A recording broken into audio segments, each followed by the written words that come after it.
fought in every war, okay? So this is my country here. So I don't want to be called African American. I'm an American American. My people have died and done everything for this country. Fought in every war, okay? If you accept the handle of African American, that says that you don't accept being an American American. You don't accept being born in Chicago or New York or Detroit or wherever you were born. For generations, your family has been here, you know? Built this country too. African Americans built this nation. We built this nation. You know, you're just starting to get real credit for that, okay? I don't know if you know that. You're just starting to get, you built the nation. I'm always going to be known as a Black American. I can't call myself an African American because I am not an African American. I'm an American. I am a Black American. I am definitely Black. And yes, so that means Africans don't even fuck with us. Wow. Because they don't. We're not from the motherland. We're from America. So I'd rather say I'm a Black American. So I consider myself a Black American. I don't consider myself African American and shout that. Because Africans don't even fuck with us. Wow. Because they don't. I don't mind the term African American. I don't want to be called African American. Because I'm not African. Go back to where? Huh? Go anywhere. Sir, could you stand up? We can't hear you. Could you stand up over there by the microphone? You mean to Africa? Do you mean to Africa? Do you mean to Africa? We are not Africans no more.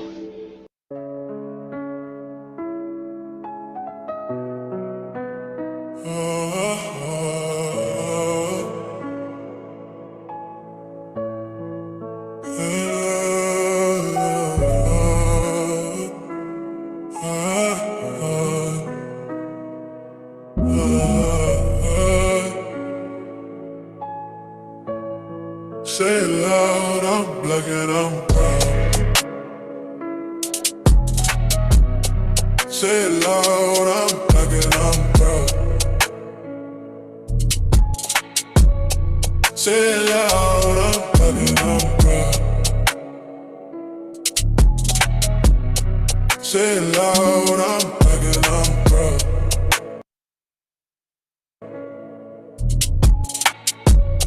Say it loud, I'm not ashamed of being Black. Black Panthers, Black Wall Street, Black power, Black love, Black man, Black woman, the Black dollar, Black love. I'm not African, I've never been to Africa, I'm never going to Africa, no ancestor from Africa. We're Black American, but don't forget the foundation of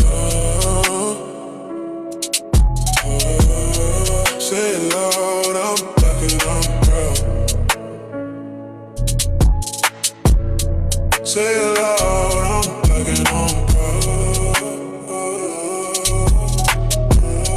Say it loud, I'm Black and I'm proud. Say it loud, I'm Black and I'm proud. Say it loud, I'm Black and I'm proud.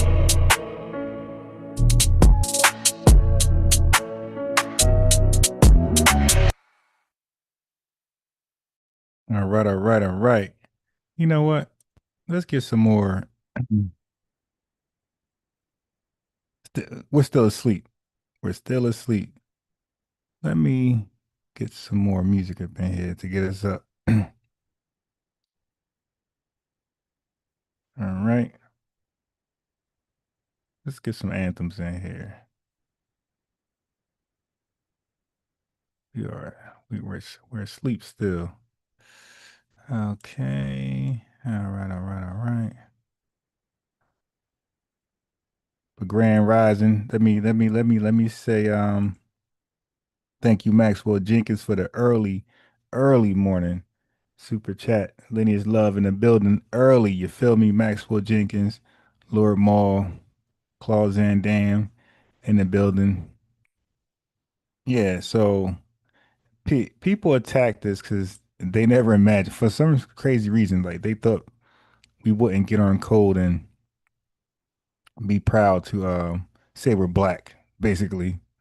That's why I had to make a little anthem for the, supporting us that, we're proud to be black. All right. Some folks trying to force African American on us. That's why I said, let me do a song where we just proud to be black, like kind of like a 2025 version of the James Brown thing, the James Brown song. All right. I think we need a 2025 version, something that when I'm done playing it and you go off with your day, that song still rings in your head. That's why I make these anthems for like after the song goes off. When you go on about your day, I want the song to still be in your head.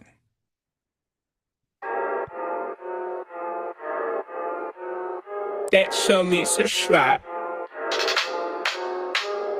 Make no mistake, we're the only black people and y'all the only eat rat, eat cat people. You ain't black, you ain't that. Matter of fact, your black is repo, I'm taking it back. Cause y'all making it whack, faking jacks, y'all from the slave, raiding the tax. Bitch, we built the foundation, our innovations were groundbreaking. You ain't wanna get down, now you're around, hating, faking, with the linear in and out, the ground shaking. Someone say, FBA, we don't run away. We stay, we slay, we pray, we say,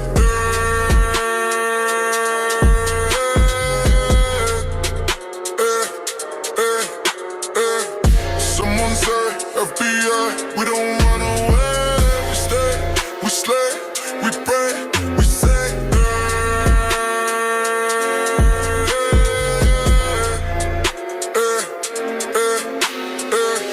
Make no mistake, we're the only black people and y'all the only eat rat, eat cat people. You ain't black, you ain't that. Matter of fact, your black is repo, I'm taking it back.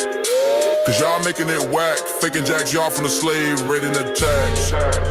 Breaks, pause, we built the foundation, our innovations were groundbreaking. Y'all ain't wanna get down, now you around, hating, faking, with the linear eating, now the ground shaking. Someone say, FBA, we don't run away. We stay, we slay, we pray, we say,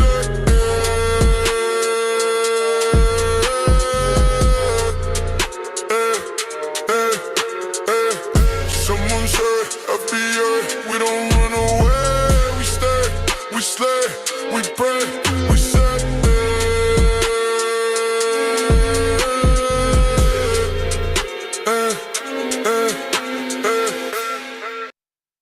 Reparations are lineage based, not your image erased. No different than carrot comes, so you could keep your African and run somewhere else with your marathon. Laugh now, cry later, cause we gonna laugh when you cry at the gator. Alligator, Alcatraz, there's no soul leader. The code is the leader, there's no soul leader.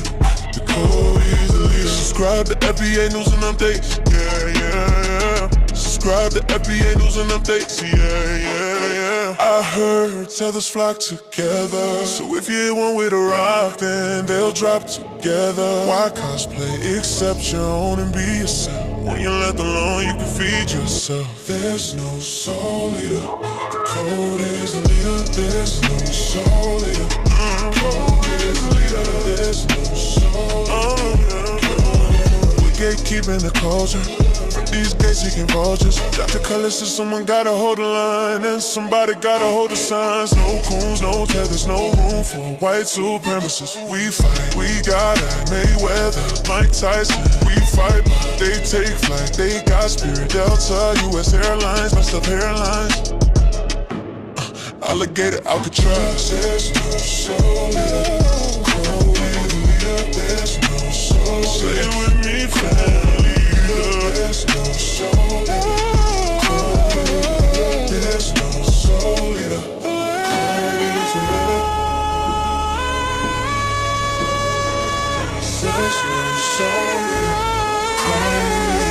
The code is the leader, no matter what it's or white supremacy says. The code is the leader. Make sure to like and subscribe. Make sure to like and subscribe. Make sure to like and subscribe.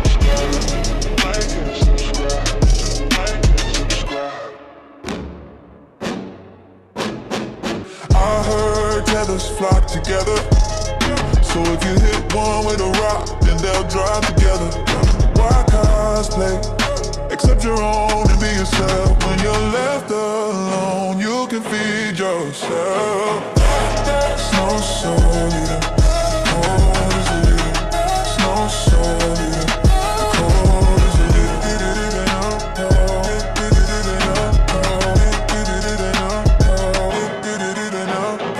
There's no soul leader. Code is the leader. There's no soul leader. Code is the leader. There's no soul leader. Code is the leader. There's no soul leader. Say it with me, family.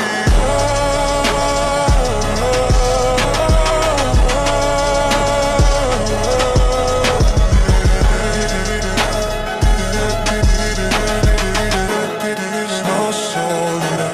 The code is the leader. Make sure to like and subscribe.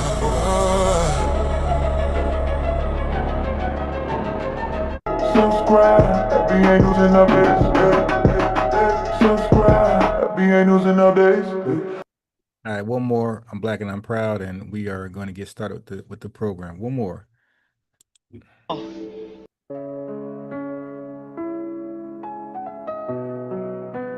And grand rising to the family, grand rising to the beautiful lineage. You dig? One more, Black and I'm Proud.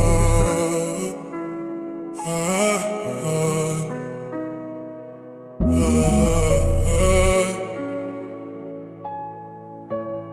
Say it loud, I'm black and I'm proud. Say it loud, I'm black and I'm proud. Say it loud, I'm black and I'm proud. Say it loud, I'm black and I'm proud. Say it loud, I'm not ashamed of being black.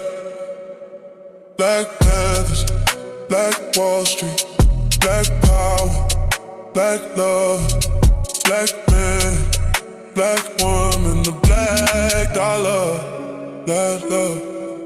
I'm not African, I've never been to Africa, I'm never going to Africa, no ancestor from Africa. We're Black American, but don't forget the foundation of say it loud, I'm black and I'm proud. Say it loud, I'm black and I'm proud. Say it loud, I'm black and I'm proud. Say it loud, I'm black and I'm proud. Say it loud, I'm black and I'm proud.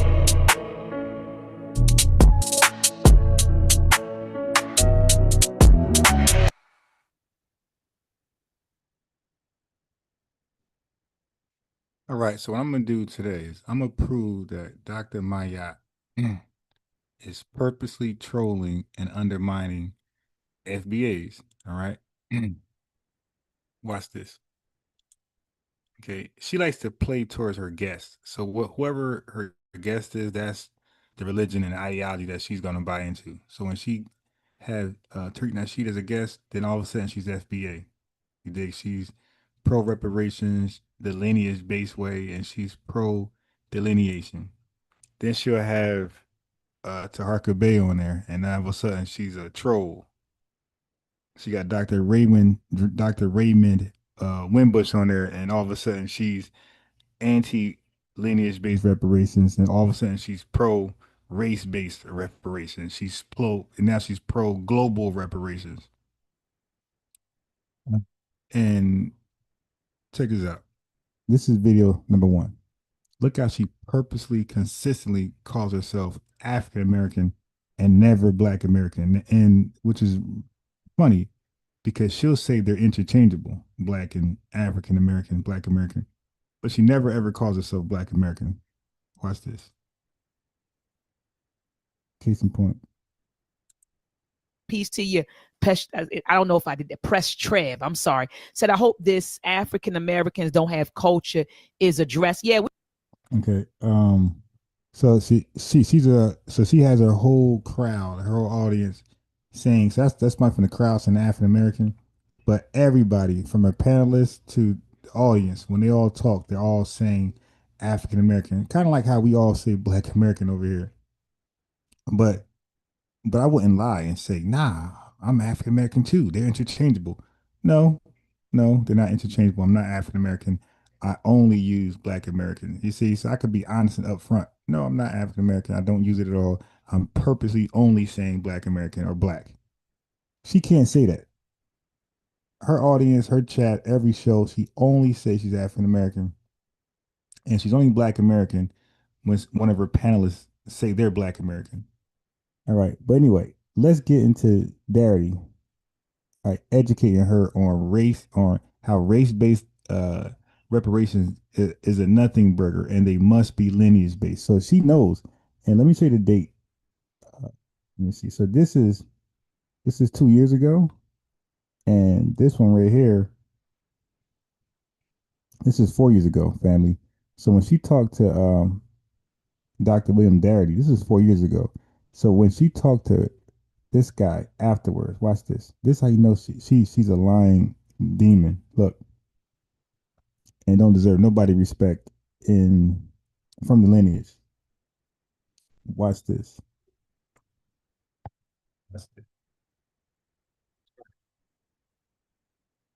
Watch what I can show.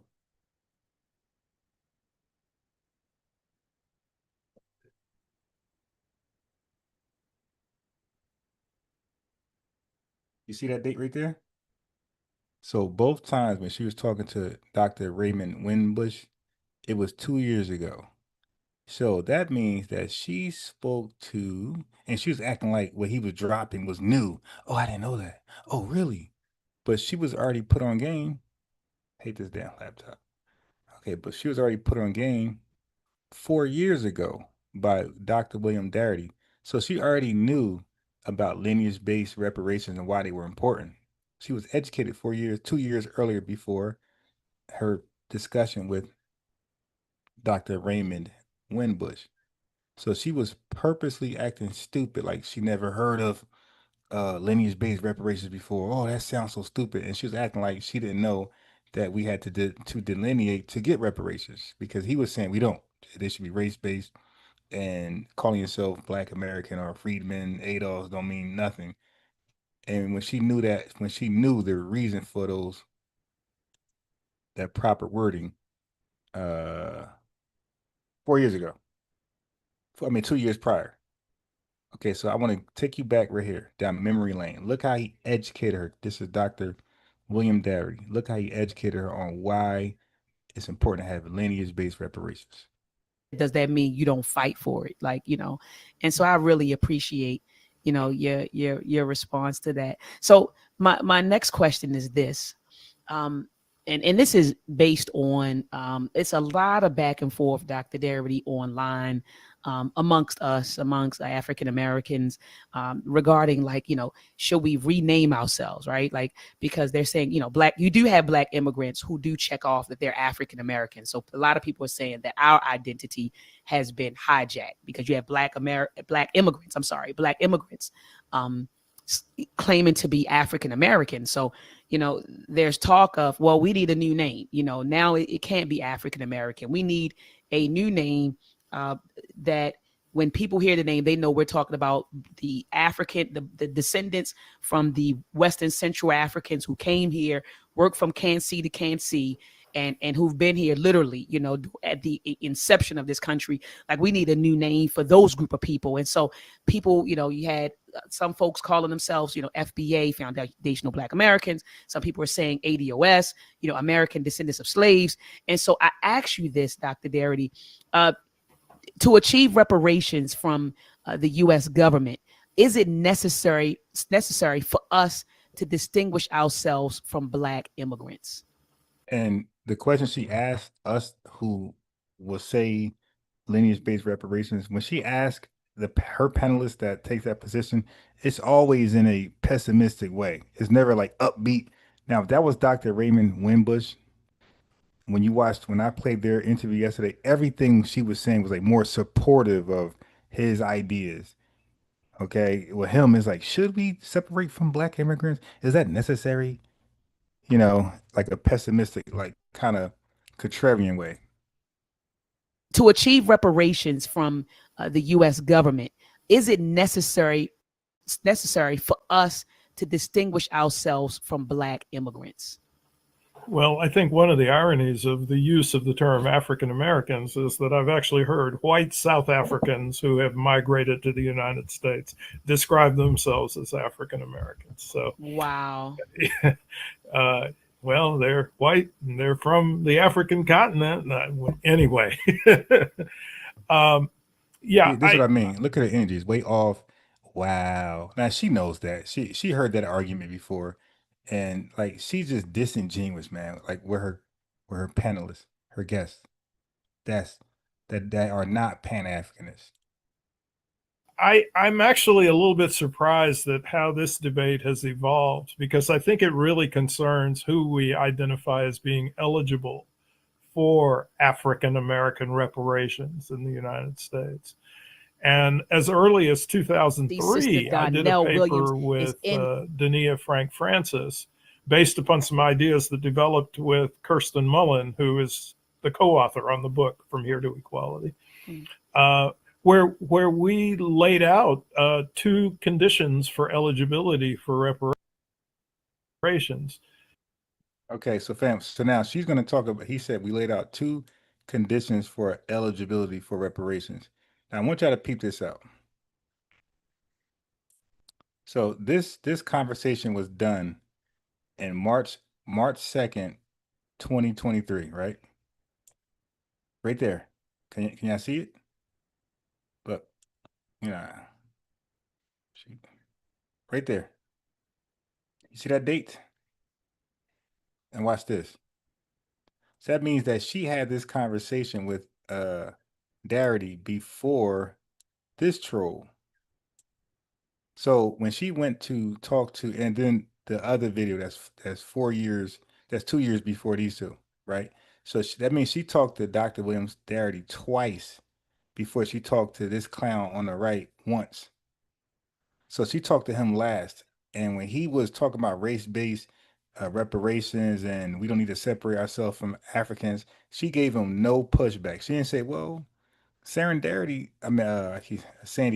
William Darity logic was there need to be and there need to be a criteria for eligibility. Like she didn't say, she just let this dude on the right just say whatever he wanted. Meanwhile, she was trying to give Darity some pushback. Like, yeah, demons like this in our circles, like, we need to just dismiss them, man. And look, you don't see me subscribe to that goddamn show. So it was just a disingenuous conversation. It wasn't for like truth, or she's really trying to get clarity and get answers of our approach and how reparations be paid out. It was just a clown show. And, at the time, I didn't think this was particularly controversial. The first condition was what I now refer to as a lineage standard, which is an individual would have to have established that they had at least one ancestor who was enslaved in the United States. And that secondly, individual would have had to met an identity standard. So they would have to demonstrate that on a legal document for at least 10 years before the adoption of a reparations scheme, they self-identified as Black, Negro, African American, or Afro-American. So both conditions would have to be met for an individual to be eligible. We modified the second condition in From Here to Equality to move the timeline back to 12 years rather than 10, which would be consistent with 2 senatorial terms. And also, we added the condition. And we had modified that. Like, ain't no 10, 20 years. You're just born with the lineage or you're not. Yeah, so we even modified that. that not Lord Maul says in so many words, Hotep Maat was flogging and perpetrating, like you said. Right. So yeah, when I say something, family, like the video, we got 60 live viewers, 30 likes. Yo, when I give an assessment, I try to be careful. I try not to jump to judgment and be premature. Forget the cover. So twice she spoke to William Darity before she spoke to Raymond Wimbush one time. And when she spoke to Raymond Wimbush, she didn't bring up none of the pushback from Darity.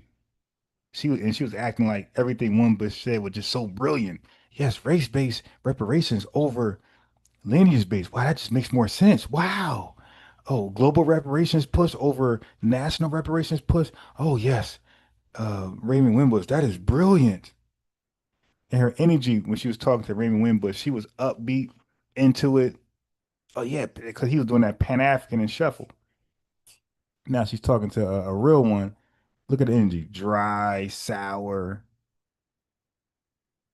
not only would this have to be 12 years before the adoption of a reparations plan, but also 12 years before the adoption of some type of commission to study reparations.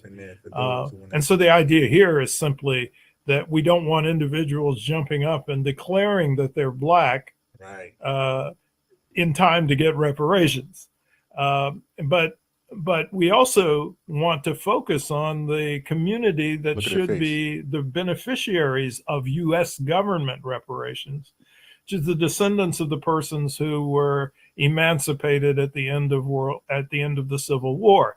And those are the individuals who were promised but never given the 40-acre land grants as restitution for their years of bondage. And that's the foundation for the debt that is owed to the descendant population. So if we're talking about people who are Black but who are not descendants of the folks who were emancipated at the end of the Civil War, then we're talking about a community that may deserve reparations and may merit reparations, but not necessarily from the United States government. They may. You heard that?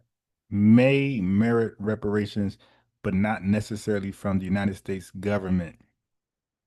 So to answer her question, like, hey, some of these folks coming over here, they might deserve reparations, but back in their homeland. So he answered her question like 4, 5, 10 different ways.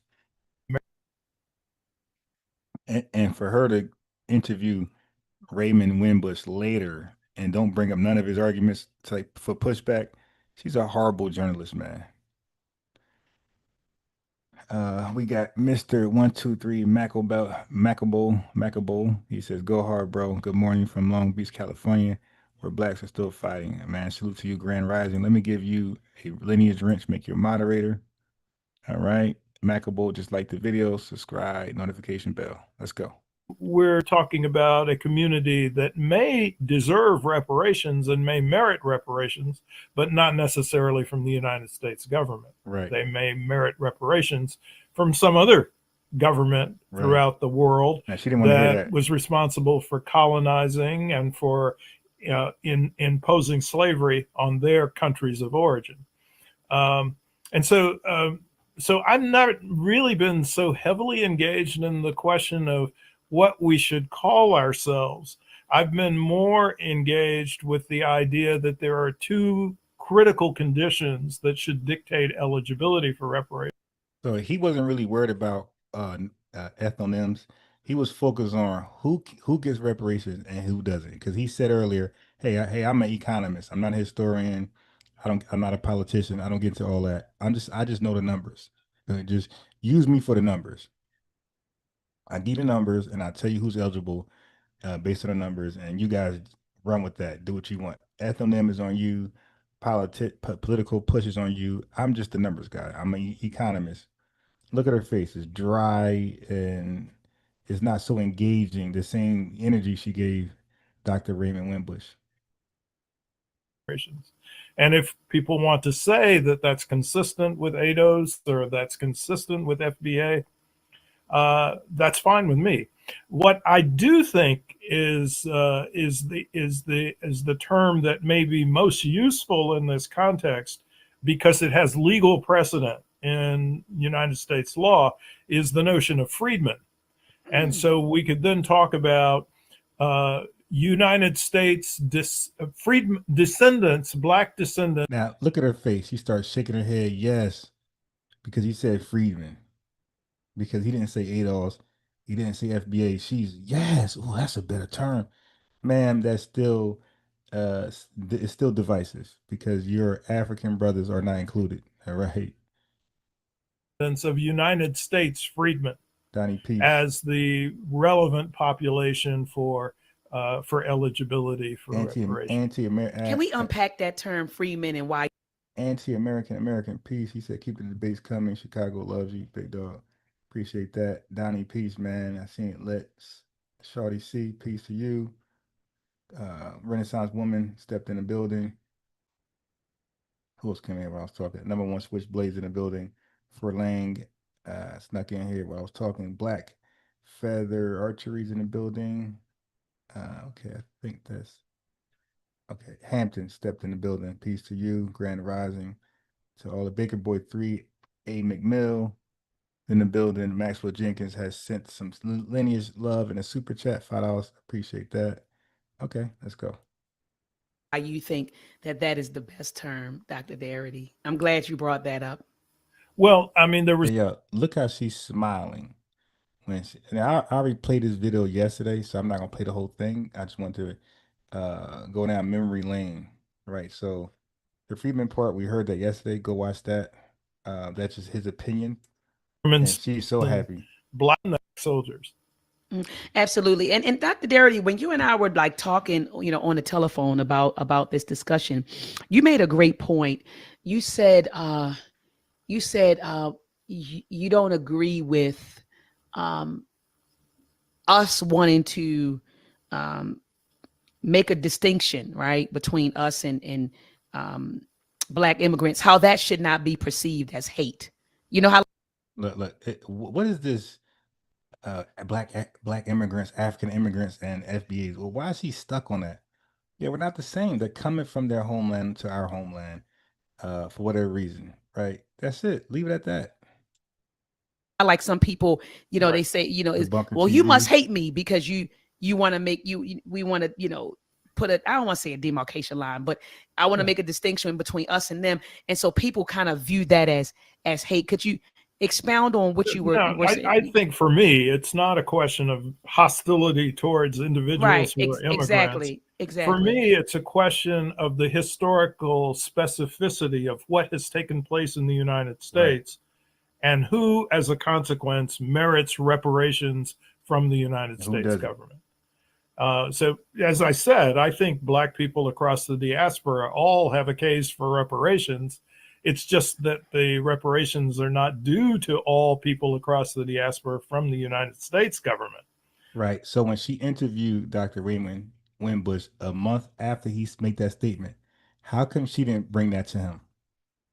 She let Dr. Raymond Wimbush rant, African babble, all Pan-African babble all day long, pushing race reparations, and gave him little to no pushback. So, for example, folks in the Congo, a community of Black people who were subjected to a huge array of atrocities by the Belgian government. It's Belgium that owes them reparations. Belgium. If we take the case of the countries of the English-speaking Caribbean, those are countries that I think consistently have a strong case against the United Kingdom. And in fact, they are undertaking that case under the auspices of the organization CARICOM. Right. And interestingly enough, CARICOM does not include the Congolese. They do not include Black American descendants of.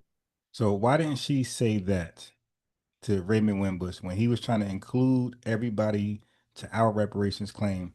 How come she didn't say, well, Dr. Raymond Wimbush, well, how about if those tell you that the Congolese, when they looking for reparative damages, they're not including or making it race-based, and CARICOM, it's not race-based. All these different reparations claims are consistent with lineage based, consistent to what ADOS and FBA is asking for. She didn't ask Raymond Wimbush that at all.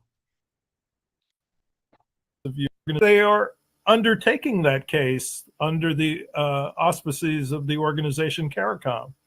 And interestingly enough, CARICOM does not include the Congolese. They do not include Black American descendants of U.S. slavery in their claim on the UK. Right. And they shouldn't. But correspondingly, there should not be an expectation that the claim that Black American descendants of U.S. slavery make on the U.S. government should extend to Black people from all parts of the world. Okay, absolutely. I mean, I couldn't agree with you more, Dr. Darity. I couldn't agree with you more, Dr. Darity. But when she spoke to Dr. Raymond Wimbush and he said the opposite, she didn't express how she could disagree with him more. So she said, I couldn't agree with you more, Dr. William Darity, on lineage-based reparations. But when Dr. Raymond Wimbush came on here a month after she interviewed him, and he spoke about race-based reparations, that means that she couldn't agree with him at all. So why didn't she give him pushback? Okay, this is a demon who disagrees with anybody she's interviewing. And that's bad for like journalism. Journalism got to stand on truth, stand on what they believe is truth. They can't waver and pander to their guests. That's Dr. Darity on that. Okay, see, I'm unbiased. I won't do that. It's like I'm standing on whatever I think is true, and I'm gonna give you pushback based on that.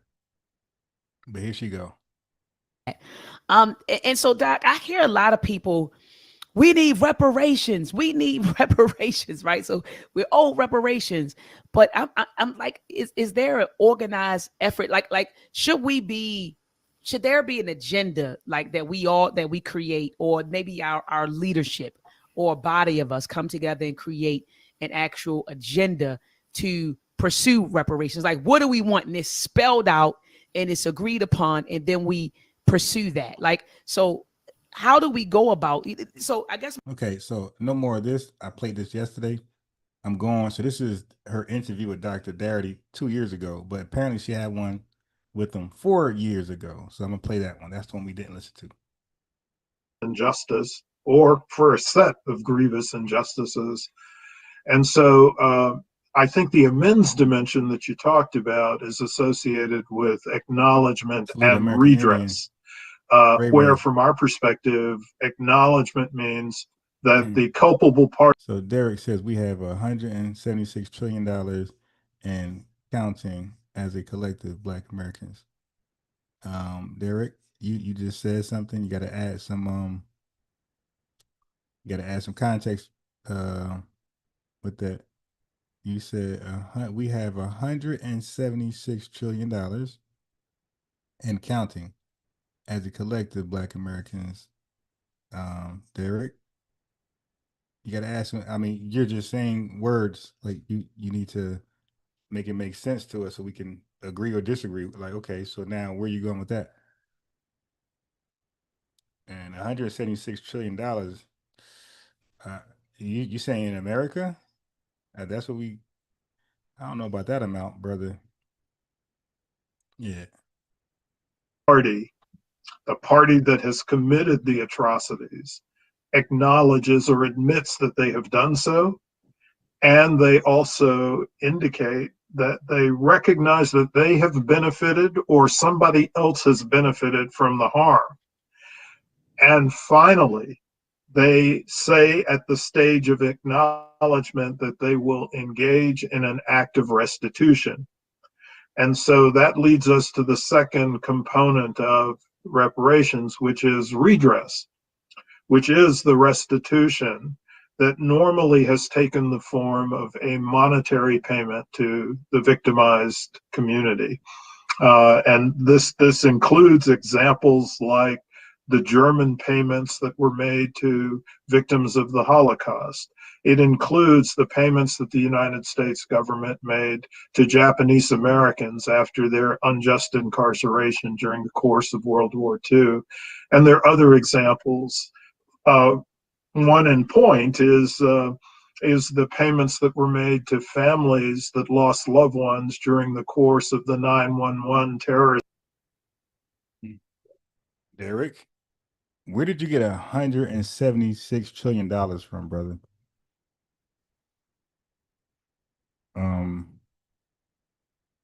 Yeah, you might white Americans had only $134 trillion, 82% of the country's wealth. Where did you get $176 trillion from, brother? Attacks, and these are families who suffered significant losses, personal losses, despite the fact that it wasn't actually the United States government that was the culpable party, but a decision was made by Congress that restitution should be made to those families. So the acknowledgement and the redress components constitute the acts of making amends.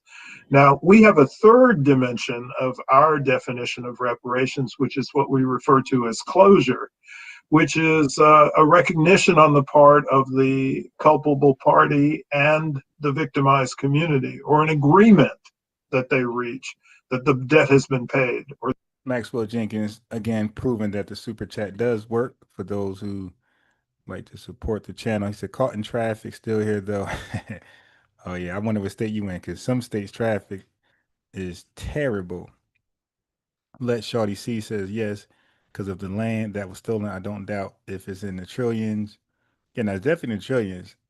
It's on the debt clock. All right, Derek. You said black people. You said, oh, you say we. You didn't say black. Yeah, you did. You said wait, okay. Yeah, I'm just saying, like, next time, I don't know what you meant. Oh shit, what is this? Like, next time, add some context to that. That's all. Yeah, the debt clock, Derek, I don't know, man. I don't know if you, matter of fact, let me give you a wrench briefly. Okay, put the link in the chat, man.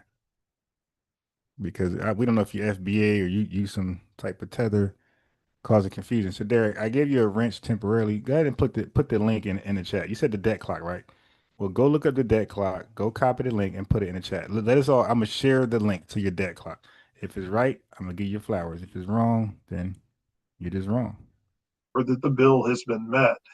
And that the victimized community won't make any further claims on the culpable party unless there's a renewal of the atrocities or there's a new set or now, type. I'm only tripping because he said it's more. I'm only tripping because he said black as a you added us in there, and maybe I missed something, but it was almost coming off. You're saying that we have $176 trillion in debt or in the positive. I'm not sure, but I'm moving on.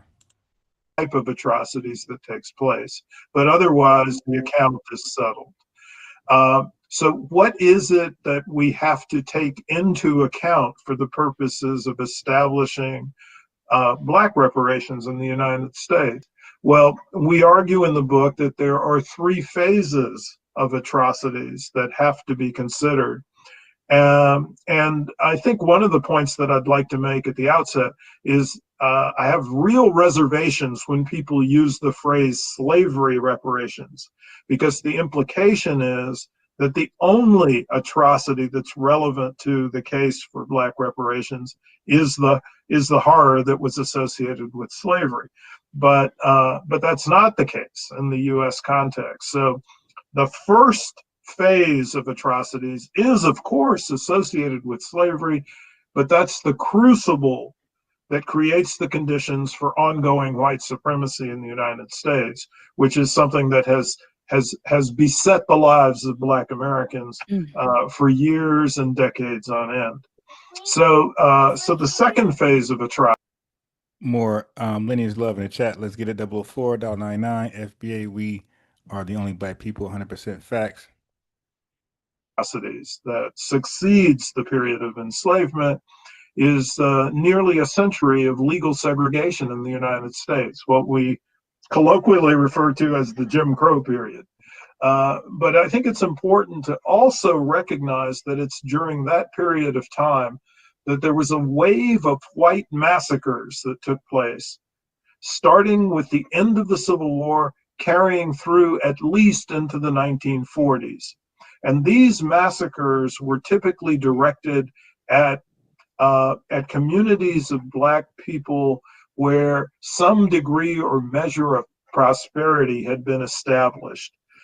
So what these massacres did was wipe out Black lives, they wiped out Black property, or in many instances, the white terrorists actually took over the Black property and made it their own. And so when Black Americans did try to achieve some measure of economic success, it was frequently taken away from them. And then the third phase is the period after the passage of the Civil Rights Acts, in which legal apartheid no longer was operative in the United States. Now, there are lots of forms of segregation that have persisted, but they have not necessarily been segregation that was approved or sanctioned under the law. But the types of atrocities that have gone on in the aftermath of the passage of the Civil Rights Acts include mass incarceration, anti-Black police violence, including the execution of unarmed Blacks by the police, discrimination in employment, credit, and housing markets. And then what's really significant from the standpoint of the case that we make in From Here to Equality, the enormous racial wealth differential that persists in the United States. And let me talk a bit about what the numbers look like with respect to that wealth differential. Please do, Doctor. I also want to emphasize that I'm talking about wealth, the difference between what people own and what they owe, the net value of their property. I'm not talking about their income, which is primarily determined by their earnings. But the wealth differential in the United States by race is extremely, extremely high. The most recent data that we have from the 2019 Survey of Consumer Finances, which is taken by the Federal Reserve, survey that's administered by the Federal Reserve, indicates that the average Black household has a net worth that is $850,000 less than the average net worth of a white household in the United States. And this corresponds to a situation in which Black Americans are approximately 13% of the nation's population, but possess only 2.5% of the nation's wealth. And so one of the things that we argue that's central to a reparations program that would be applicable to Black America would be a program that would bring the Black share of wealth at least into proportion with the Black share of the nation's population. And we estimate in the pages of From Here to Equality that this would require an expenditure of at least $10 to $12 trillion. And so that constitutes the baseline for our estimate of what the cost of a reparations program would amount to. Okay, Doc. So you said we're looking at about, you said 11 to 12 trillion. I want to make sure I heard you correct, Doc. Yeah, I said 10 to 12 trillion. 10 to 12, 10 to 12 trillion. We can talk about 11 trillion, but that's the. Hey, Derek, we ain't trying to hear nothing about no damn hidden wealth. Bro, put a link in the chat, man. I gave you a wrench to put links. You're not putting links in chats, bro. We don't believe nothing you're saying. It sounds crazy. Hidden wealth. Put the link in the chat. So you got the 10 o'clock. I got to take that wrench back. You're borrowing a wrench just to put a link in the chat. You're not putting the link in the chat. You're just saying stuff. You're just tether babbling. Put the link in the chat and let us read about this hidden wealth. The baseline. Just the baseline.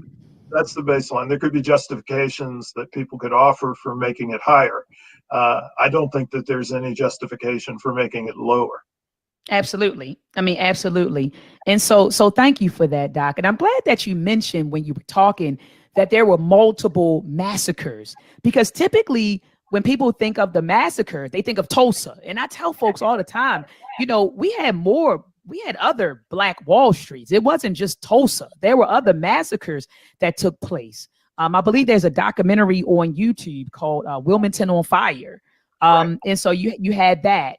You know, so it was a number of massacres that took place. So I'm glad that you said that, and then you walked us through the period of time. The year 1919 was especially horrific.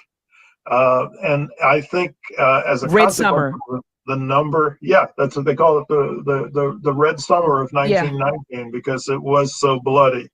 But there were upwards of about 30 massacres that took place in that year alone. And they took place north and south, east and west. So they spanned Chicago, Illinois. They included Washington, D.C. They included Omaha, Nebraska. And in 1920, the small town of Elaine, Arkansas was the site of a horrible massacre that was documented by the journalist Ida B. Wells. But in 1919 alone, there were about 30 of these that took place across the United States. And the one in which the most explicit records we have of whites taking over Black property is the instance that took place in Ocoee, Florida. And I'll just say Florida is was one of the bloodiest states in the United States with respect to these kinds of white uprisings and terrorist attacks. And Doc, just let me ask you this: how did you all come up with the figure 10 to 12 trillion as a baseline? I'm just curious, Doc. So it's pretty straightforward. We were trying to figure out what sum of money would be required to move. All right, so family, you see this? So she's asking him, how did he come to the debt of reparations for right now is in between 10 trillion to $14 trillion, right? She's asking that question. How did you come to that sum? But watch this. This is why she's terrible as a journalist. She's just awful. I'm gonna show you where Raymond Wimbush said $77 trillion, and she didn't ask him how he come to that number. She just let him say it. Look.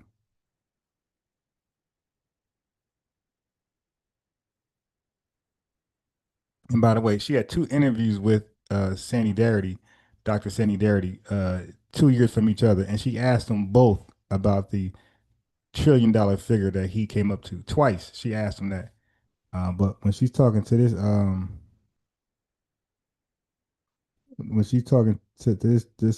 coon over here, Us and white. She didn't ask him one time how he come up with $77 trillion. But let's see, maybe she said it and I was busy in the background. Let's see.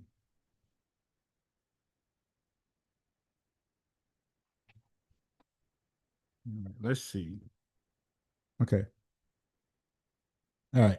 So I'm gonna do both. I'm gonna first show Sandy Darity, Dr. Sandy Darity, explaining the trillions of dollars, $10 to $14 trillion debt that America owe, and I'm gonna show her telling that to Dr. Raymond Wimbush. But she's asking him, how did he come to that number? Move the Black and terrorist attack states with respect to these kinds of white uprisings and terrorist attacks.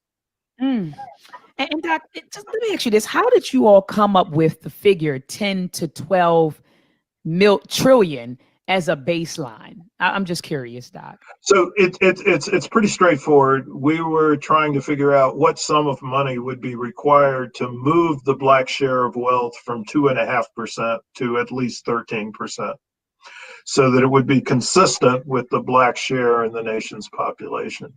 So that's how we came up with the estimate. And there's a little bit fuzziness because there are different estimates about what the total amount of wealth is in the United States, frequently ranging from about $100 billion to somewhere in the vicinity of $120 billion. And so that's why we have this interval of 10 to 12 trillion dollars that we talk about. Okay, thank you so much, Doc, for answering that. Doc, your book, okay, it says From Here to Equality, reparations for Black Americans in the 21st century. So when I looked at this, I was drawn to 2 words: equality and reparations. So equality and reparations. So could you describe the relationship between these two? What's the relationship between that, equality and reparations? So there are 2 senses in which we are concerned about the notion of equality in the context of reparations. The first of these is the idea that... All right, so you see that? So she had him break down. How did he come to the $10 trillion to $12 trillion debt that America owes it? She wanted him to break down the numbers. Now watch this. Now she's going to bring that up to this clown right here. Right. What should we pay? And you have a lot of figures out there. Dr. Darity said $14 trillion right. should be. Yeah, he said it's trillions. And I mean, and that's just, he wasn't even taught. Like if we factored in psychological and emotional damage and, that was just, a number that he calculated based on, what would be needed to close the racial wealth gap that exists between us and white folks. But he was saying, like, he said $14 trillion, Dr. Wimbush. Well, the Accra Declaration in 1994, a group of Black African economists, sociologists, historians got together, and you can read it online. It's called the Accra Declaration.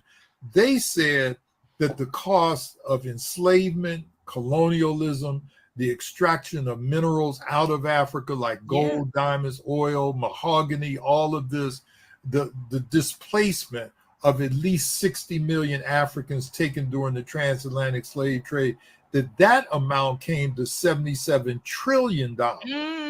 So we're talking about enormous numbers here. But you always begin, when you're going to sue somebody, you always start with a number bigger than you think that you're going to get, and you negotiate. So I support what San Francisco said. I don't. Okay. Oh, look. Support what the California Commission said with this $300,000 if you can prove your lineage. You see, so he's against lineage-based reparations. Dr. Sandy Darity said it could only happen from a lineage-based claim, right? Now, she gave him no pushback with that. Dr. Wimbush is arguing race-based reparations, meaning anybody that's Black can tag along to what's owed to us, but everybody else has to prove their lineage to get into CARICOM, to get into anything with the Congolese people. Haitians got to prove lineage. No pushback. Look, so he disagrees with proving your lineage.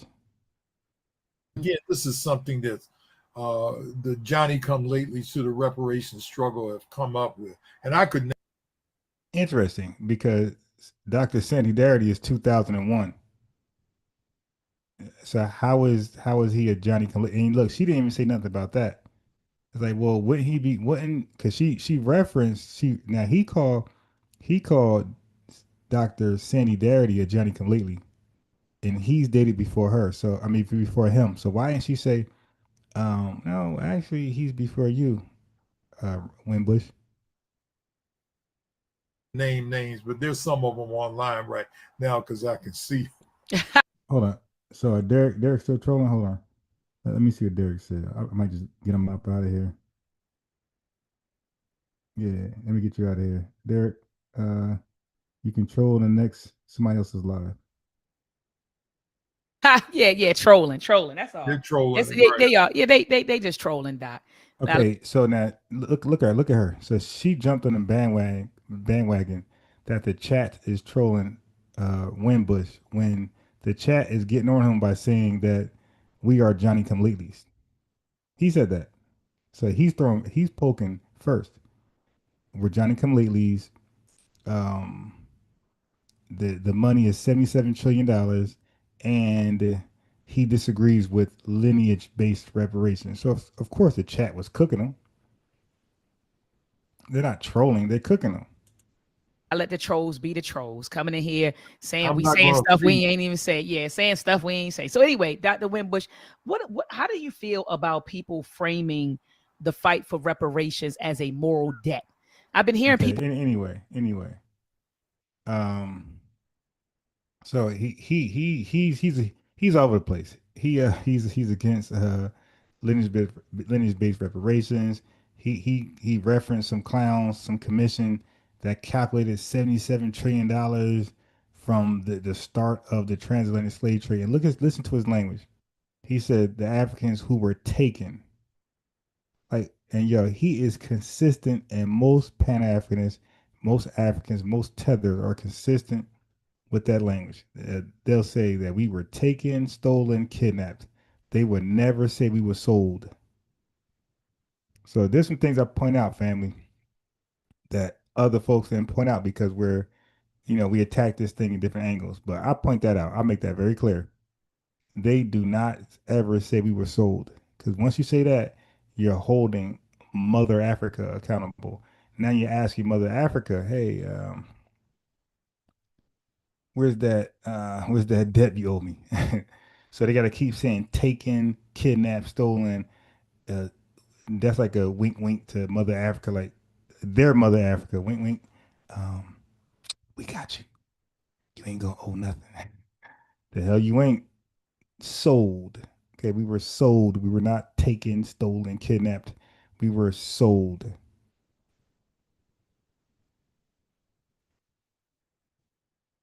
We want the Black share of wealth in the United States to be consistent with the Black share in the population. And that, we think, would produce a condition of what we would refer to as equal wealth between whites and Blacks in the United States. So that's the first sense that we're trying to. Hey, family, can we at least, I know it's the morning, I know we're working or traveling, whatever you're doing, we'll get to the like button when we get to it. But the faster you get to the like button, the faster we get this live out there and other folks' suggestion, YouTube video suggestion box. You feel me? So go ahead and like the video. That's free, right? Especially when you're not super chatting and cash apping. Go ahead and hit the like button. That's the least you can do, because it's going to get the video out there to other folks of the lineage, and we're going to have a great show and a great embracement of other people. Like typical, as you can see, they're popping in here with minimum likes. We get those likes up, the floodgates going to open. And we need the support. We need the support because we all of us got channels. We're nowhere near in numbers compared to the tether channels, the white supremacist channels, the Candace Owen channels. We're nowhere near them as far as viewership and that type of support. We're nowhere near them, and we're nowhere near them. So the least we can do, since we're all here, is like the button. That's the least you can do, and that is going to do a lot for the channel. And we're gonna. That's the way to signal boost this message coming from this channel, is to like the button. So you like the button, you're signal boosting the message from this channel. You don't like it, you're not signal boosting the message from this channel. Equalize the levels of wealth that are held by Black and white Americans. So in the same vein, it would involve raising Black net worth on average by $850,000, so that we could eliminate the gap that exists between Blacks and whites in terms of average net worth. So that's the first sense in which equality is supposed to be achieved.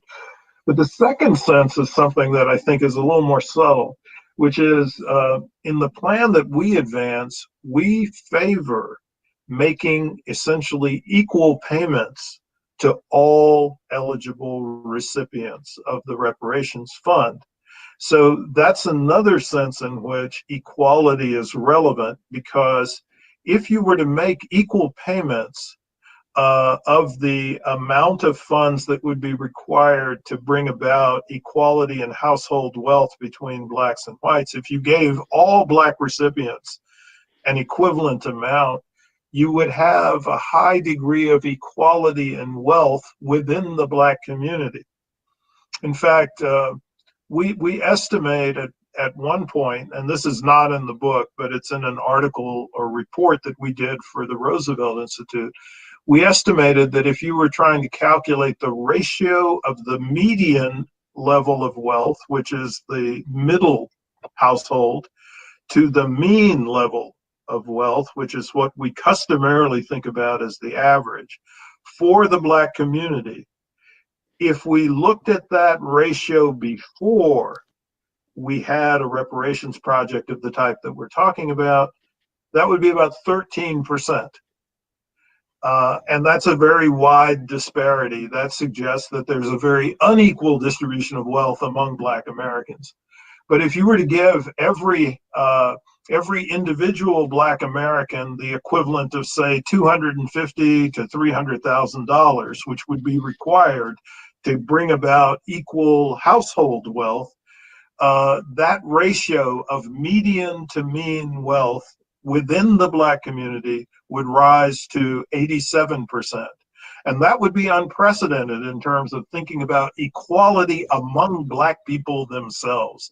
There's never been a condition like that for any social group in the United States. But if we were in that kind of setting, then it would be far more likely that we could engage in collaborative and cooperative efforts to improve the social conditions of the entire Black community. We would also have leverage to act politically in a way in which we have not been able to act before. I mean, hold on, I gotta give it up. I gotta give it up. You just dropped a heavy, just boom. I gotta give it up to you, Doc. I don't know if you can hear my little sound effect.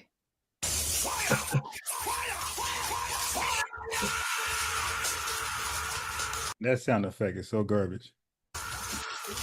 So you must tell me what was so heavy. Doc, let me tell you, because you were saying how, you know, and I don't. Now, what's crazy about her? A Peace to Griff Bringer in the building, Golden Brown's in the building, songwriter Sunny's in the building. Okay, so the part that I don't like about that she's glazing, because she's giving him bombs, she's saying he's dropping bombs, she's glazing, but as soon as Dr. Wimbush comes on, he has a whole contrary perspective on this. He disagrees with everything, basically almost everything, or at least he disagrees with. Okay, go sit down, get your water. So he disagrees with the strongest arguments of Darity. So the glaze Darity and then the glaze Wimbush, like what are we doing? You cannot glaze both of them. One is totally opposed to the other one. One says race-based reparations, one say lineage-based reparations. That's it. So you can't glaze both. But she's dropping bombs, but then she'll drop bombs for Wimbush, who says the opposite.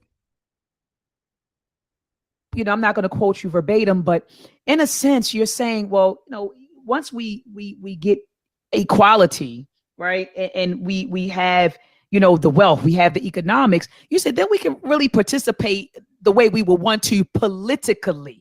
Yes. You know, because you see right now people are kind of moving in the opposite, like they want to affect policy without getting our economics together, you know. And so essentially it seems like what you were just articulating is that, okay, once we have equality, once we have the wealth, then we could participate politically as we would like to.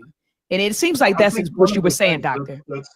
That's been really apparent, and it's particularly apparent in the most recent election, is out of the family. The problem with that is that equality cannot happen if we're claiming race-based reparations, right? That is a nothing burger. That'll never happen. It has to be lineage-based. So what she's saying, she's glazing. It's like, well, then you have to agree with lineage-based.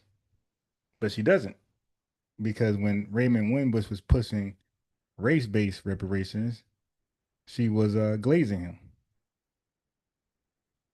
Necessity, in the sense that the Republican Party is so overtly racist. You know, Black Americans have typically given their electoral support to the Democratic Party, but right, and that might be the good cop bad cop thing, as I'm thinking about it. Maxwell Jenkins back in the super chat for a third time. He says we are closer to reparations than we think. That's why the pushback is so strong. I agree with you, bro, and thanks again, third time in this super chat with the lineage love. Appreciate it, man. I agree. I agree. This is why everybody's so no. Let it be race based and family. The race based approach is a way to undermine our claim and sabotage it. There will never be a race based reparations winnable claim or a win. All they got to do is show us where somebody had pushed a race based reparation claim and they went through and they won. All the examples of reparations family are all from lineage based claims. And that's what Darity was showing earlier in both of his sit downs with this troll. There really has not been any payoff from that in terms of the provision of a substantive agenda to meet the needs of our community. And so I think that if our wealth position was changed, then we'd be in a position to exercise the kind of leverage to get a return for our political support that we have never really received. And we've never received it, Doc. And I'm so glad that you said that. It seems like we don't understand, as Dr. Claude Anderson would say, that voting is a transaction. He calls it quid pro quo. So he says, you give your vote or you cast your vote, for a candidate, but you're supposed to get something in return. And so, Doc, and I'm not going to turn this into a political discussion, but, folks were just celebrating the election of Biden and Kamala and everything. And Black folks are dancing in the street. And they're like, we won. And I'm thinking, what did we win? What did they specific to the needs of Black Americans? Kamala said that, Doc, in an interview. We need to get some questions and some things, family, in order to sum up. When you share this video on your social media pages, be sure to tag me, family. Okay, my African alias is Dr. Oya Maat, but my given name is Dr. Deanna Bailey, right? So tag one a name. I have done amount of money, to be lamb grant to this enormous wealth differential. And so that's what we think should be the focus of a reparations project, is to eliminate that racial wealth differential. The racial wealth differential does indeed begin with the question of land in the 19th century, because from our perspective, the first phase of creating this wealth differential through American public policy was the failure to provide the formerly enslaved with the 40-acre land grants that they were promised as restitution for their years of bondage. And at the same time that they get denied access to the 40-acre land grants, under the terms of the Homestead Act of 1862, the federal government begins to provide 160-acre land allotments to white Americans in the western part of the United States. Right. It was 270 million acres of land total. Our 40 acres was only 400,000 total, 40,000 acres of land total, which was considered Confederate land. So we were taking land from the Confederates. Theirs were of the people who harmed us, Confederate people who harmed us. They got free labor from us, brutal labor from us, and 400,000 acres of land was coming our way, and that was going to be divvied up to 40 acres and a mule per person at that time, whoever that was coming to. But that 400,000 was compared to $270 million. I said dollars. 270 million acres of land given to white people for no reason, nothing owed to them, nothing they worked for, no merit, no meritocracy, just a handout. You know what I mean? It's a complete handout. And they had 160 acres each, which he's going into. And that was under the possession of the indigenous Americans, and that was taken from them and was reallocated to white Americans. I think the best estimates that I've seen indicate that about 1.5 million white families in the United States benefited directly from this land allocation, and that today about 45 million living white Americans are the beneficiaries of those land allocations. Now that's interesting. I gotta clip that one. because you have a lot of conservatives who will say, yeah, they got all that, but there's nobody benefiting from that today, which I know they were, but I'm gonna clip that right there for because I plan on bringing back this black conservative coon, and he's gonna say the opposite. So that's the beginning beneficiaries of those land allocations. And living white Americans, let me get this ready for him. land allocation families in the United States, 1.5 million white families in the United States indicate that about the best estimates that I've seen indicate the best estimates that I've seen indicate that about 1.5 million white families in the United States benefited directly from this land allocation, and that today about 45 million living white Americans are the beneficiaries of those land allocations. So that's the beginning of the racial wealth gap. It is over the question of land, over the question of the Right there. Really, it's gonna circle now. question of land. The best estimates that I've seen indicate that about 1.5 million. Okay, cool. So that's the beginning of the racial wealth gap. It is over the question of land. So, you know, I like to have receipts. Lewis Luck says, Dr. Mayat, Dina Bailey was laundering money for a drug organization, and I believe Baltimore. She became Dr. Mayat after her release from prison. Wow. So she learned what she knows in prison, like Malcolm X. Turned new leaf. Okay, that's interesting. Wow. I hope she gotta do better because right now she's glazing, and that got to be a criminal charge to glaze. What is to glaze? That means to give people um respect and flowers like that they don't really deserve, or you know what I mean. So you're like overdoing it. So like, let's say if I won first place, you know how they give the women or whoever they win first place a bouquet of flowers. But when you give them 10 bouquet of flowers, like, yeah, that is glazing. Okay, you're doing too much. If I won a boxing match, oh, I'm biased. Ron is the champion of New Jersey. That's my flowers. But if I win and you say, hey, he's the best ever, that's glazing. So she's glazing Darity. She glazes Wimbush. She glazes everybody. So that should be a charge.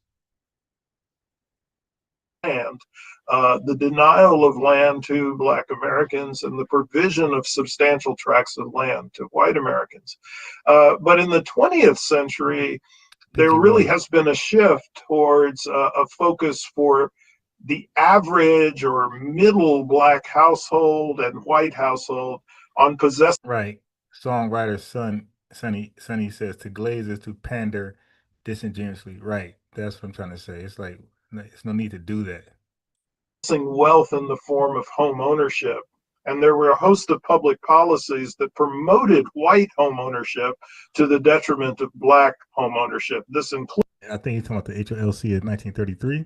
Includes restrictive covenants. It includes redlining. Yeah, so restrictive covenants came after zoning laws were shot down in 1917 as unconstitutional. Then you have restrictive covenants. Includes the discriminatory ways in which the GI Bill and the New Deal legislation. So you had zoning laws, then they were shot down. You had restrictive covenants, and then you had 1933 HOLC, 1934 FHA, and then 1935 the New Deal, then GI Bill 1944. So you just covering all those things. These are all handouts, by the way, all handouts. When white folks say, "Oh, reparations is a handout," really? No, actually, that's old. That's old debt. You got the handouts. What did you do to deserve the HOLC? What did you do to deserve the FHA, the New Deal, welfare, ADC, welfare in the form of ADC, the GI Bill, the 1862 Homestead Act, that land? What did you do to get that? Yeah, it's a handout, but ours not a handout. It's debt. Oh, we worked, we labored, we were harmed, injured, brutalized. We were old. We didn't get anything. So no, we didn't get the handout. You got the handout historically, and you got it almost all of your existence in America, and slavery is a handout.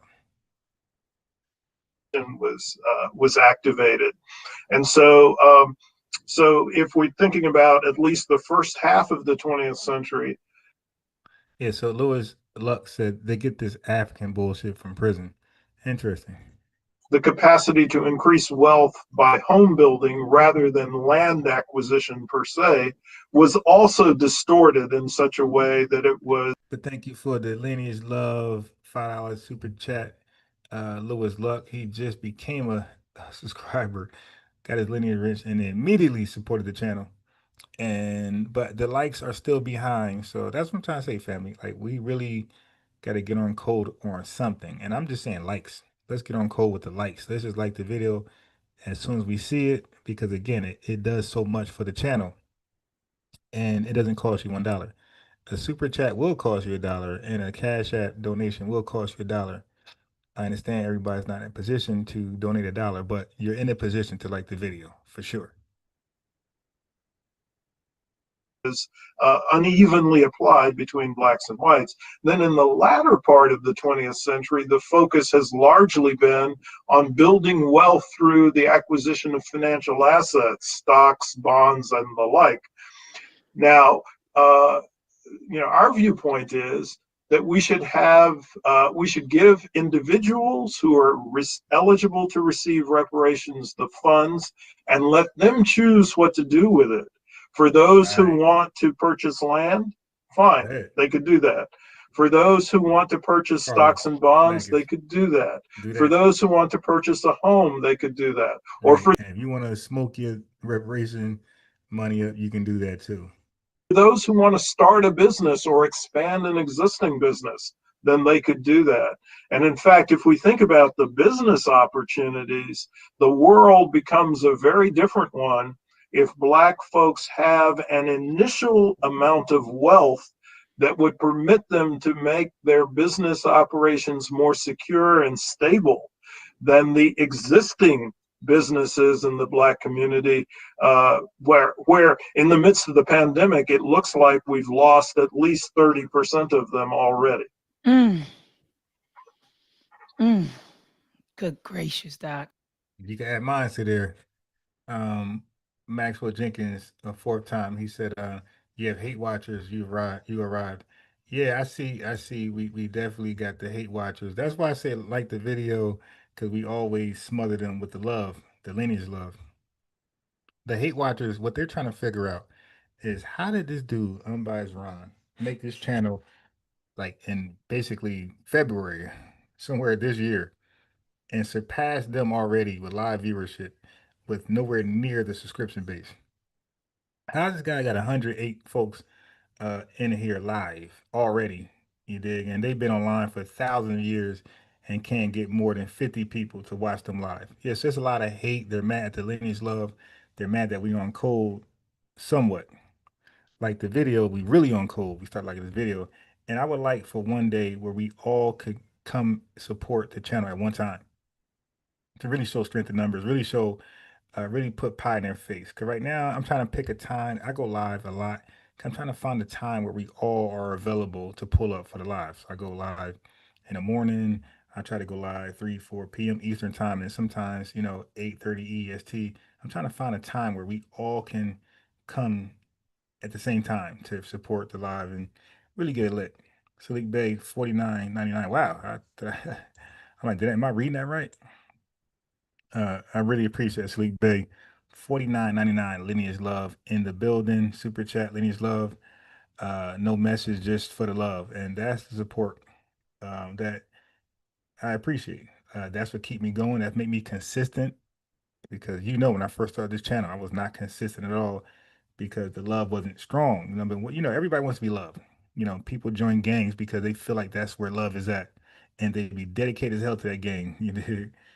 Old as hell still in the game because they feel like they're being loved. So same thing with content creation. When you feel like you're being loved, or a musician, you're a football player, whatever, when you feel like you're being loved, that's the extra push that keeps you going and training and going harder, studying, staying sharp to not disappoint your supporters and the ones that believe in you. So when I see the likes get up there, when I see the cash apps and the super chat donations, that's let me know that I'm loved and my information, is valuable. Like people really, really put a value to it. Like they're not supporting just because I'm FBA, ADOS, Friedman.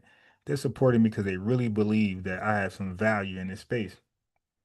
So that's the best motivation for me. So that could come in forms of super chat, cash app, or even a like. Just like the video. And when you like the video, that means you're in attendance. So of course your attendance is love. It shows support, it shows you got confidence in me and my information and my ability to debunk information like this.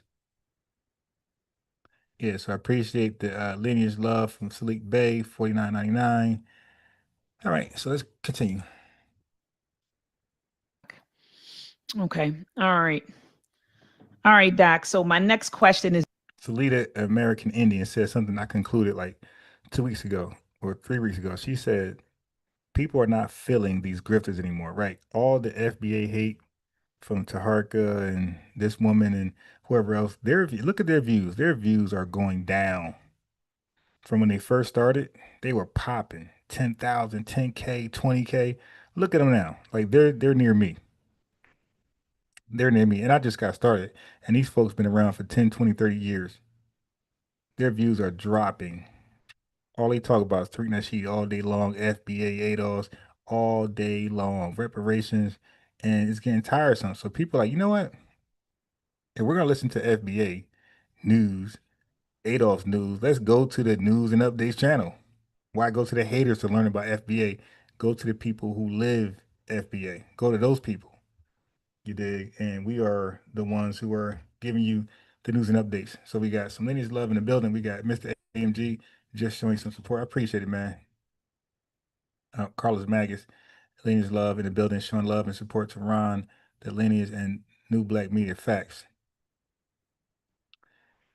The tether ain't kicking no more, no knowledge, right? Thank you for supporting our FBA channel facts. So let's get the likes up. Yeah, we got more super chat love than a like love. is this, and I was checking, Doc. Okay, so how should we go about getting reparations, Dr. Darity? And earlier offline, you and I talked about HR 40, which was proposed by Conyers in 1989. We talked about that briefly. Okay, so keep in mind, this is 4 years ago, HR 40. All right, now, the dude Wimbush, she interviewed 2 years later. He's a big supporter of HR 40. And she didn't give him no pushback on HR 40. All right. And I know that there was a hearing last year with, Sheila Jackson, and they had this hearing. Ta-Nehisi Coates and others were on the, they served as witnesses. But Doc, how should we go about getting it? Because a lot of us, I'm gonna be honest, Dr. Derry, a lot of us are like kind of giving up. We're like, we don't think they're gonna do it.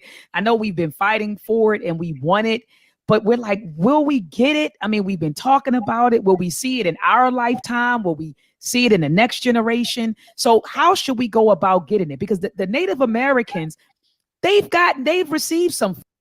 Songwriter Sonny gave an example of glazing. He said, and this is true.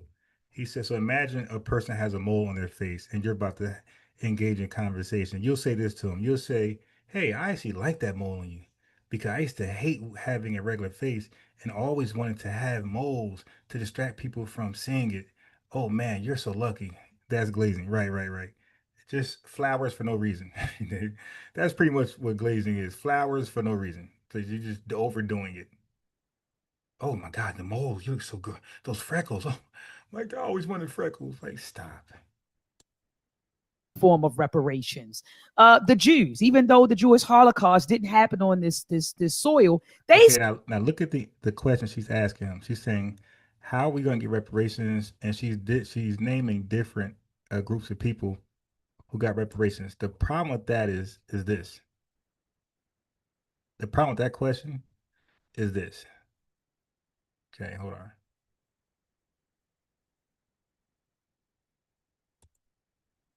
So she's faking like she's asking a sincere question on how we're going to get reparations because of the Jews and all these people. Well, you can't be serious interviewing people like this. The California Commission, I love what they wrote in their 400 or either 400 or 500 page document as a result of it. The problem I have with the California Commission is that it yielded to this idea of lineage-based reparations. There are this group, and you name the foundational Black Americans, as well as this group, ADOS, the American descendants of slaves, who believe that the only people entitled to reparations in this country are those who can trace their lineage directly to enslavement. There was a 5-4 vote to accept lineage-based reparations in the state of California on the commission. I disagree with that. I think that reparations should be race-based. I think that Black people in all of their walks of life, which is getting reparations for all African people on the thing. So, yeah, this lineage-based reparations, which ADOS, and I understand they used another name in California. The Freeman. Yeah, because that ADOS name is being discredited. The Freeman, my butt. So you're going to go on lineage-based reparations, which is designed to further the objective of ADOS and others that you have to be born here to get reparations. Well, what does born here mean? We all came from Africa or the Caribbean or somewhere else, but usually Africa and the Caribbean. So this is designed to exclude anyone that can't prove that they came from where? Because if you come from Africa, you didn't come from here. You know what I mean? And furthermore, it also included under your definition. Right. And it also divides Black people. Can you imagine one person who was born or mother was born in Jamaica and then they were born here in the United States? They don't get reparations. This whole lineage-based stuff is just confusing. Okay, so that is who her guest was. And with rhetoric like that, they got no pushback. Okay, so now look what she's gonna do. She's gonna watch this. Lifetime. So, Doc, how should we, they served as witnesses. So he just said it's unfair that some Blacks can get reparations because they can prove lineage, and it's unfair that other Africans or Caribbeans who look like they're Black can't get reparations. He said that's unfair. Now listen to what she's gonna say. But Doc, how should we go about getting it? Because a lot of us, I'm gonna be honest, Dr. Derry, a lot of us are like kind of giving up. We're like, we don't think they're gonna do it. I know we've been fighting for it. And Baby Rodriguez, peace to you. JJ Mars, peace to you. Look at Child of God. See you there. Look at this. We want it, but we're like, will we get it? I mean, we've been talking about it. Will we see it in our lifetime? Will we see it in the next generation? So how should we go about getting it? Because the Native Americans. Hey, Golden Brown, we don't got to completely unify to get reparations, okay? You don't need to. Native Americans, Jewish people, nobody got to completely. If you're part of a litigation lawsuit, and because your company did you wrong, you don't got to unify with your coworkers to be part of that lawsuit and get paid. You don't gotta. On code is something totally separate from what you're owed. Okay, something on code is something voluntarily. It's something we should do because it's the best thing to do. But you could be off code and still look at Larry Elder, Golden Brown. Listen, because you kind of straddled the fence lately. You've been bitter coming over here, and I resent that type of energy. But Larry Elder, this is for Golden Brown specifically. Larry Elder is a coon, okay? But if reparations go through, he's getting paid. He's gonna get his share. Does that register in your head now? So getting on code and be unifying is a beautiful thing. But when we're talking about reparations, some Blacks know that they don't have to unify. They can still be haters and trolls and coons, and they're getting their check. Okay, so on code is not tied into the eligibility of reparations. We would love that to happen. We would love that to. We think that the reparations payout will help us get on code because we'll have less stress, less oppression, less bitterness, less, you know what I mean? We'll have resources now, and it'll bring us back to a loving people, and we should be on code. So reparations, Golden Brown, I think is going to help us get on code. I think you got it backwards. You got it. We should unify and then reparations. You got it backwards. No, I think getting right. I think when people live right, have a house, not too many bills, can get around with a car, and can pay for school, things like that, and food. I think you're a happier individually. I mean, yeah, I think you're happy. You're a happier individual. Period. And that's why there's crime in our neighborhoods, Golden Brown, because we're not happy. We're lacking resources. So as a result, crime usually comes from poverty. So it's gonna be harder to unify if we're not living good. I hope that makes sense. All right, because you've been coming with a pessimistic approach to this channel for a little while now, and I'm listen. This is a grand rising moment. I don't like pessimism. Pessimism comes from usually white supremacists and tethers. You dig? So that's one thing I don't want to bring to this channel. I love the loving spirit that we all uh, express here. You feel me? But that pessimism, all right. Eventually, you got to leave. Eventually, all right. So whatever you was dealing with Moon Duck, you got to shake that off and come here a brand new person, or you got to go. You got to go somewhere else. Go to Taharka-Bey, something like that. All right. But we don't owe you shit. And to build my fault. They've received. We don't owe you. The white man owes you your reparations. Some form of reparations. The Jews, even though the Jewish Holocaust didn't happen on this soil, they still received some sort of reparations, and it wasn't even the American government who committed the atrocities, and they were given, reparations. Most of the funds came from the German government, but the U.S. government does provide funds to American citizens who were victims of. Okay, so now every group that Dr. Maat mentioned, she mentioned the Jewish people. Well, guess what? There were other Jews who didn't get paid. It was just Holocaust survivors. Kia Harris, right? When she mentioned Native tribes, well, they had different peace treaties. Everybody wasn't part of the same peace treaty. Everybody wasn't tied to the same injured claim. Okay, so how can you glaze Wimbush and glaze Darity when they're saying two opposite different things? Wind talker Kimmy says, my people have been fighting in this land before 1776. A person who fled here in the 80s or 90s need to take their ass back home and contact Caricon. Right. Straight mooching off our ancestors. That's right. That's what they're trying to do. Black Feather Archery says, no negativity is very unpleasant. Right. Baby Roderick said, Ron, teach him. Salida American Indian said, what's funny to me is everyone wants to know how we going to spend the money, right?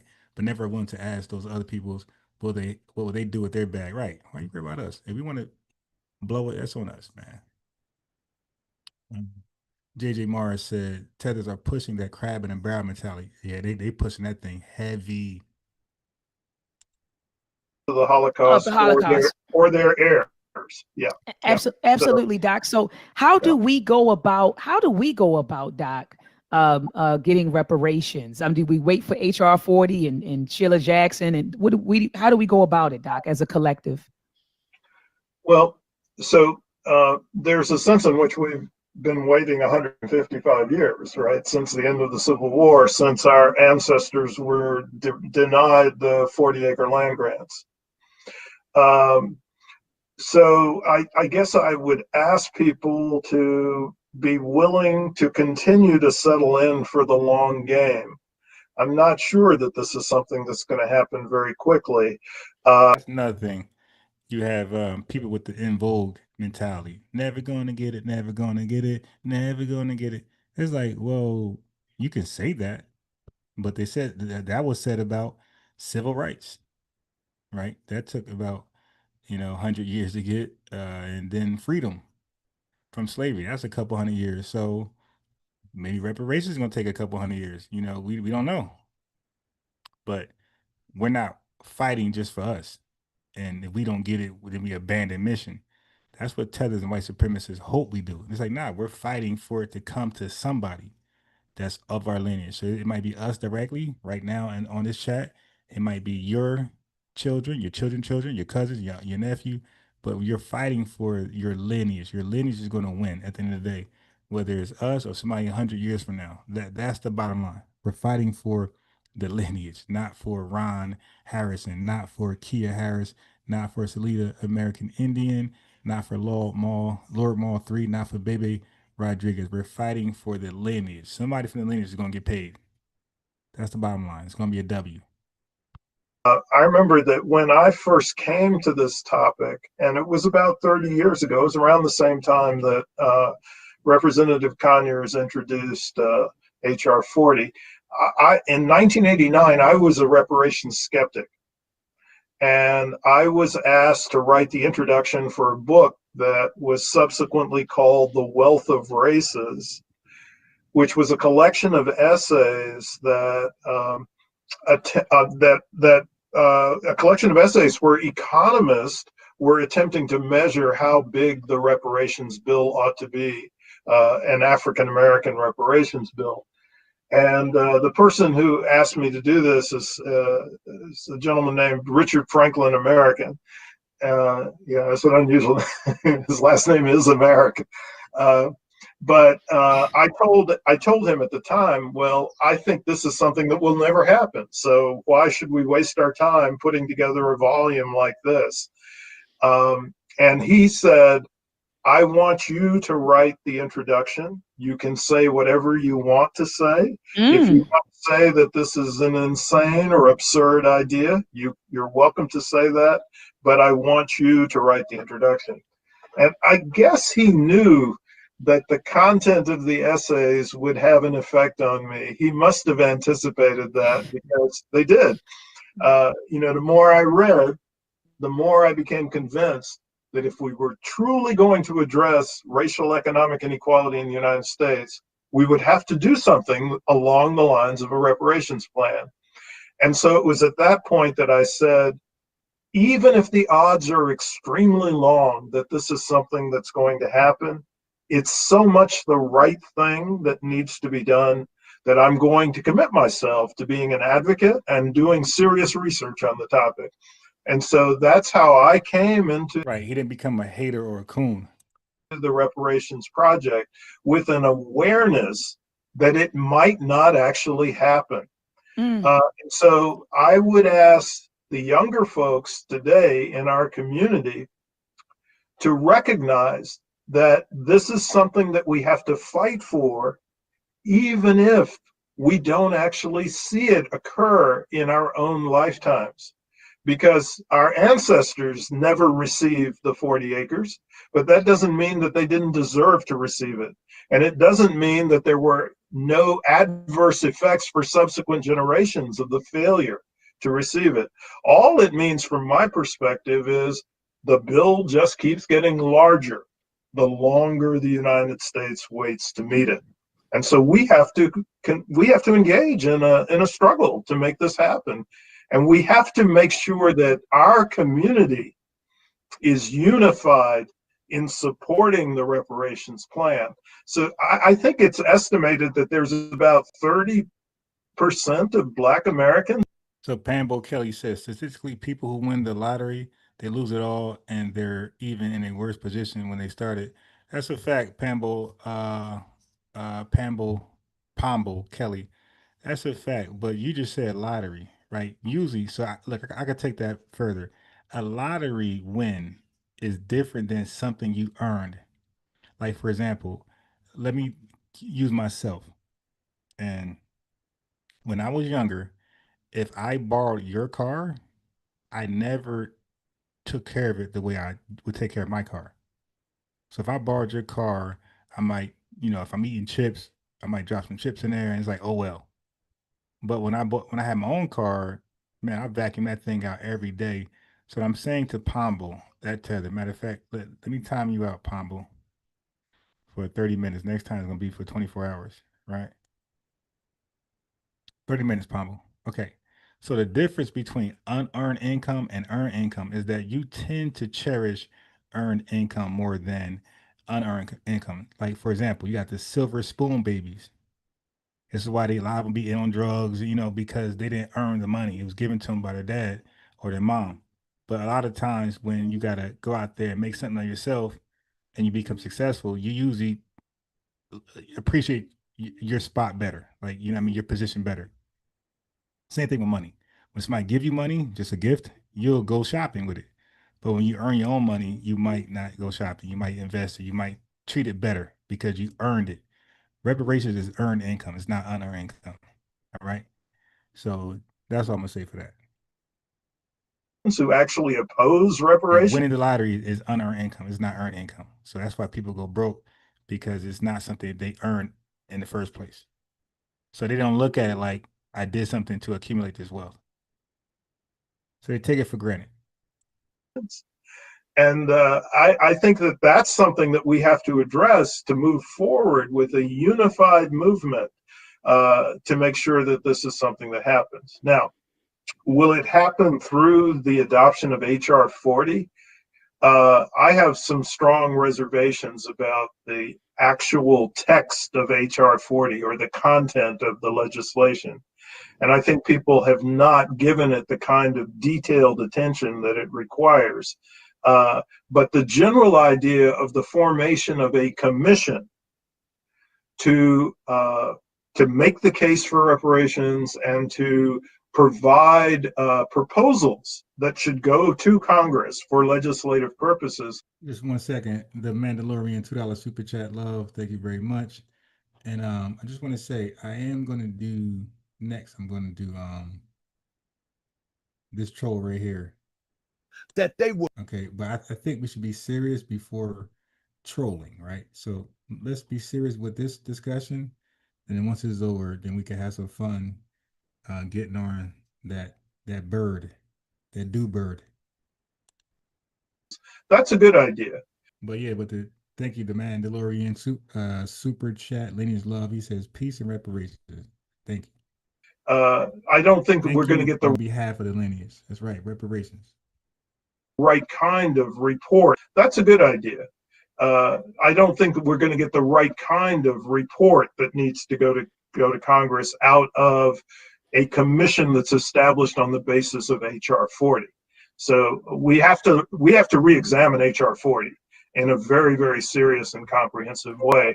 But I think that the basic idea of forming a commission as a prelude to a reparations project is a good one. It's precisely what the Japanese American effort was rooted on. They had a commission, the Commission on Wartime Relocation and Internment of Civilians, that provided a report to Congress that was the basis for making the case for their reparations claim, but also included proposals for restitution. Restitution. Okay. Okay, so you heard his approach on HR 40. He said he appreciate the attempt, the effort, but the wording and what they're asking for, it needs to be done better, right? So he appreciate the attempt and the effort, but the HR 40 thing, he don't believe like that's the way to go. Okay, now she's gonna ask again her favorite buddy, Raymond Wimbush, the same thing about HR 40. About reparations don't know its history. Cobra started out by educating people. It also did HR 40, the late John Conyers pushed for this. There was a gentleman by the name of Reparations Ray in Michigan who encouraged the late Congressman Conyers to push for a bill that would study reparations on a national level. It just got passed about a year ago in April of 2022 through the House.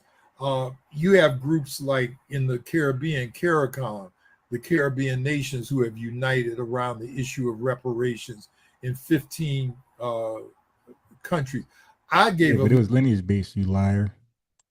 lecture in Scotland a couple of years ago, and I was surprised how organized people in Europe, Black Africans in Europe, are on the issue of reparations. So again, there's been a lot of activity around it. This is why right now you have discussions at the national level about reparations due to the work of these organizations. Absolutely. Okay, so he's a proponent of HR 40. He thinks it's something great. You see, Darity thinks it's a nothing burger, but he appreciates the efforts. But he's saying it's a nothing burger, but we'll take it from here. And that's exactly where we're at with FBA and ADOS. We've seen what Cobra is doing. They're keeping reparations alive, the conversation. Thank you for that. But you're trying to be inclusive, right? You're trying to have it race based, which is nothing burger in court. So thank you for keeping it alive, the conversation, but we'll take it from here. And that's literally what we're saying. Thank you for keeping the discussion alive, but you're not going to anchor the Africans in on our money. That's not gonna happen, especially the ones who sold us. Like, stop it. And that's what they were doing. In Cobra, NARC, they were race-based reparation claimants. They were saying it's for the race. So that means Africans, Caribbeans, Haitians, and fucking Australians can come over here and siphon out our money from our checks, our pockets, our bank accounts. Not gonna happen. All right. So that was in Cobra. FBA all said, nah, we'll take it from here, and it's gonna be very exclusive. We're gonna delineate, and we're gonna make it lineage based. That is what happened, and they're mad. Thank you so much. Thank you so much for that, Dr. Darity. I do want to acknowledge brother Kofi Paisai, Kofi Paisai TV. He's in the building. Thank you so much, brother Kofi Paisai, for joining us. Now, Kofi Paisai is a tether. I've been calling this guy out for the longest. He's a big FBA critic, but he's a nobody. He gets about 2-3 views on his channel. We done had discussions. He interviews so many people. So I'm like, all right, man, like, let us talk. And he, made up excuses after excuses after excuses. So this Dr. Maat lady, she seems to align herself with critics, trolls of FBA. Like, this is just who she is. And she won't come on this channel. We talked, we emailed. She said she would come over and talk with me. She never did. Excuse after excuse. I said 7 a.m. Oh, that's too early. 11 a.m. Oh, I'm working. Okay, well, can you just tell me a day and time you're available and let's have a discussion? Nothing burger. So one day I wrote her, the last email I wrote her, I was like, listen, I'm gonna be honest. I said, I'm not a Pan-Africanist. I think Pan-Africanist is a nothing burger. And I'm definitely FBA and mind, spirit, body. And I want to talk about the relevancy of FBA and the irrelevancy of Pan-Africanism. And that was the last email I sent her. And because she was not responding at all, I said, all right, but let me just keep it real. You know, I want to talk about how Pan-Africanism is a nothing burger and FBA is everything. And she never responded. She just went on. But you see, she aligns herself up with a lot of Wimbushes and the Pasai guy and all these tethers and coons. Everybody who's a heavy the unks of the world, everybody who's a heavy critic of FBA ADOS, that's pretty much who she's cool with.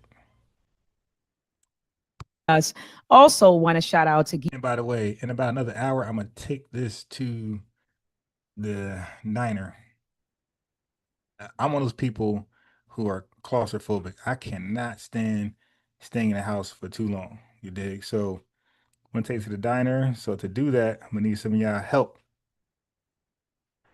Not the super chat. For the diner expenses, that's the Cash App. So family, if y'all can help out with that, because it ain't free to sit there with all those white folks. They're gonna look at me like, what are you doing here and why are you in here in the first place? And then you ain't spending, you gotta go. So anybody want to help with the expenses there, that's the Cash App is for that. But I'm going anyway. So whether I get $0 or $2, I'm still going. But I wanted to continue to show out and abroad. I don't like being closed in. I hate, if anybody know me, I'm never in the house. Geechee Ya. I see you, Geechee Ya, in the chat. Thank you so much for joining us. I see Brother Jeremiah Africa in the chat. New Black World Order.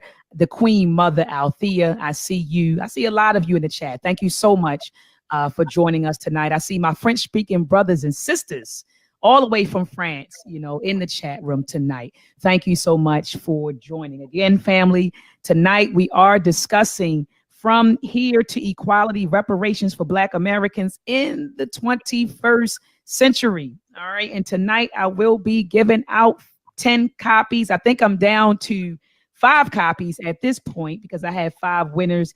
Brother Geechee Ya, I have a book for you. Brother Kwame Apaya, I have a book for you. Brother Tawolo Johnson, I have a book for you. I'm sure you do. They got a lot of books in their book club of Pan-Africanism. I'm sure they do. All right, let's go. Without reparations. Well, I think advance that way. Practicing group economics and group politics and heal and advance that way. Can we heal and advance as a collective, Dr. Darity, without reparations?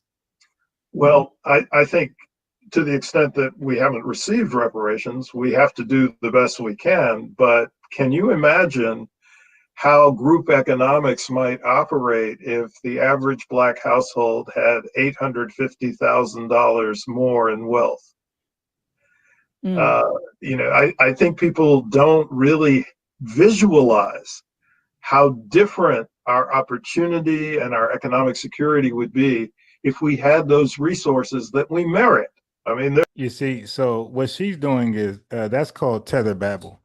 She's trying to move on. Like, well, can we just forget about reparations and just live our lives and practice group economics, and we could be good from there? He's looking like, are you dumb? Like, he's looking like, really, are you dumb? I just explained the wealth gap. I just explained how far we are from white people because of the debt that's owed to us. We're going to be no money, zero. We're like 0.111. We're going to be 0.000000001 if this rate goes on like this. He's looking like, all right, he didn't even entertain that. He said, well, we would be better off with an extra $800,000. Whatever you're talking about, man, just add $800,000 on top of that. And we can have this conversation. Listen again, like she's trying to downplay the need for reparations. She's trying to act like she don't understand how this has to happen. This can't be, well, if it doesn't happen, how can we move on? We can't. That's why this is a major, major stepping stone. One more time. Average that with practicing group, let's start practicing grouping. Heard people say in advance without reparations. I'm going to be sure to get to their question. So my last question is this, Dr. Darity.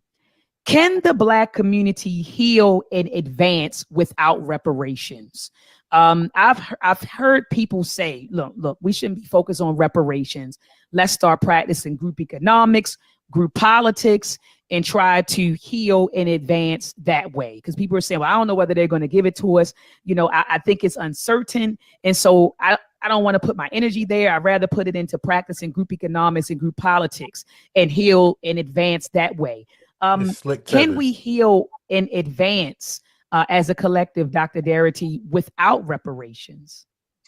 Well, I think to the extent that we haven't received reparations, we have to do the best we can. But can you imagine how group economics might operate if the average Black household had $850,000 more in wealth? Sidestepped her dumbass questions. Like, listen, we ain't about to entertain life without reparations for your comfortability, for your Pan-Africanist, community, your African tether community. No, we're not even entertaining that. We're going to entertain how life would continue if we had the bag. Reparations.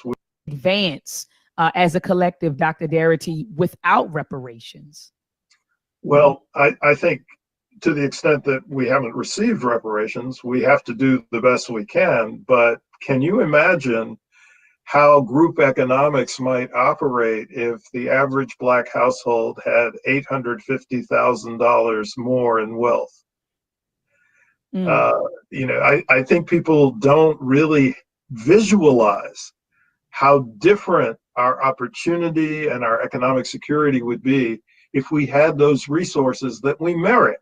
I mean, there's a justification for why we should have those resources. And if we are concerned about equality, that is making our condition at least the equivalent of the condition of white Americans, that's a consequence of the exploitation of our ancestors' labor, as well as the exploitation of our own labor in the present moment. If we are concerned about doing that, we cannot create that degree of equality with existing resources in our possession. That's just an impossibility. It will not happen. So in other words, he just cooked her whole, we could practice group economics and exchange books all day. I buy your book, you buy my book, he buy her book, she buy his book, and we could build up the dollar by, the dollar circulates in the black community 21 times, similar to Oklahoma in 1921, Tulsa, Oklahoma. We can make a black Wall Street. He like, yo, not with the money we got today. You're like, yo, what are you talking about? Like, yo, he looking at her like a fool. Like, what are you talking about? That can't happen with our economy today. No, we're not playing. We need that bag. Cut the check. She's trying to find an alternative to make Africans feel more comfortable. No, we need that bag. Cut the check. Ain't no other way. We have to alter the resource base of our own labor in the present moment. If we are concerned about doing that, we cannot create that degree of equality with existing resources in our possession. That's just an impossibility. It will not happen. So we have to alter the resource base in the Black American community to a level that would give us the capacity to act in the ways in which we deserve to be able to act. So I just would encourage people to think about, if they're interested in having group economics, to imagine how group economics might operate if the average Black household had an additional $850,000 in net worth. Okay. All right. But so Doc, so to answer your question, to answer my question, do you think that, and you're right, it would, if we could operate like that, that would be great. But can we, I do hear you saying that, yes, we need to focus on reparations, but do you think it's possible? And I don't know, maybe I missed your response because of what I was doing, but do you think it's possible? You definitely missed the response because it wasn't the answer you wanted. You thought that we could just exchange books all day and become a millionaire tomorrow. Stop it. You heard what he said. It just didn't go against, it went against your Pan-Africanist narrative. You heard what he said. He said, hell no. Are you dumb? Possible to heal in advance without it. Like you said, with it would be great. It would be marvelous. Well, I think it's contingent on what we mean by healing. And from the perspective of our book, we're very focused on this notion that to repair the Black community requires the Black community to have a very different economic situation from the one that we currently have. Okay. And we do not have the capacity autonomously or separately to change our economic conditions significantly without an infusion of resources that would be associated with a reparations project. The level of resources that exist in the Black community today are simply not up to snuff in terms of giving us the opportunity to really exercise the kinds of capabilities that we deserve to be able to exercise. And let me give you one illustration which concerns the nature of Black banking, because people frequently talk about buying Black, banking Black, and that somehow those types of activities would really, really transform the conditions of the Black community. And I would argue that they won't transform the conditions. So he's cooking this notion that life can go on just practicing African economics. Like, stop with this Nigerian Igbo solution. No, there's no other way. Cut the check. Of the Black community significantly, given the level of resources that currently are present in the Black community. And I want to give you a sense of how small those resources are with respect to the banking sector. Okay, if you looked at the top 5 Black-owned banks in the United States, they have approximately $2 billion in assets. Okay, the top 5. I think that the top. Kia Harris said J.G. Wentworth up in here. It's my money and I want it now. That's J.G. Wentworth. Black-owned bank, which was a consequence recently of a merger of 2 others, has about $1 billion in total assets. Okay. JP Morgan Chase alone has $2.7 trillion in assets. And you have to go down the list of the top white-owned banks till you get to about maybe number 260 before you start talking about a single white-owned bank that has the equivalent amount of assets as the top 5 Black-owned banks. So if you're talking about relying on the resources that exist in the Black community in the present moment to give us equality, it's not going to happen. Hold on, Dr. Darity. Hold on one second. Wait. So you can't glaze them and do the fire bombs and then have Dr. Wimbush on here afterwards and glaze him and give him fire bombs when he's speaking against reparations, and definitely reparations the way Darity is packaging it. Because Darity reparations package isn't too much far from what we're saying. It's actually aligned up what we're saying. The only difference is his requirements. He believed that if somebody was here 10 to 12 years ago, that they can be tethered on to. We're saying lineage based only, like CARICOM and everybody else. And we're saying ain't no 10, 20 year, statute of limitation. No, we're saying you're not FBA, no money. So we disagree with Darity on that. But most of the things he's saying right now, we pretty much agree with. I don't see too much where we're saying that's wrong. We're like, no, we agree with reparations or nothing. The wealth gap is just too wide.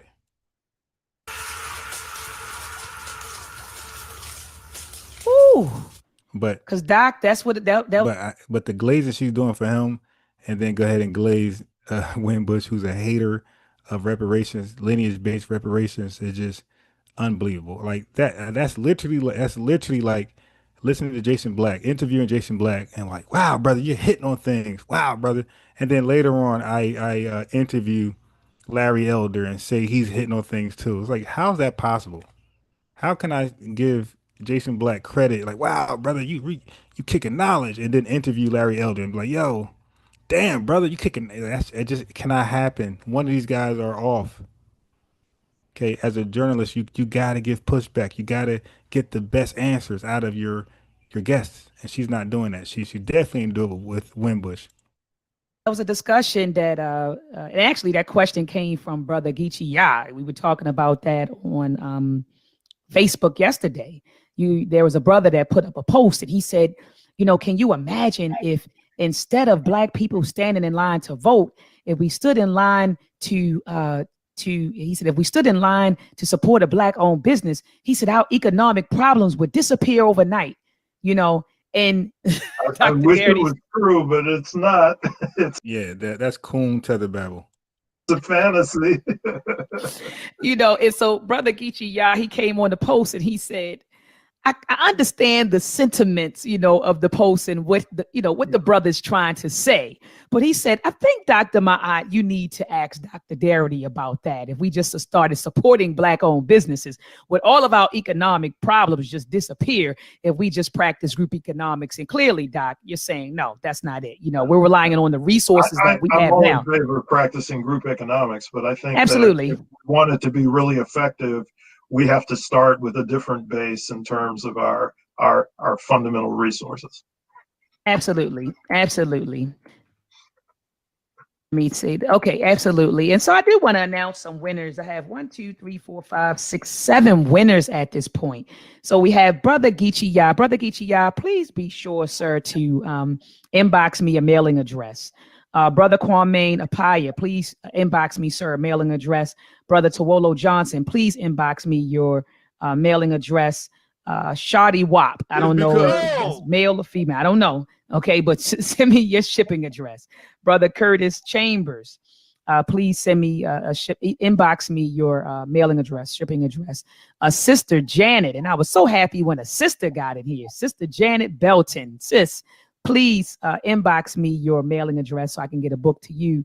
And Brother Kwesi Mpanza, brother, please send me your shipping address so I can get this book out to you. So family, at this point, 1, 2, 3, 4, 5, 6, 7. I have 7 books, and I see Sister Melissa said, done, Doc, good looking out. All right, so I'm gonna go ahead and check you out, sister, while Dr. Darity is answering a few questions, guys. So I'm gonna open up the floor for a few questions. I do see some questions in. What's interesting that she didn't open the floor for no questions when it came to Wimbush, who said the most ridiculous stuff while in her presence. He said he's against lineage-based reparations, is race-based reparations only, and she interviewed him twice, and he did not get the phone calls, right? But Darity, we're gonna take phone calls. She's a clown. In the chat, okay. I do see some questions in the chat, and so I'm going to scroll up and ask. And you guys had some really good questions, by the way. Really good questions, and I hope that it's going to allow me to go back to look at it. Some of these questions. Omega Sunlight asks, do you think the society that would collapse the dollar as soon as the reparations were to go in motion? So I don't understand.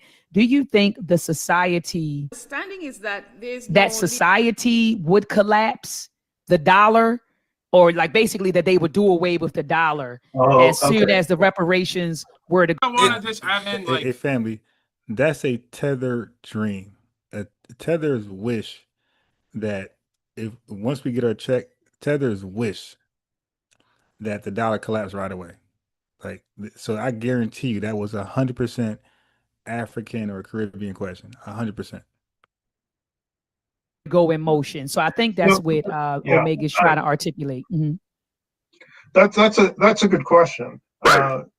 One of the things that we emphasize in our book is that a critical dimension of how you would structure a reparations plan is to design it in such a way that you minimize the risk of inflation. That's a real danger, that you could set up a reparations plan and people spend. Right, but that's disrespectful to think that we don't think about that. Like we just think about money, and we don't think about the long game, the long run. Like we don't consider inflation, we don't consider the market, we don't consider the dollar, we don't consider all these things. We just, or the stock, you know what I mean, the stock market, we just don't give me the money. Like that's tether logic, where we're just stuck on the money. We don't think about anything beyond the money. Could occur in a setting in which there wasn't any comparable increase in production, and you would just raise prices and make the money worthless or worth less than it was. And so we talk about this in the book, that we need to make sure that we design the reparations plan in such a way that we minimize the likelihood that there would be high inflation, and we make sure that it's designed in such a way that we preserve the purchasing power of the dollar to the greatest extent possible. Okay, that's a very good question. Yeah. All right, and so Brother Kwesi and Panza asks, he said, why does he, speaking of you, Dr. Darity, why does Dr. Darity believe in the idea of equality when white folk are poor and unemployed too? Well, I believe in equality with respect to the amount of wealth, and it is not the Black community's fault that there's a highly unequal distribution of wealth in the white community. Okay? It's not our responsibility. I'm concerned about eliminating the entire racial wealth differential which includes wealth that is held by whites at the upper end of the wealth distribution. In fact, and this is a really stunning statistic, 97% of all white held wealth is held by white households that are above the middle white household. 97%. And this is not just because of a handful of white billionaires who have a lot of money, although there are a handful of white billionaires who have a lot of money. That's crazy. But 25%. Yeah, so the redistribution for wealth for white people, they gotta holler at white people. Basically, what he's saying. He said, yeah, if they dealing with poverty and all this type of stuff, they need to go knock on their wealthy brother's door. Say, hey man, you dig? You're harboring all that cash, and we over here sitting down here poor. Yeah, so that's a white on white problem, is what he's saying. He's saying that could be resolved overnight, but white people don't want to share wealth with other white people, no matter how poor their condition is. Right? They're like, hey man, oh well. Of white households have a net worth in excess of 1 million. But again, that's another tether question. Like, yo, that's a white on white issue. Why are you worried about that? That's a tether question. A handful of white billionaires who have a lot of money, but 25% of white households have a net worth in excess of $1 million. It's only 4% of black households. And whites at the lowest end of the income distribution, the poorest whites, have a level of wealth that is approximately the same as all black Americans. So when we're talking about poor whites do not look the same as poor blacks. In fact, poor whites sometimes look better than blacks who are in the middle of the black income distribution. So I'm not particularly worried about poor whites. I mean, there's another set of policies that I've been an advocate of, what I call an economic bill of rights for the 21st century, which is for all Americans. But the specific issue of the racial wealth gap in the United States is something that has to be addressed with policies that are specifically targeted for Black Americans to eliminate the black-white wealth differential.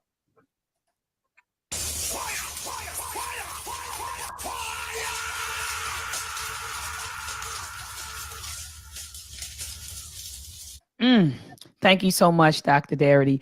Brother Tawolo Johnson asks, he says, Dr. Darity, could you speak on the false information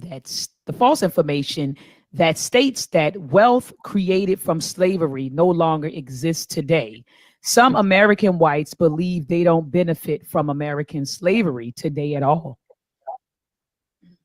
Yeah, I mean, one of the critical areas of discussion in our book, and it's not unique to our book because we rely on. Again, another tether question. I think he just explained earlier that 45 million whites right now today are still benefiting from those homestead land grants.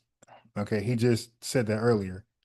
So, but why are we dealing with white people, man? Why are all the questions about white people? Again, this is tether questions. Research that lots of other people have done, but one of the critical areas in the book is the discussion of the basic and fundamental role that that Black American enslavement played in the development of this nation, both North and South. One of the critical examples of this is the role of the cotton sector, which was not confined to the South by any means. I mean, it was critical for the development of the textile industry in the North. It was critical for the development of the financial sector in New York City, which now constitutes Wall Street. So people need to do an analysis of the historical basis for the economic conditions that exist today. And there's a passage, let me see if I can find it quickly, that I'd like to share from our book. It's not very long, but it speaks to this point. We say, all those persons who subsequently migrated to the United States My screen froze. 1 second. I hate that. Contemporary promise of all those persons who subsequently migrated to the United States have moved to a country whose contemporary promise of opportunity is anchored in its history of exploitation of Black lives. The slave trade and slavery extended their tendrils into every fissure of the American economy, producing a hothouse effect that created vast national wealth. America's economic success was built by the unrelenting enslavement of Black people. One can hypothesize a counterfactual chain of events where American economic growth took place without slavery, but this is the actual way in which it all began. Mm.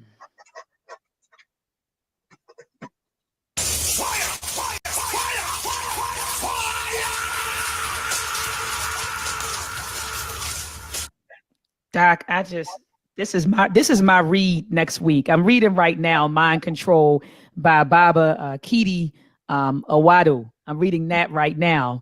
And so I'm halfway through his book. I'm reading this next week. This is the book I'm reading next week. And just you reading the passage from it just made me want to read it. I'm excited to read it more. It's making me want to read it more and more. Thank you so much. Family, listen, you know she didn't read it because this conversation was 4 years ago. Okay. When she interviewed Wimbush 2 years later, she should have been ready for Wimbush bullshit. Okay. So we know she didn't read the book.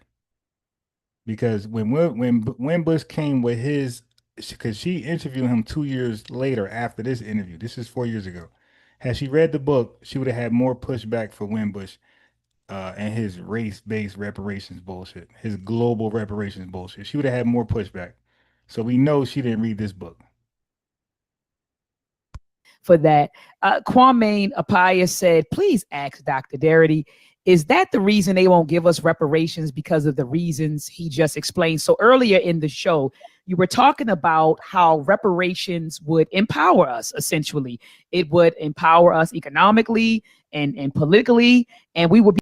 So again, family, this is another Coon question. This is a tether question. Is that why they won't give us reparations? So she's hoping that he says yes, so they can say, all right, well, it's a nothing burger. Why are you campaigning for reparations? Because you have this power and you do A, B, and C. This is another tether question, and they want his answer so they can use that against us. This is family. I'm a debater. I know what they're doing. They're trying to get his answers to call in Tariq and say, hey, why are you going for reparations? Dr. Darity said this. It's pointless because it's going to empower you, so they never will give it to you. So it's a nothing burger. These are all tether questions they're hoping that he can give an answer to, and they could come to Unbiased Ron, FBA News and Updates, Tariq Nasheed, Jason Black, Dennis Sperling, and say, hey, man, look at this, though. This is what revenue does. This is what they all do. Right. So we can definitely get on code with the channels and compare notes and be ready for these clowns trying to use us against us. Be able to participate, in this system the way we would want to, on equal footing, on equal plane. And so he's saying, well, look, is this the reason why they won't give us reparations, or why they're slow to giving it to us? Because they don't want us to be able to, I guess, participate on an equal footing, or what, so that's the question, Doc. Well, I certainly think that that's relevant to the attitudes of a significant number of white Americans. I don't know that explains why there's some resistance among, say, 30% of Black Americans to reparations. But I certainly think that the issue that's raised now is relevant to opposition among white Americans. I will say this, though, there is a basis for some optimism.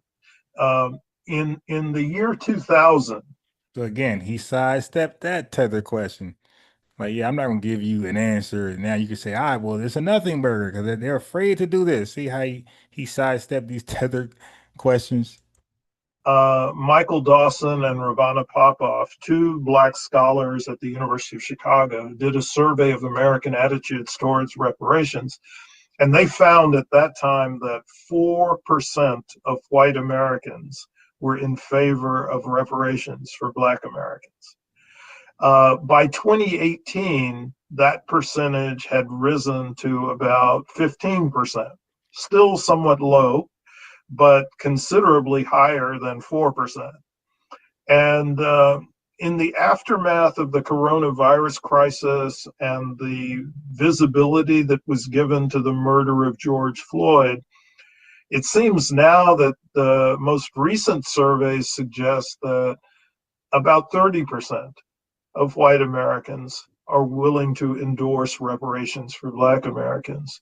Now, whether or not we've got a permanent change in attitude or it's only a temporary effect of the current crisis, I can't say. But the direction of change in terms of opinion, particularly among white Americans, is promising. I can't assure that anyone that reparations is really going to happen in any quick moment in time, but it strikes me that there has been a change in public attitude, and it's been a change for the better. Okay. Thank you for that, Doc. And I have two more questions, Doc, and then family, we have to shut it down. All right. We got to shut it down. All right. And I do see African science. You put down. Now, fam, this is only an hour and 11 interview. Okay, hold on. All right. Okay, all right. Well, okay. All right. She's consistent. Okay, I'll give her that. She's consistent. All right, cool. No problem. You typed done in the comments section, but I'm looking on Facebook for a tag from you showing that you did share the video. I don't see it. And Brother Justin Maurice, your Facebook page is private. And so if you could shoot me an inbox message and say something so that and make the post public so that I can confirm that you shared it. Sister Melissa, I do see that you shared it. So sister, please send me a shipping or mailing address, okay? And so at this point, I have 2 books left. And I see Brother Frank, you said that you shared it. And I'm on your page now, and I don't see the video. The last post I see from you is November, well, it says 4 days ago. All right, Mr. Frank Toltien. All right, sir. So you guys have to, yeah, Mr. Nook. Mr. Nook, you got to share it, sir. All right. So the last question, Brother Geechee, I wanted you to talk about prioritizing economics before politics, in a sense. So getting out economic, acquiring economic power before we go after political power. Dr. Amos Wilson, in his book Blueprint for Black Power, he talked about that.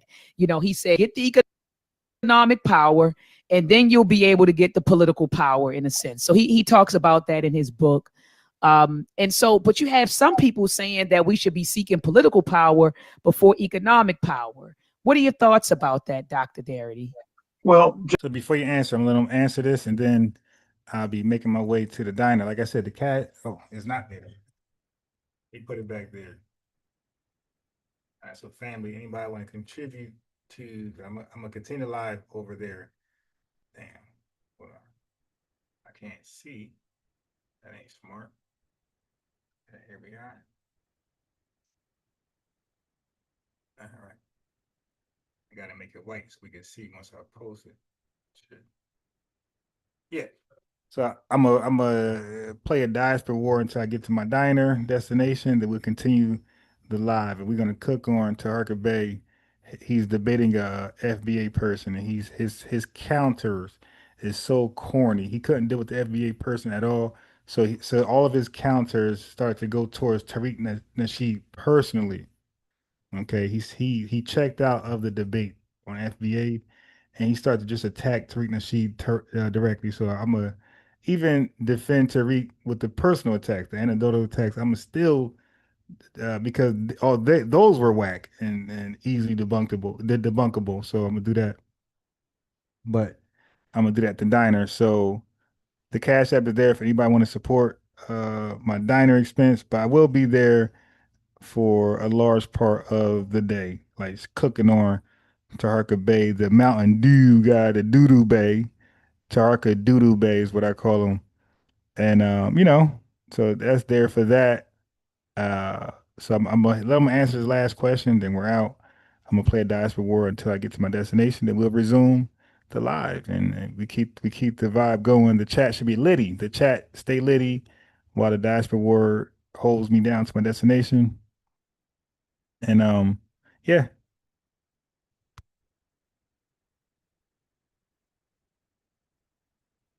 Just in the same way that I think we should try to pursue group economics under the current circumstances, we also have to be engaged in the political process to the extent possible. Okay. But we would be much more effective at both if we had the types of resources that would be associated with reparations. So I'm not suggesting that people should wait until reparations takes place to be involved in the political process. But what I am saying is our capacity to be effective in the political process would be far greater if we had the resources that are associated with a reparations plan. Okay. Okay.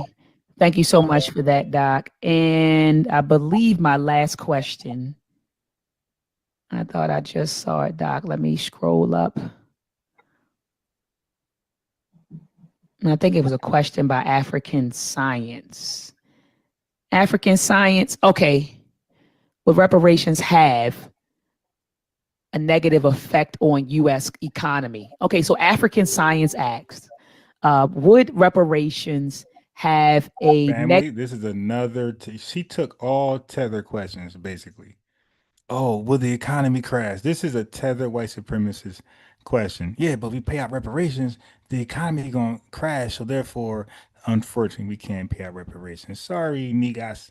Sorry, Black Americans. We can't pay it out. Look at this tethered question.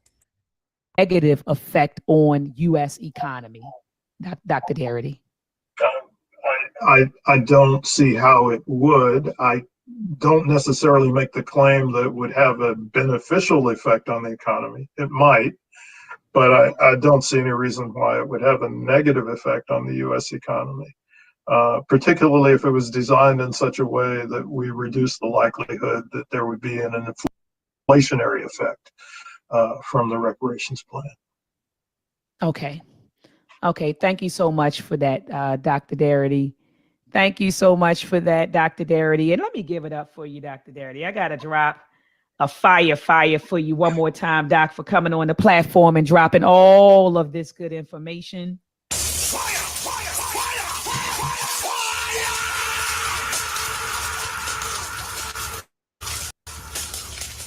I love it. That's the first time I've ever gotten fires in my life. So, Doc, thank you so much for coming on. I appreciate, your time, and I look forward to the discussion with your co-author. I'm looking forward to that, and so I'll be in touch with you to get her email address, your email information from you to bring her on the platform so we could really comb through the book. But Doc, you were wonderful. You answered all of our questions. All right, chat. So here we are. Hold it down. Get some Diaspora Wars in the building.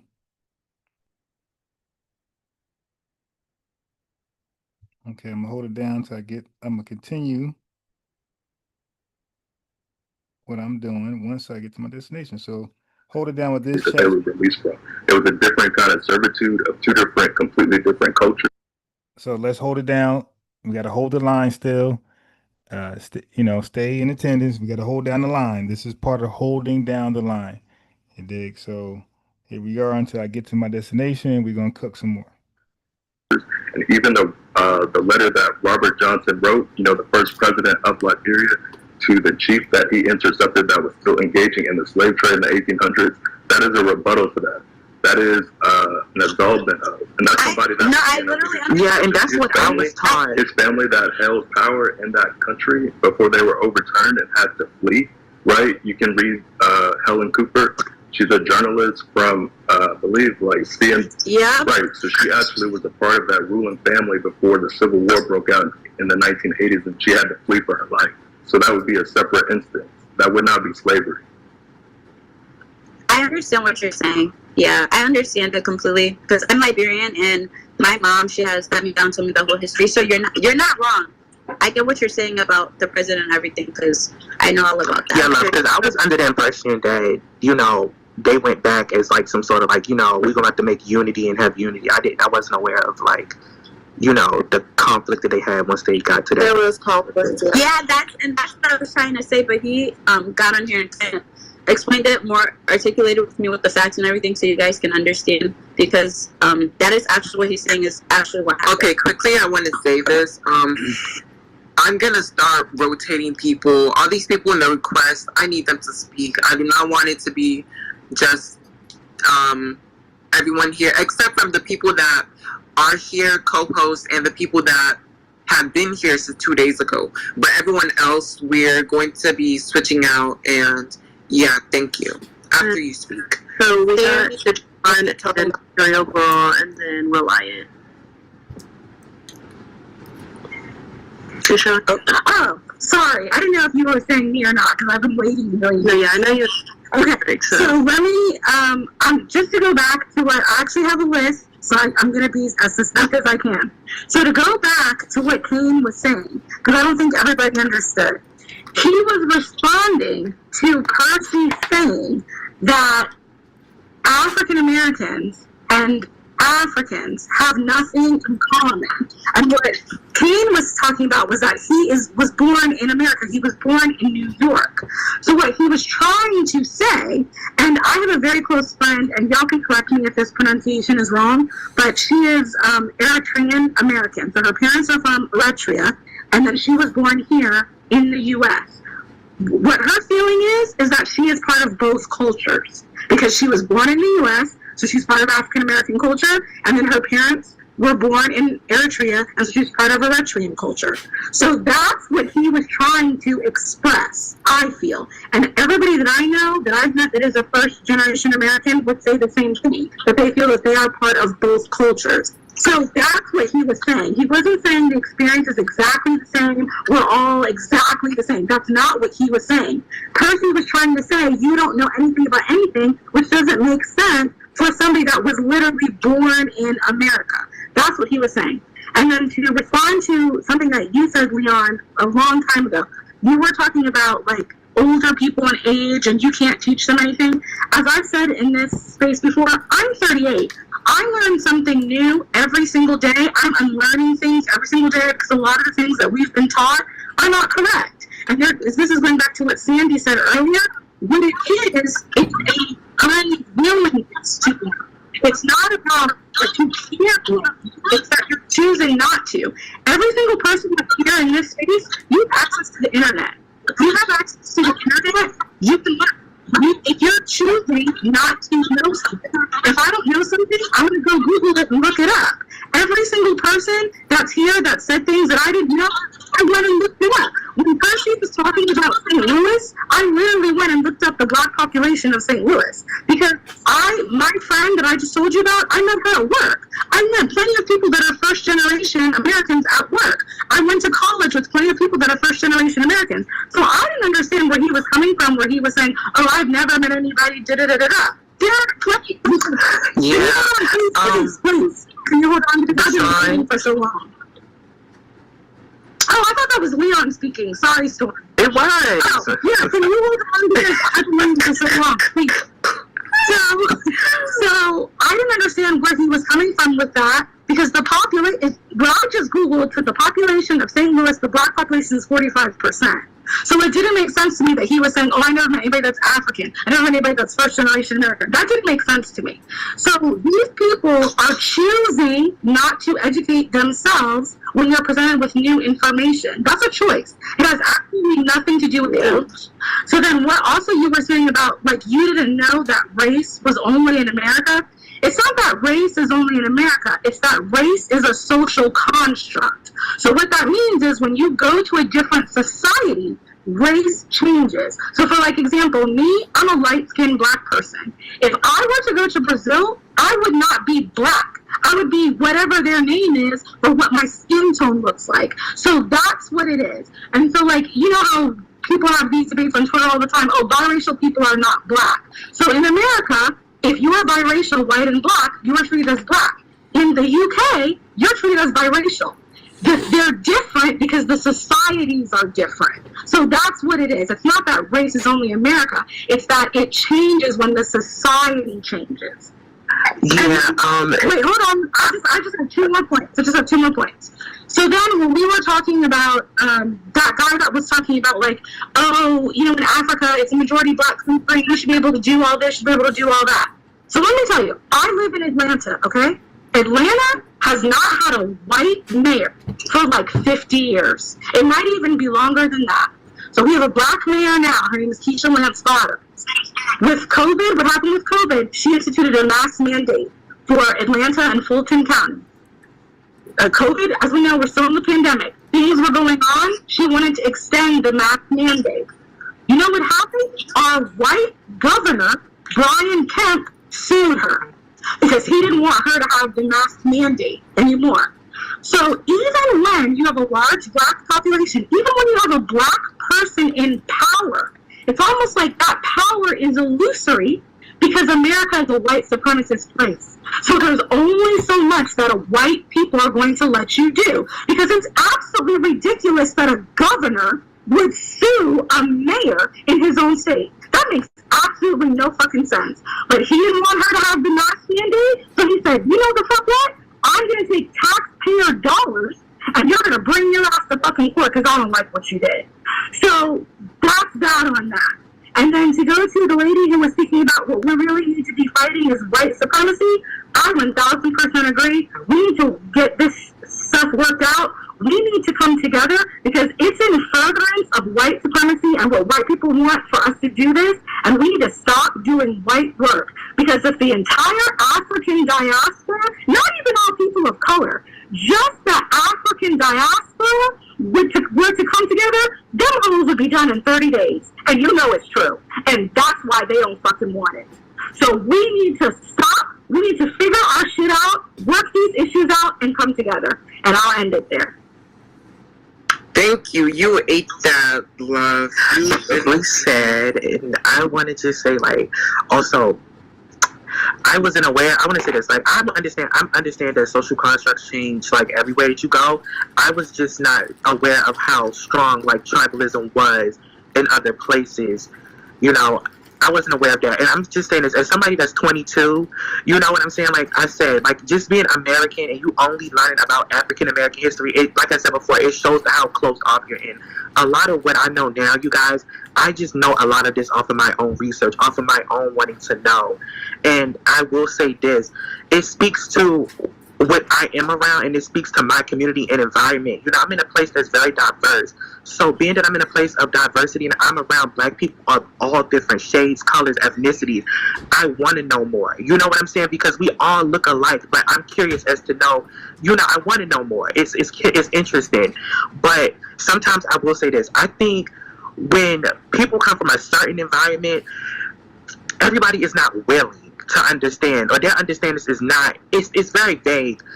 A lot of times when you're black in the inner city, you feel trapped. You know what I'm saying? You feel very trapped. You feel stuck. You don't know much about anything outside of your community. So when Percy was talking, I knew that he was trying to base his own experience on everybody's experience, and he can't do that. But I know that he's only going off of, like, he's just speaking ignorance from what he's around and from what he sees. He doesn't understand, and that's what I'm saying. And it's beautiful to know. And I'm not, and please don't get me wrong, I understand that you can learn and unlearn at any age. But I just want to say, like, you know, some people, I hate to say it, especially AA people, you know, they not inner city people, they don't get it. Like, that unlearning is going to take a lot for these people to get and understand. It is not going to happen overnight. Like, we get it, but they don't get it. And I want to say this, I want us to be patient with those type of people, and let's not just say that, call them ignorant and this and that. I want to give these people a chance to be like, you know what, you never know, he may have this conversation, settle with it, and it may pique his interest in research. So let's just be patient with one another. That's something that we have to understand. This is not something that we're going to grasp in a day. Like I said, I'm 22 and I'm just learning about how tribalism is so big in Africa. I knew nothing about this. You know. Okay. So hey, the people that speak is Material Girl, and then Reliance, and then if you want to speak, please put your hand up. Or Sandy is after. Dennis, Sandy is before Percy. Okay, Sandy, Percy, then Stephanie, then Sandy. Okay, Sandy's already going. CDR is going last. Or CDR and Love. I didn't see which one of y'all put your hand first. But we should also. I'm sorry, I keep interrupting, but I was just going to say really quick, we should also, because I know Material Girl has also been waiting, we should also, because it's getting late, have people who haven't said anything at all also come to the if you've spoken, please just understand. We just need to get a move in because it's 12. I'm in college. I pay for my own college child. I cannot fail or miss class tomorrow. So, yeah, we're going to rotate a little bit. I hope y'all understand. We love y'all. Leon, everybody, love y'all. Text me. We follow each other. Yeah. You ain't follow me back, Storm. You know what? I'm partially blind in one eye. I did not see it. I just didn't know. But I follow you now. Okay, yeah. Material Girl, floor is yours. Okay, so hi. I've been like dipping in and out, so I've been, like hearing a few different things. I'm just gonna touch on two of the other topics people discuss, and then I will go into like my question because like I had a question for the group. I think that one guy who was like he's from St. Louis and he's so-called never seen like an African immigrant in his, community or whatever. I think he brought that up because when I first joined this space, there was, I guess like someone up here, I remember them saying that they grew up in a, predominantly white environment. So I think that kind of thing throws you off when you make a space about, titled for African Americans, but you haven't really been around us. I think that's what happened. But then he made like an idiotic point, so it kind of just threw everybody off. Two, I agree with the young man. Where did he go? Leon. No, he had to leave because what's called? Okay. We're rotating people. Okay, but that's fine. Like, I agree with him that everyone has like a lot of work to do to understand each other and to learn about each other's cultures and what we go through. Because for me, I don't really see a lot of I haven't seen a lot of xenophobia. And of course, it's, I have that privilege of being around different demographics. So I've been in predominantly, Black communities, predominantly white communities. So growing up, I did see xenophobia directed towards, African immigrants, and especially those with, African names as opposed to names like John and Gloria or whatever. And I think there's a lot to unpack with that, but I've noticed the majority of that xenophobia is in kind of like the inner city African American communities. And within that culture, it's a lot of not to make it like an excuse for them, but I think a lot of that has to do with lack of information. And when you're in an environment like that, you kind of don't care, no shade, about other cultures. Like seeing people in those communities, a lot of them don't even have access to computers, access to basic, libraries to find different stuff. So it's just they just don't know.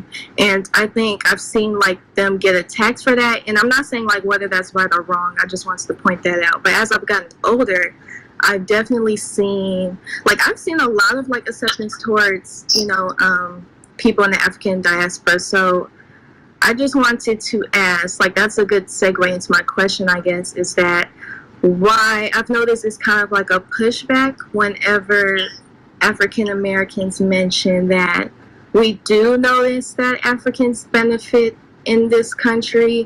Of course, that's not to everyone, because I know you guys like to tussle. That's definitely not, exclusive to every, it's not you're seen as African, so, you just get, all of the benefits.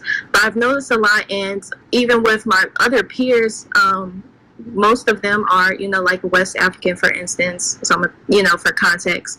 And they do admit that they are taught about the benefits that they receive, and they, you know, like they kind of play it up a little bit. So I just, like, for instance, I know I have American privilege, so I'm not denying who has, you know, like more privilege, who is more oppressed. When I go to other countries, especially like, you know, Europe or Asia, like they'll ask like, oh, where are you from? And I'm like, oh, I'm from the US. And they're like, oh, I know, but where in the US? So like, and even when, you know, like me and my friends would travel to Europe, we noticed that there's a lot of xenophobia towards like the Caribbeans and Africans, but not so much to us.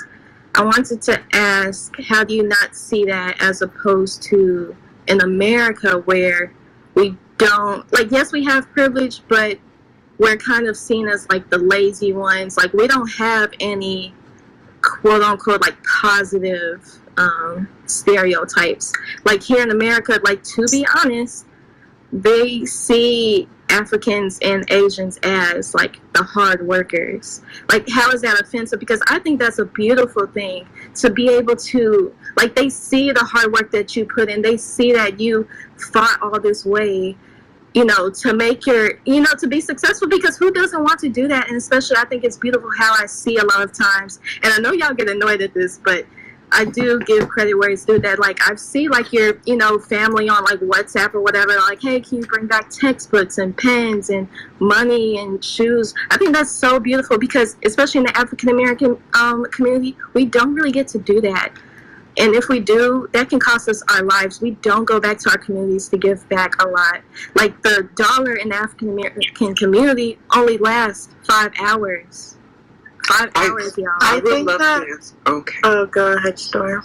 Okay, I would love to answer your question. Also, before I get into that, I just want to say that I love how you came up here and really were one of the only few people that really took accountability for both sides and not just coming up here and arguing one side, just like a lot of us up here have also been doing. So yeah, I really like that a lot. I feel like that's true. That's something that really sucks and is very bad. As I've said this since like the last 2 days, how I literally would argue to my parents about how like the whole African American stereotype is just very stupid and just so odd and weird to me. And also, again, I'm speaking for myself. A lot of African parents do not think like this. I'm speaking for myself. So I feel like with the thing about how you said African people and Asian people like benefit the most here in the American society or economy, whatever. Firstly, I want to make it be known that it's not Africa as a whole. It's more so Nigeria, right? Nigeria is the one that like is the African country that No, I agree. Yeah. Right. Oh, okay. Yes. So first, I just wanted to make it clear that yeah, it was Nigerians that are the ones that are the African group that are benefiting in the U.S. and stuff like that with Asian race and all of that. And I feel like a lot of times people kind of forget that there's different country of African people here, right? But you wouldn't know, because if you're going outside, we're all black. Unless you speak to me or you ask like name or something like that's so revealing, you know? So it's like a lot of these people that are also from Africa and stuff are literally in the same hoods that people live in. They live in the same Bronx, in the same districts, and the same everything. Like, a lot of us just, especially if you're like from Nigeria or something like that, we already speak English, so it's very easy. The next step is just learning the accent or something like that, you know? For me, I feel like it took me like 1 month to learn the accent. It's not that perfect to some people, but I feel like if I don't say something that's Nigerian, you really not gonna know. But I feel like, yeah, your question is very valid, and it's so stupid to me how all that shit's going on, and I definitely check my parents on it whenever they say something weird. Hey, please, can I say something? Can I please say something? No, you cannot say something yet, because these people have had their hands up What we're not going to do is skip the lines. You just came back in here, Percy. Just wait. But yeah, who else wants to answer? Go ahead, Chi. I'll go after Chi. Because I'm just going to go to sleep after this one, but I just wanted to explain. I know my dad has kind of told me a story on, his journey coming here. So my dad is quite old. He's 63, so when he came here, he was here on a school visa, which is basically just temporary access to be here unless he decided after school that he wanted to become a citizen and stay, which, I mean, obviously, as you guys know, I'm here, so he's here. So he was able to go to university through a school visa. He attended 2 universities and pharmacy school here. I don't remember exactly the details of him finishing school, but he wasn't able to because the school he went to was very racist. So he didn't get to graduate with his class. My mom did not come here on a school visa. She tried entering the country, I think, 3 or 4 times, and she was denied until she said her name. I believe that's what she said. And that's how she came here, and she stayed with her sister here in Atlanta. So my dad always used to emphasize, although it may seem as it's, they're benefiting off of what Black Americans have paved the way for, there's still international school fees, which are doubled, if not, I don't want to say triple the amount, but just double the amount that students have to pay in order to go to school. And just as Storm said, sometimes Nigerians or African, depending on what country, you could be in any community. It's not like these people are coming with millions of dollars and they come here very successful and live in the hills and whatnot. Some of those people don't have that. My dad came here with as much money as my grandmother collected for him to just come to school here. And even so, he still had to work, I believe, at an ice cream shop just to help pay for his school fees, which he still paid off after pharmacy school. So although I see what you're saying, Material Girl, there are still struggles that people, go through as they come up here. But I do see what you're saying, that there are very many Nigerians who are very successful in this country. I'll just speak for Nigerians since I am Nigerian. But yeah, that's just an experience from my dad's and from what I've heard. To follow up on what she was saying, I think this is why it seemed that I was being defensive when it was being said, Africans benefit more than African Americans and stuff like that. One, I don't feel as if it's something that is able to be compared, simply because, again, there is more worldwide knowledge of what is the African American associated situation with slavery more than there is anyone else. And again, I think we're forgetting, I myself, even living here in the United States right now, I'm not necessarily in the same category as someone who, or the family I even have back home. And then that being said, it would not be fair for me to compare simply because I would be looking from a Western lens. Also being said, again, I dislike when they say it's Africans because there's a lot of other African subcultures and groups. And then 2, a lot of I think it's almost and again, guys, I see you guys requesting, but there's 15 people ahead of a lot of you guys. So please, everyone, just kind of chill out. But basically, to kind of follow up on what I was saying, it's just when Africans come to this country, again, I don't think, and I've been really honest about it before, I appreciate America more than I do my own home country. I most full-heartedly do. Simply because if I were in my country right now, being as, as ambitious as I am, it's probably not going to be necessarily, possible. My family itself, my uncle, my family used to work within government. As assistant to the president. My uncle is banned from going back into my country. Another one of my aunts, she's exiled from being back into my country because she tried to speak about issues within government.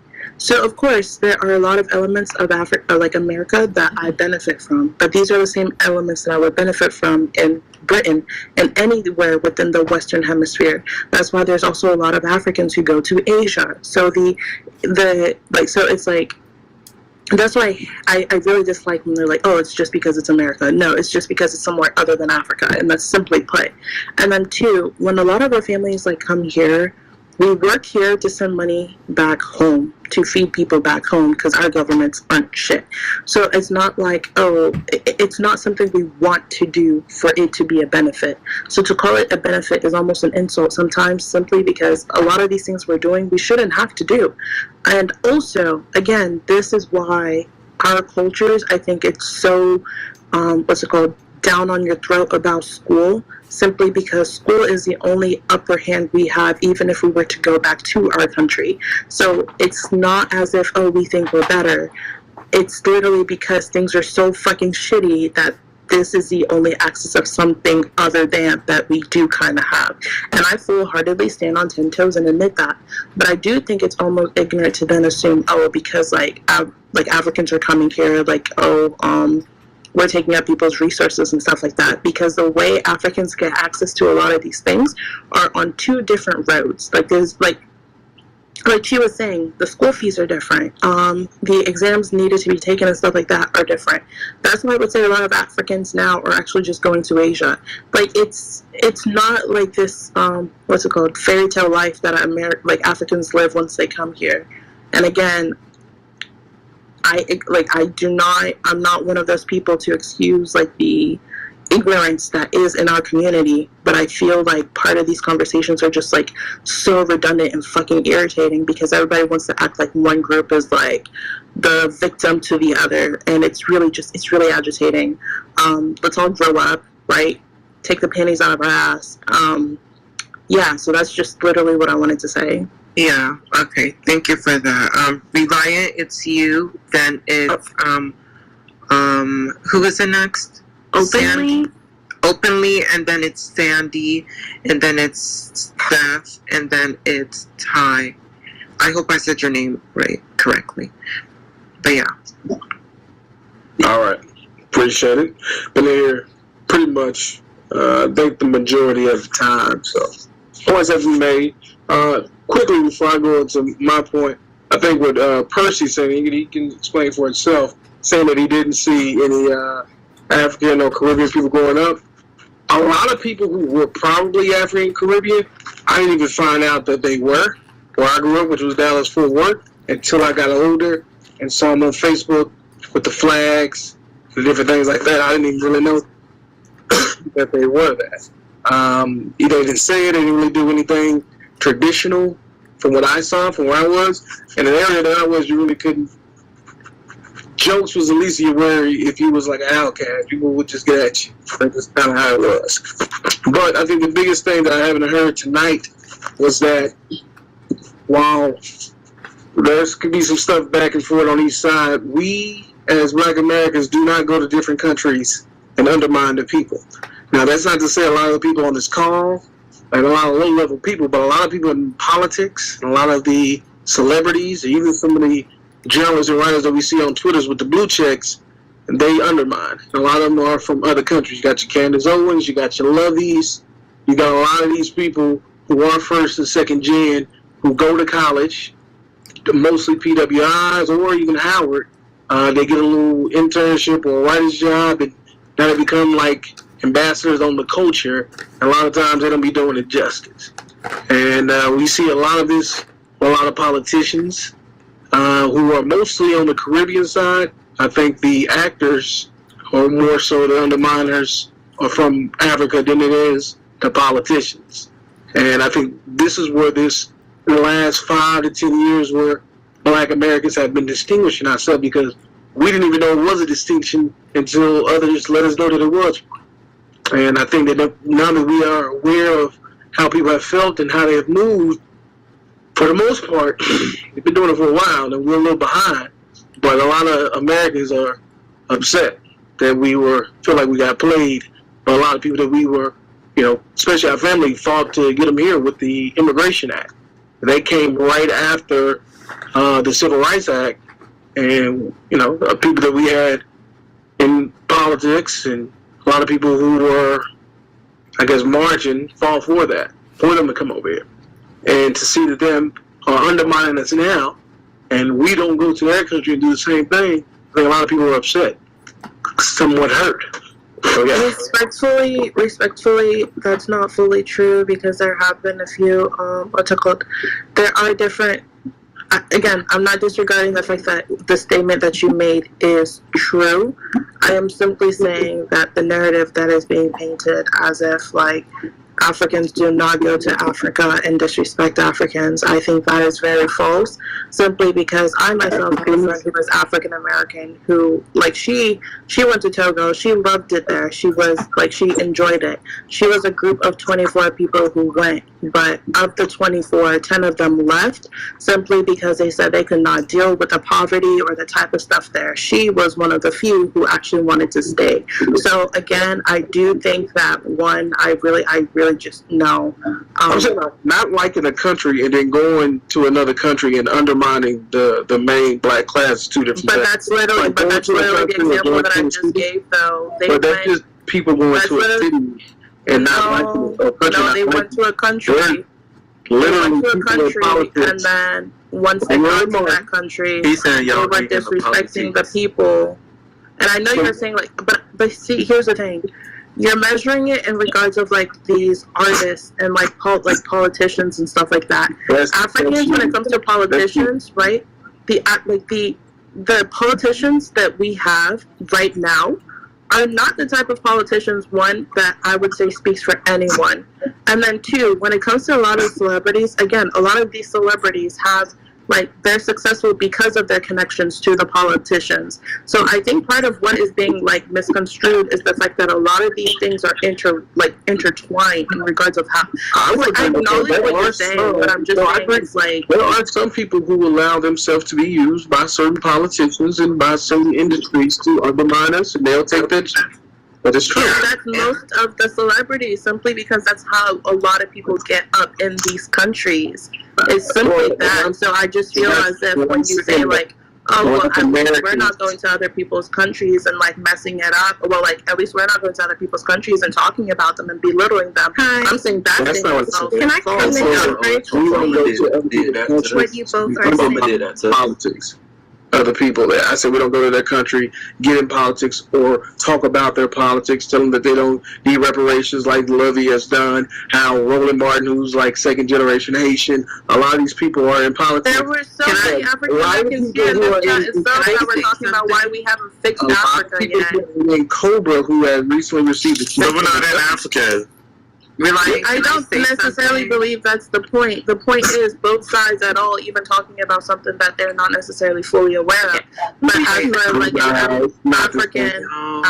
an African coming to, you know what? Okay, you know what? I think what's the problem is that what's offensive to us in America is not offensive. Wait, let me reverse it. What's offensive to people from the African continent, what's offensive to them, and it's not even just exclusive to Africa. I hate saying grouping all Africans together, but you know what I'm trying to say. Like any community, they're going to be offended, especially when they're very prideful of their culture. They're going to be offended when, like, for instance, it was a big trend on here to eat fufu, and then it was a big, everybody was tussling because people were spitting out fufu. To us in America, we're used to, like, kind of like putting down each other's cultures a little bit. Like, we can be honest, like how people from up north would kind of look down on, people down south, and how people down south say that people from up north, we have horrible food up here. So I think the disconnect is that our Western way of seeing, like, oh, well, I don't like... Right, it's not universal. It's point blank. And then some of these celebrities also reacted off of the issues of things being said here. I really don't like this, like, measuring, like, trying to do. When it goes back to what Reliant was saying, I agreed with you on a lot of stuff that you said. But just to give you insight, it's not like, oh, you're wrong or anything. I literally agree with what you said.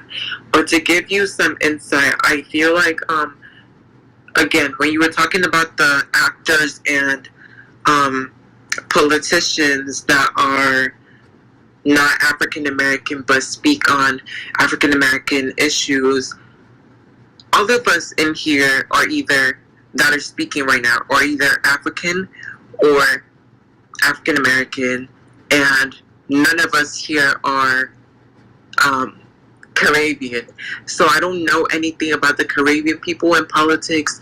It's just like that. Like I don't keep up with them. I don't know. Caribbean is not in Africa. They're still African people, yes, but none of us are up here to speak on that. But the thing about the actors, I feel like that one kind of goes both ways. But the thing is, like, you probably wouldn't realize that because I don't know. You probably wouldn't pay attention to like an African movie and who is in the African movie or something like that. But I'm gonna give you just some insight. What's it called? Before you go, is there an equivalent of a Cynthia Erivo who got on Twitter, disrespected Black American culture, but went on to try to play a lot of the main historical figures in the culture? There's no Black American actor or actress that's done that. Played an African. There's no African stories that are popular. Like there's not African stories that are popular to even make movies. And then second, a lot of the British or a lot of white people, the Western world already kind of just just kind of groups Black people all together as it is. So because before you guys can make, or anybody, even myself, before you can actually make a distinct comparison between one situation and another, you have to be able to say that both sides are weighted the same. Again, go back to what I said. Even in Korea, right, their only element of racism goes back to Africans being taken from Africa and then sent to the United States. That's literally it. There's no knowledge of the Caribbeans. There's no Africa, slavery on Africa soil. No, none of that. So that being said, right, because America is within the Western hemisphere of things, the knowledge of a lot of the cultures and things that people have, and the capitalism in regards of how all of those things play, that's just going to be more adamant here, period. And so a lot of the roles, again, am I saying it's right for somebody who is not Black to, who did not live that history, who does not have an emotional attachment to that journey to be able to play those roles? Not at all. But what I am saying is you can't necessarily measure it and be like, oh, well, they're just stealing all of our rules and stuff like that, when in reality, one, it's on them, yes, of course, but also the casting directors. But then you also have to keep in mind a lot of these historical stories are very isolated to simply the white, the American subculture of what happened to Black people. It's literally simply that. I don't know why you guys are trying to measure. I'm trying to understand what Reliant is saying. Wait, who's the person that you just mentioned? Cynthia Erivo. Isn't she Where's she from? She's Nigerian. Yeah, she's Nigerian. She's British. She's Nigerian, British, right? But she reps Nigeria. The Brits are fucking ignorant. The Brit. I'm sorry. Hold on. Is she a singer or something like that? No, she's an actress. I'm sorry. I think she did some really anti-Black stuff. Okay. I mean, no, I am not gonna defend her. No, I think she definitely said some anti-Black stuff. That's what I'm saying. Is there's no reason she defends her as a person. She's weird again, she's Brit, even American descendants and okay, so I come from the British because we did not all of us are like that. Okay, yes, but sometimes y'all be messy. I promise. I love you, specifically, but y'all be messy. I don't understand. I'm such a nice person. You are, but a lot of the African Brits that I've had, y'all be giving me headaches, but not you though. I'm screaming. But yeah, Reliant definitely not agree with her. I'm not gonna stand here and be like, oh, let me try to make up an excuse for her. If she says something that's anti-Black, that's weird down. She deserves to be called out. Everything, most definitely. And I'm not even gonna stay up here and try to No, that's weird. But yeah. But this is where a lot of this stems from for Black Americans. It's not like we just woke up one day and was like, yo, we ain't rocking with them. We don't know. We start seeing people talking crazy. It was like, where's this person from? Who's this person people? And they kept coming back, well, this is the first generation American from Nigeria, or this is a Caribbean person. Like, yo, a lot of these people saying wild shit ain't even from here. They don't have a dead grandma here who lived in the 60s or dealt with Jim Crow or dealt with slavery. These are people who just got here.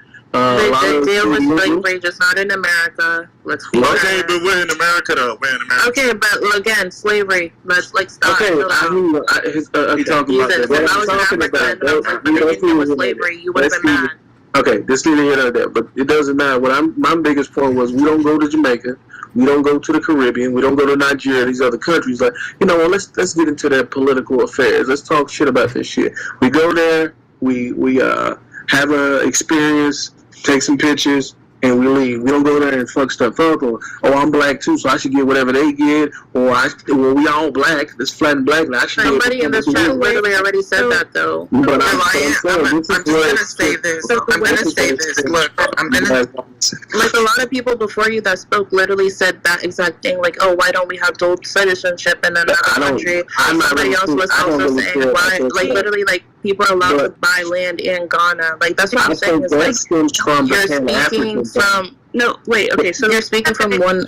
I see. Go ahead, I'm sorry. What Reliant is saying. So the way that I see it as is that nobody is looking to, okay, if we're speaking on Nigeria specifically, or, you know, any country in Africa, nobody looks at those countries and thinks, oh, the land of opportunity, as our parents did when it came to America.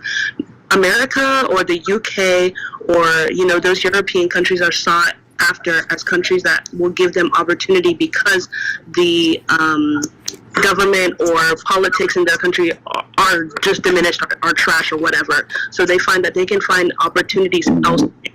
Nobody looks to Africa and says, oh, if I go there, I can find da-da-da-da-da-da.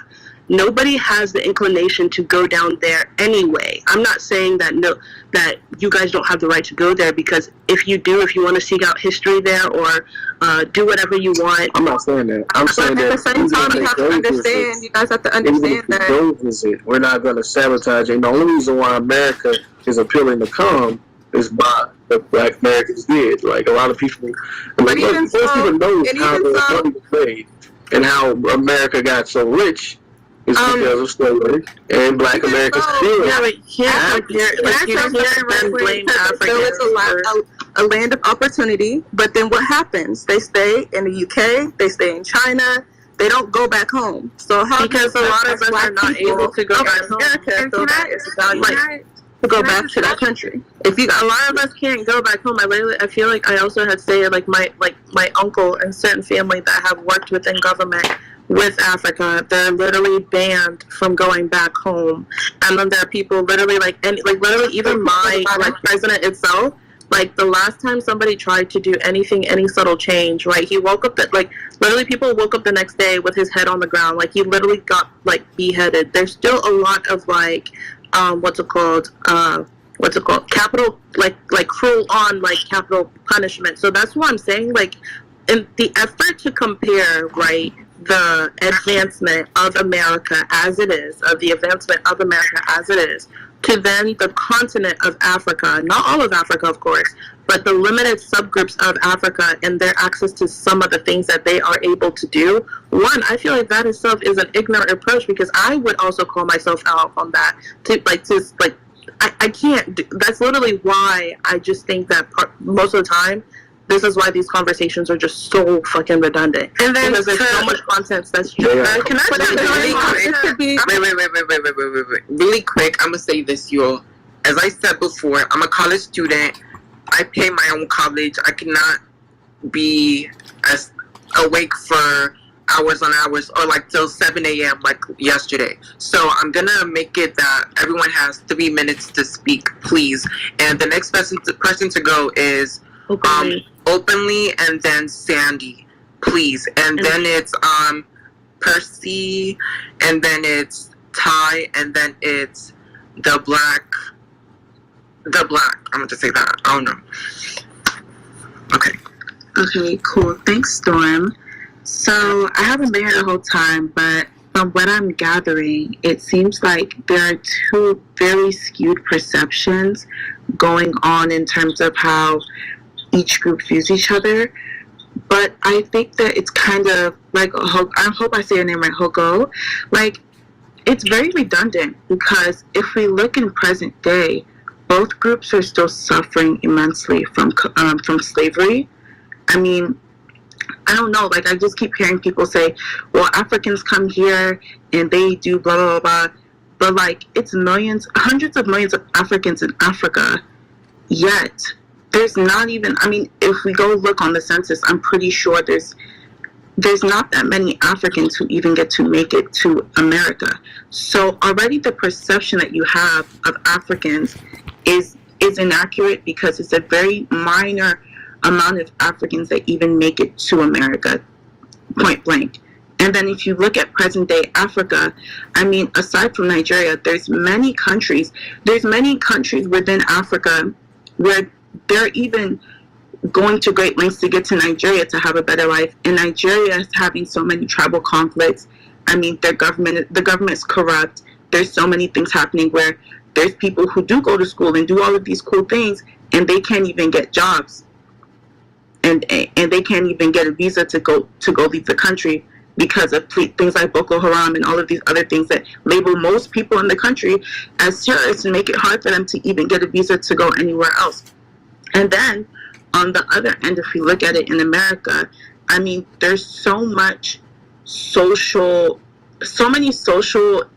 devices that are used to keep African Americans in a box and to keep them from exploring these kind of opportunities that they think that Africans are just getting so easily, where at the end of the day, I think it's more so that each group is having different experiences as a result of like post-capitalism, post-industrialism, post-slavery, and now it's like shit is so deep-rooted that people are looking at people who have literally just gone through the same experience and are having two different outcomes from said experience as like two completely different groups, which I think is like completely insane because at the end of the day, we're still all like, we all niggas, so like it's just like it's too redundant to go back and forth on who's having it worse or who's having it best, because at the end of the day, like both groups are still suffering from like the effects of slavery.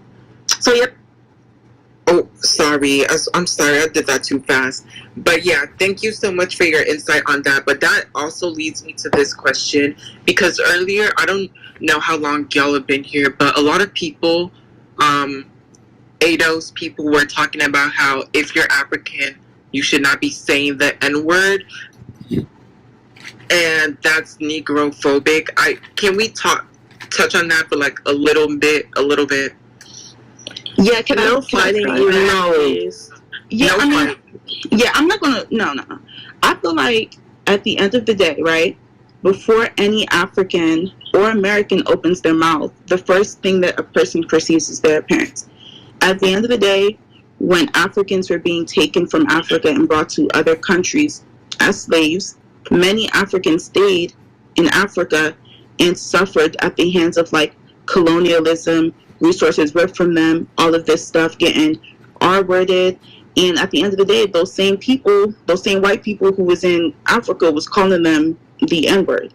So, I mean, I feel like it's confusing for one group to claim ownership of the word when at the end of the day, neither group owns the term in a sense because of the origin of it.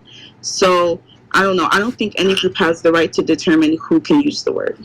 We can, because we live the experience. Okay, don't. Everyone else Americans are not the only people enslaved, nor were they the only people called the NEE word. Like, and hold on, and then on top of that, when Africans come here, they be like, "Oh, I ain't no nigga, I'm African, or this, that, and the third, I'm Nigerian." Okay, that goes back to what I had said before. Why are you so mad? Not comprehend that the word black or the way of self-identity from other countries is not the same. And like, so like again, I was 6 years old. Somebody said, "What are you?" I said I was fucking Togolese, and so I associated Togolese to be that of the equivalent of when somebody who was black says that they were black. It was a form of like subset identity. Again, this is not excusing the ignorance of some of the people who live here, but then again, there's also a lot of ignorant people on the other side. So to then say, oh, like we were the only ones called the N-words, or oh, we were the only ones called like experiencing slavery, it's honestly so disrespectful to so many people. And I don't believe anybody else here is willing to do that to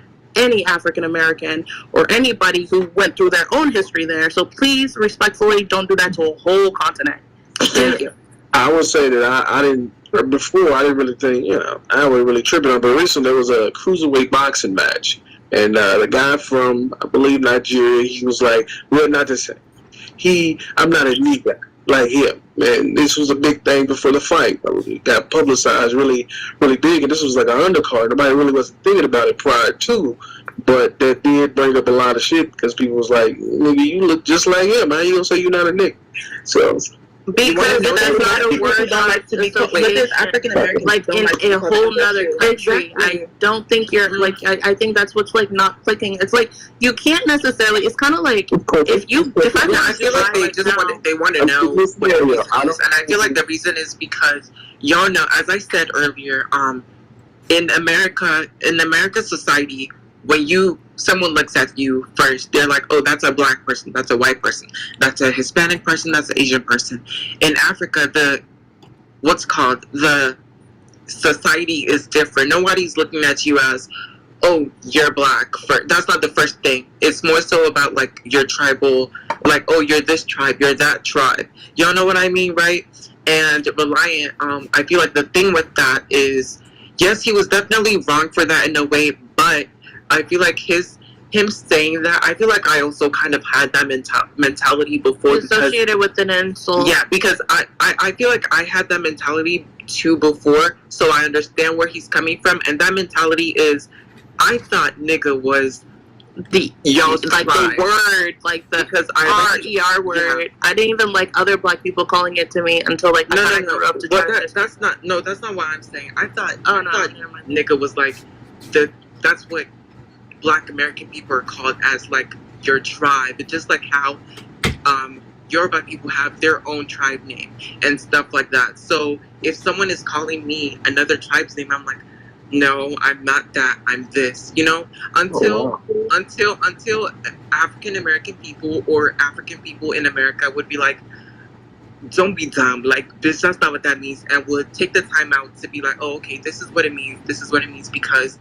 obviously in America, people see color and not tribe, and the society's different. But that's just explaining that too. Yeah, and then from my point, I literally just saw it as an insult because I thought it was just the same thing as like the ER, so I didn't even like anybody calling it to me. So that's why for a long time I was always just like, no, don't call me that. I'm not that. Simply because I thought it was an insult. So you can't really blame somebody from a whole nother country on their own understanding of a word. And there's African Americans who don't like to be called that word because of the simple, like the origin of the word. So I think that it's kind of, it's not a strong point to make like, oh, Africans don't even want to be called the N-word, because it's more so a preference on how you want to be referred to. That's a personal preference. That has nothing to do with like.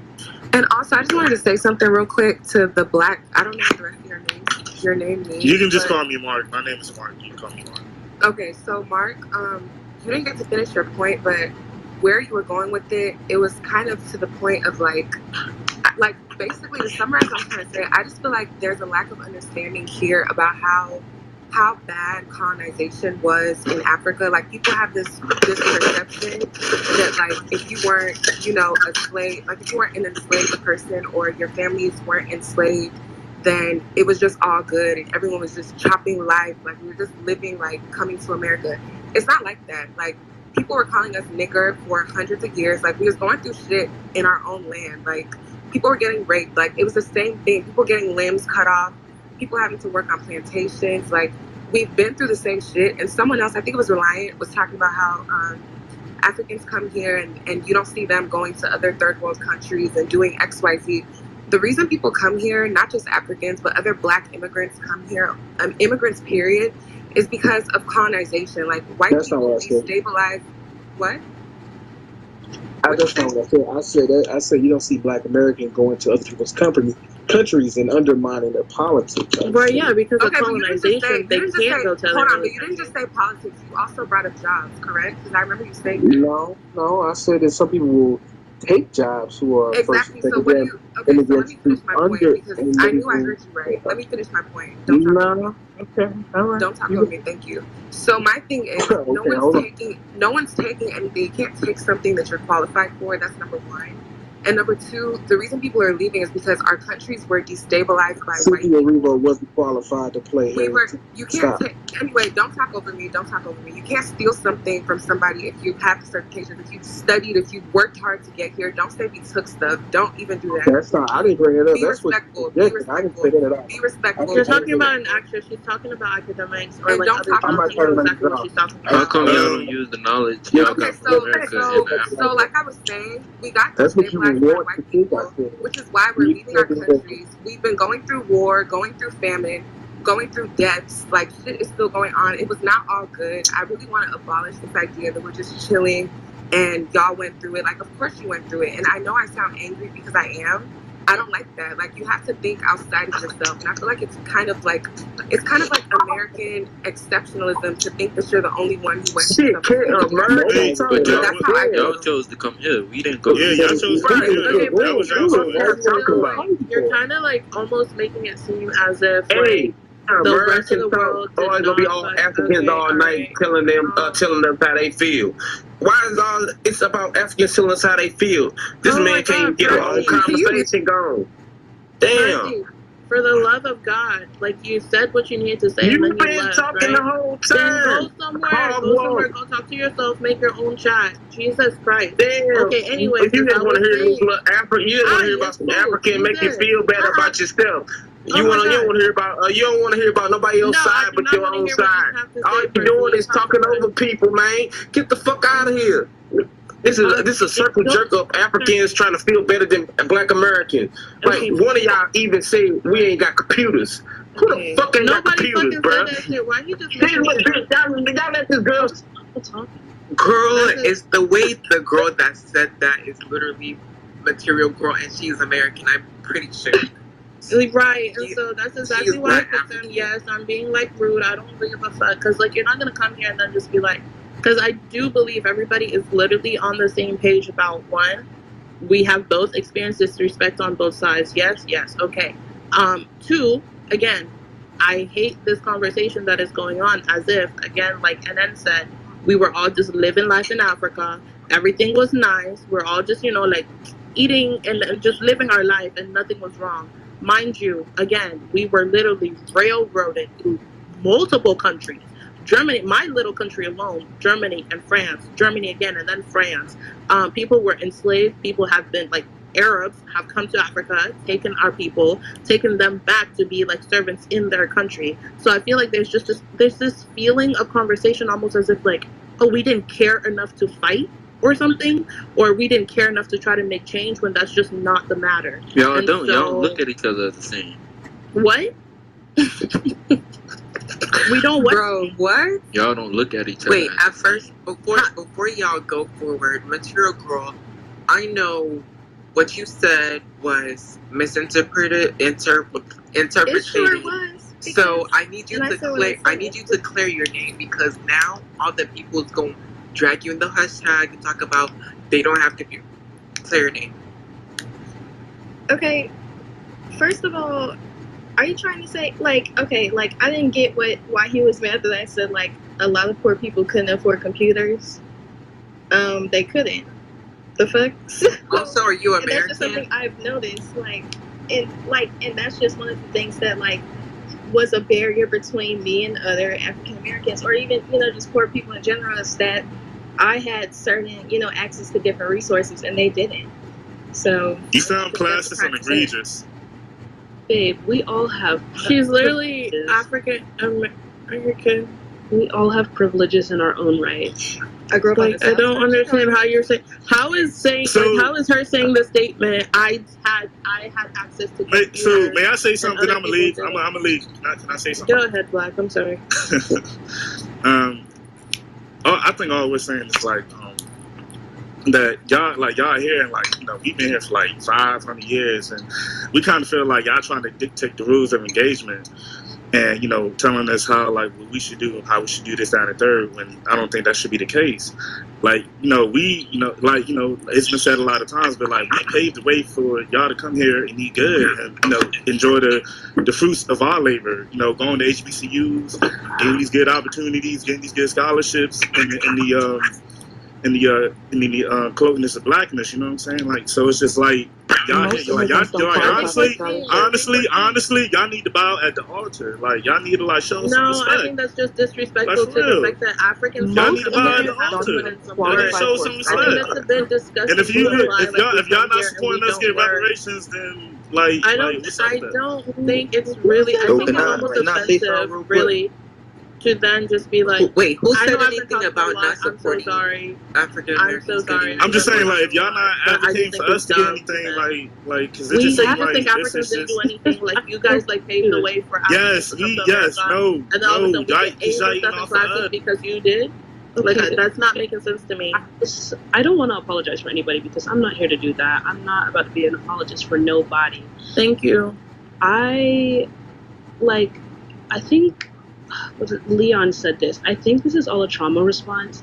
And I think obviously we have all gone through things individually as Africans or African Americans or melanated people or Black Americans, whatever you want to call yourselves. I don't think we should be using that as a way to come at each other or have a superiority complex. I think, as Storm has said, you know, we obviously have to keep each other accountable and learn how to understand one another. Us coming at each other's throats and saying that, you know, we owe each other anything is exactly what right, and it's really disgusting. To do anything for us to be in the chat and get at each other's throats. The whole point of this chat is just to understand one another. So I don't know what all this screaming, yelling, and bowing to the altar or helping each other with reparations. Like, it's an ego complex. I feel as if, like, and again, I'm not speaking about like the vast majority of African Americans or none of that, but I'm speaking specifically to that point that was made about like bowing to African Americans, basically kind of just disregarding the fact that Africans come here like to also work. It's sort of like, just because it was made easier for us to come here does not mean that the work that we do here is easy. And so to then say that is to owe somebody else to bow at, that's fucking rubbish. Yeah. Because there's no way I could like say that to an an American go to like to Africa and then just be like, oh yeah, like you need to bow to me because you came to my country. Like that's an ego complex. Find your own security. Complex, and now you guys are coming here with, I just don't. So for me, it's like, I just think it's kind of a slap in the face, especially coming with the parents who struggled to get here. I don't want to do any trauma Olympics or try to have a battle with, you know, what we went through versus what Black Americans went through. I'm just here to try to understand like where you guys are coming from. We don't have to bow down to anybody. We're all here fighting for, or I mean, I thought we were fighting for the same thing, but and then, you know, it's okay because we're not, and that's fine. I think I'll just like be really frank. Like at the end of the day, we're not completely the same, and that's perfectly fine. We're not identical. We are similar, but I think we all owe it to oneself to just be respectful of one another's history. I will never adopt African African American history in regards to the slavery and stuff that came and happened here. But I will be damned if somebody comes on this fucking mic and be like, oh, but like we experienced slavery and that's not, and like shit is still happening. So and I think the reason why it's like we as Africans, like first gens, we're able to come to like other countries and be able to like kind of experience something. So we have something additional to say a little bit, and it's not to be in an offensive way, but it's only simply speaking from our singular perspective. And also at the end of the day, because it's of the Western world, because that's just how it fucking works, because it's of the Western world, you can't then just say, but Africans, like Black Americans aren't going to Africa, simply because it's not something that's catered or advertised in a way that is plausible to that extent. It's simply that. And so you can't use that as a defense. You can't then just say, oh, it's because of us that Africans have everything that they, like, yes, things were made easier for people of color and Black people and like outside of America because of what happened here. But no, you cannot take the credit of somebody else's work after they got here. That's it. That's not, no. And yeah, so that's it. Sorry. Okay, can I answer why African Americans feel a type of way about? Because the only reason I avoid I wanted to say Sandy has been waiting for a bit, so I was Sandy, literally going to say that right now. Like, okay, yeah.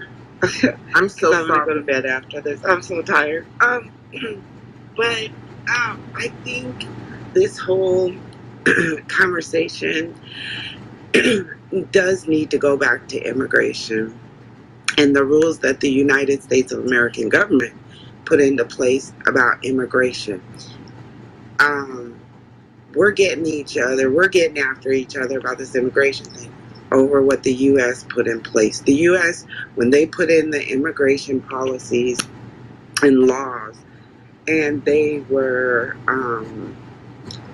and they invoked all this stuff, right? You're talking about they're invoking immigration policy at the same time that you have freed slaves, okay, who have nothing, okay, in this country.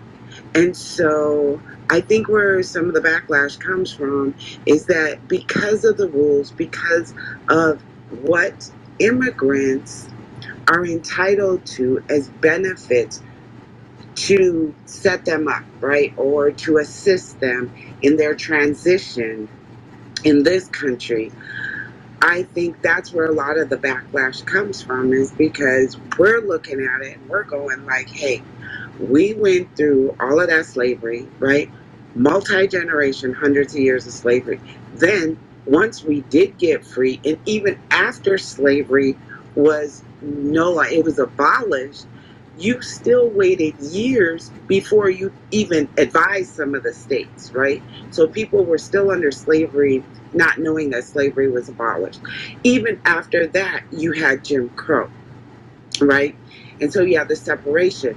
Now, I mean, my father is 70 years old.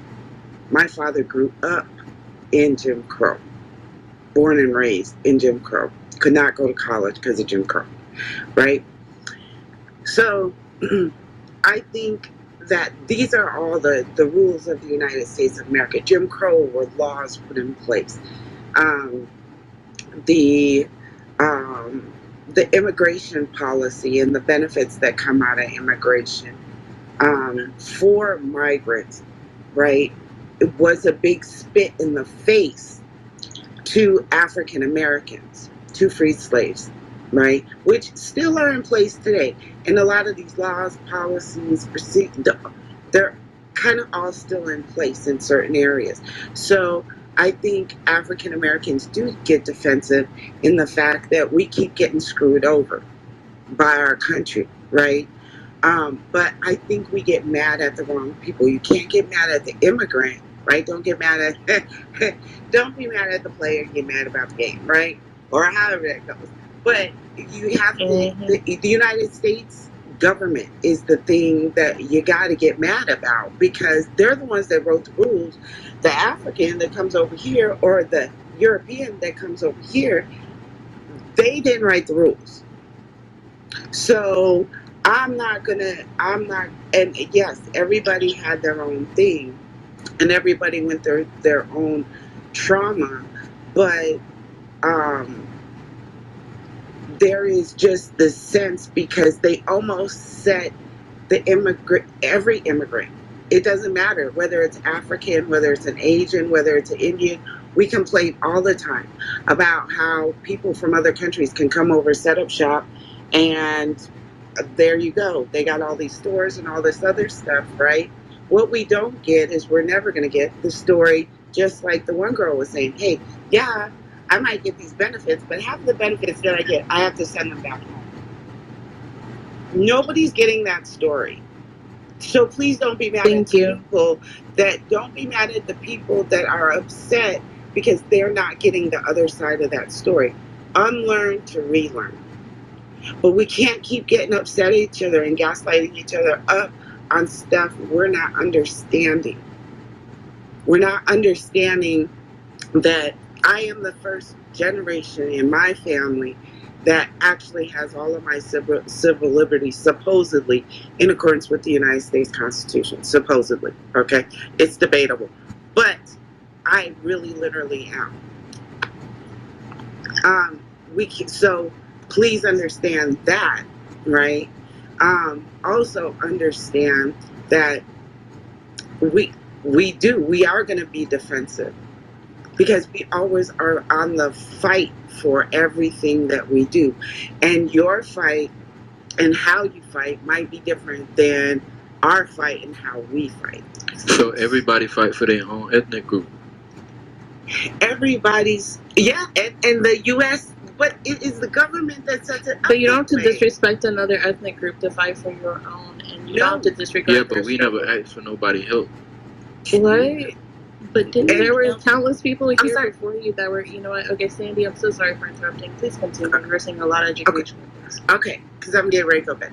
Okay, so all I'm saying is that there has to be an unlearning to relearn. You have to. Bottom line, that's what's going to have to happen.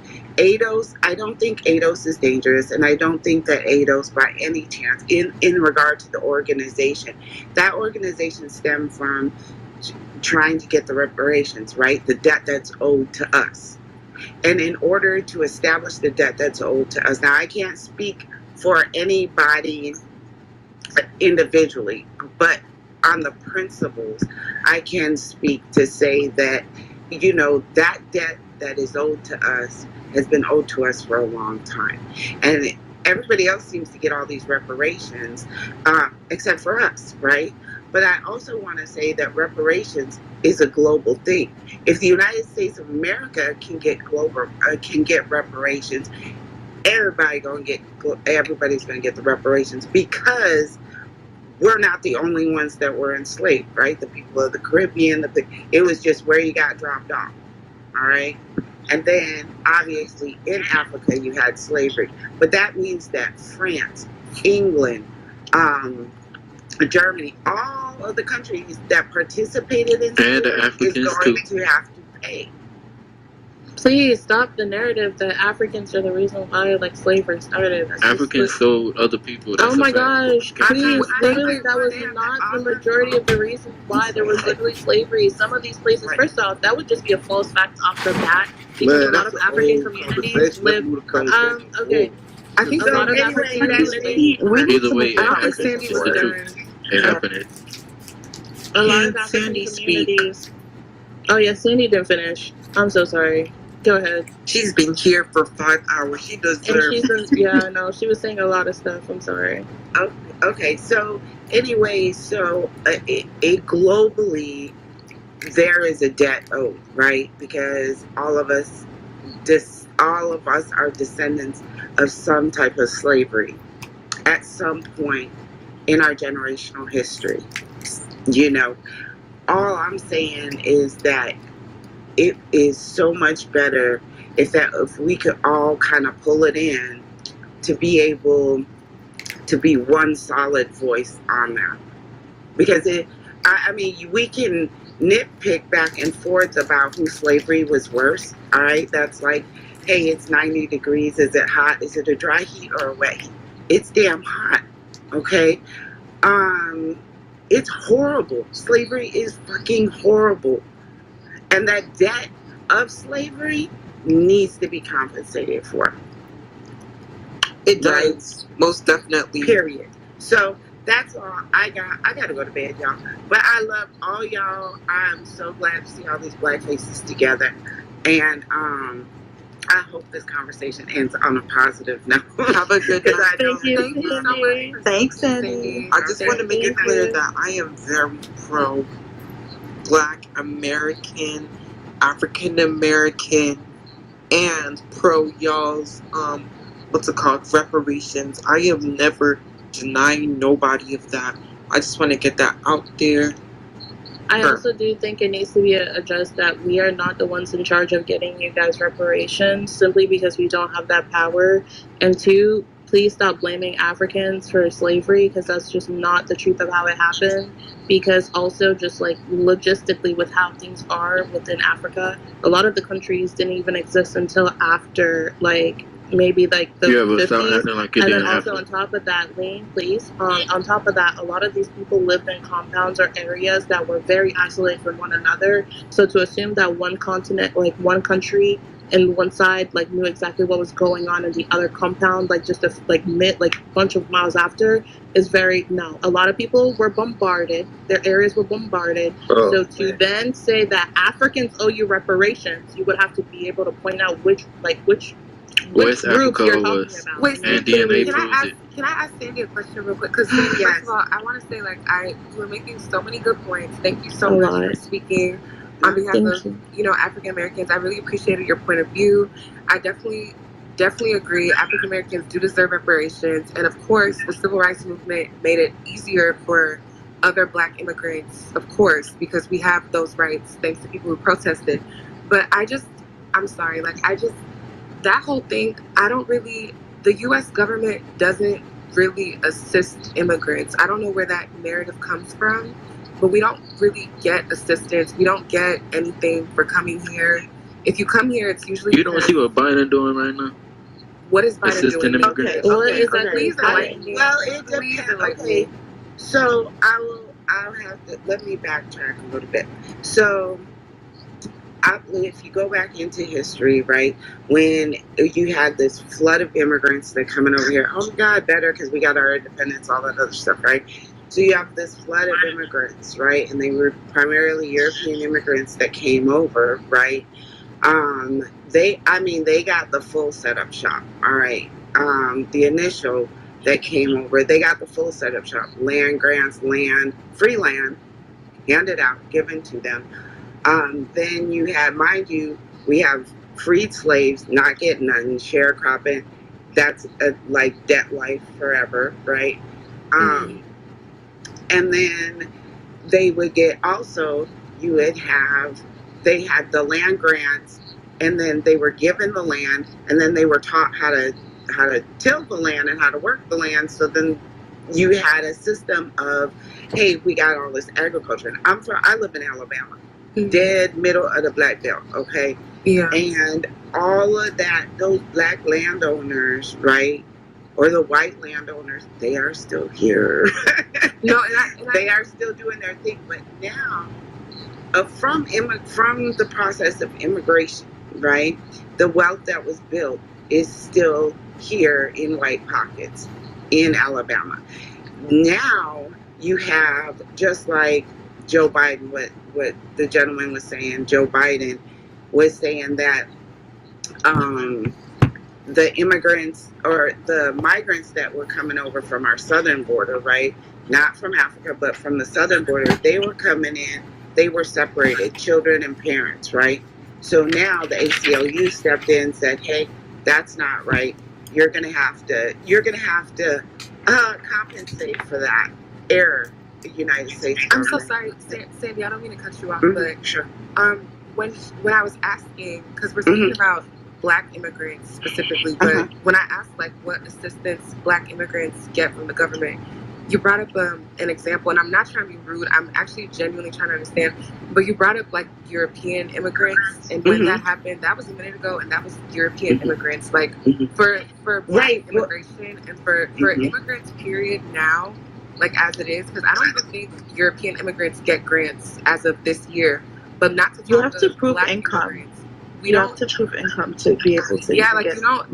Right. So I feel like it's really a disconnect as to what exactly what it takes to come here. It's not. It's not easy. It's not. We don't get help. You have to plan. You have to save up. You have to do. Not even that. Even if you don't save up, you have to be lucky. And even now, I don't know if someone brought up Biden, because even now, I can speak for my country specifically. I don't know about other countries in the diaspora, but for Nigeria, there's even a ban on people coming in up until 2024 to even apply. So you can't say that Biden is trying to make it. And I know you didn't say this. I think Mean Drip or something said something about Biden. Right. But it's never been easy, and we've never received assistance. No.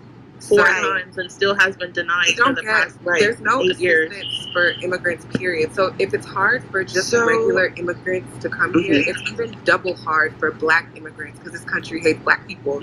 So I don't think we don't have any kind of privilege, really. Like, I don't. Okay, so I'm just going to run down. I just pulled it up online. It's an overview of immigrant eligibility.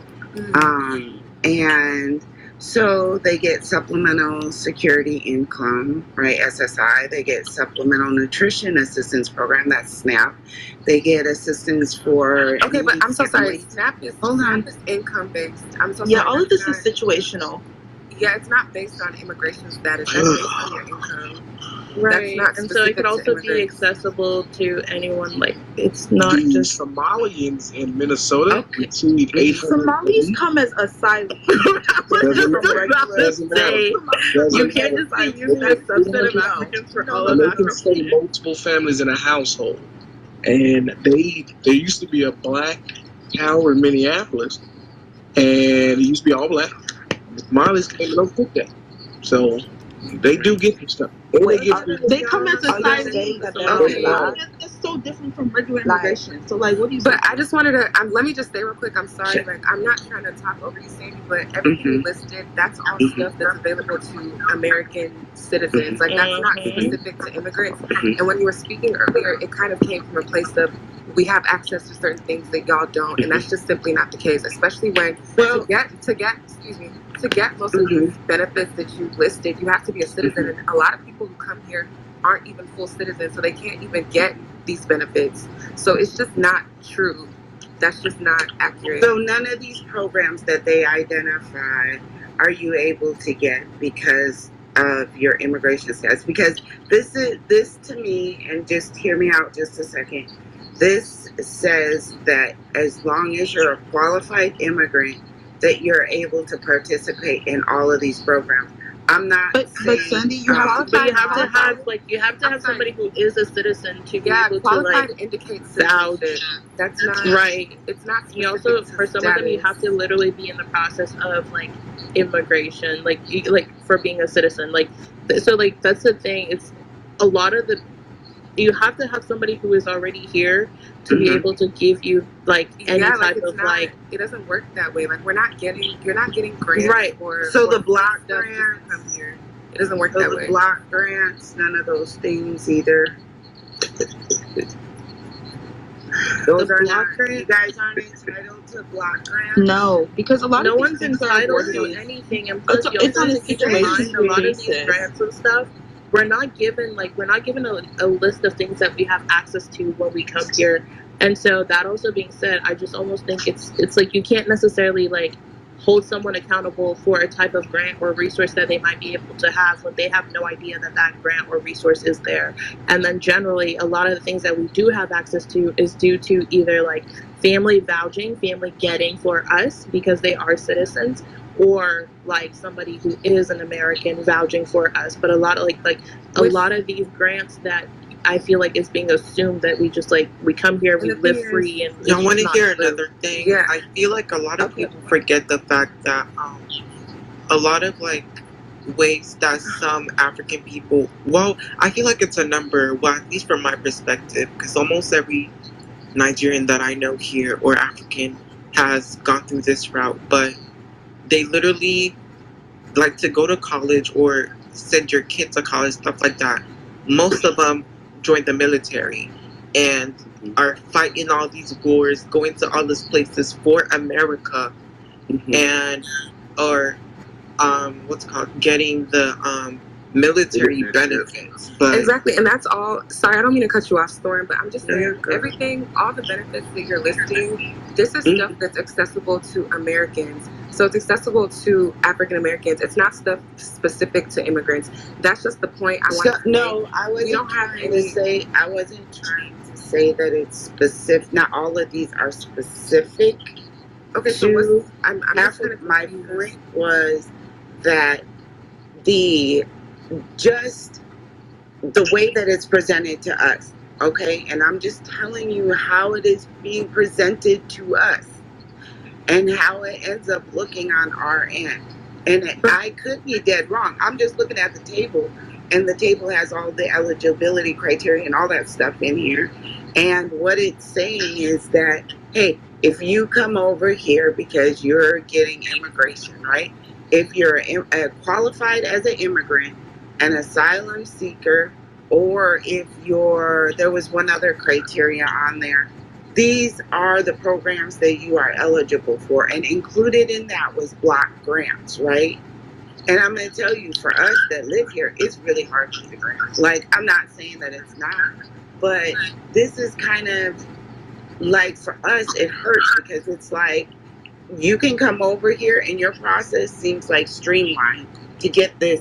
And then we are sitting up here screaming and scratching our heads going like, oh my God, how are we going to, I think that's like how are we going to build? Start of it though. It's like, and I didn't mean to cut you off. Again, it's a really bad habit. I haven't worked on it, but I'm simply saying like it's more of the misconception that it is this easy process that like we come here and stuff. Like, so my parents like came here. Well, my dad came here first, and then my mom and I joined my dad later.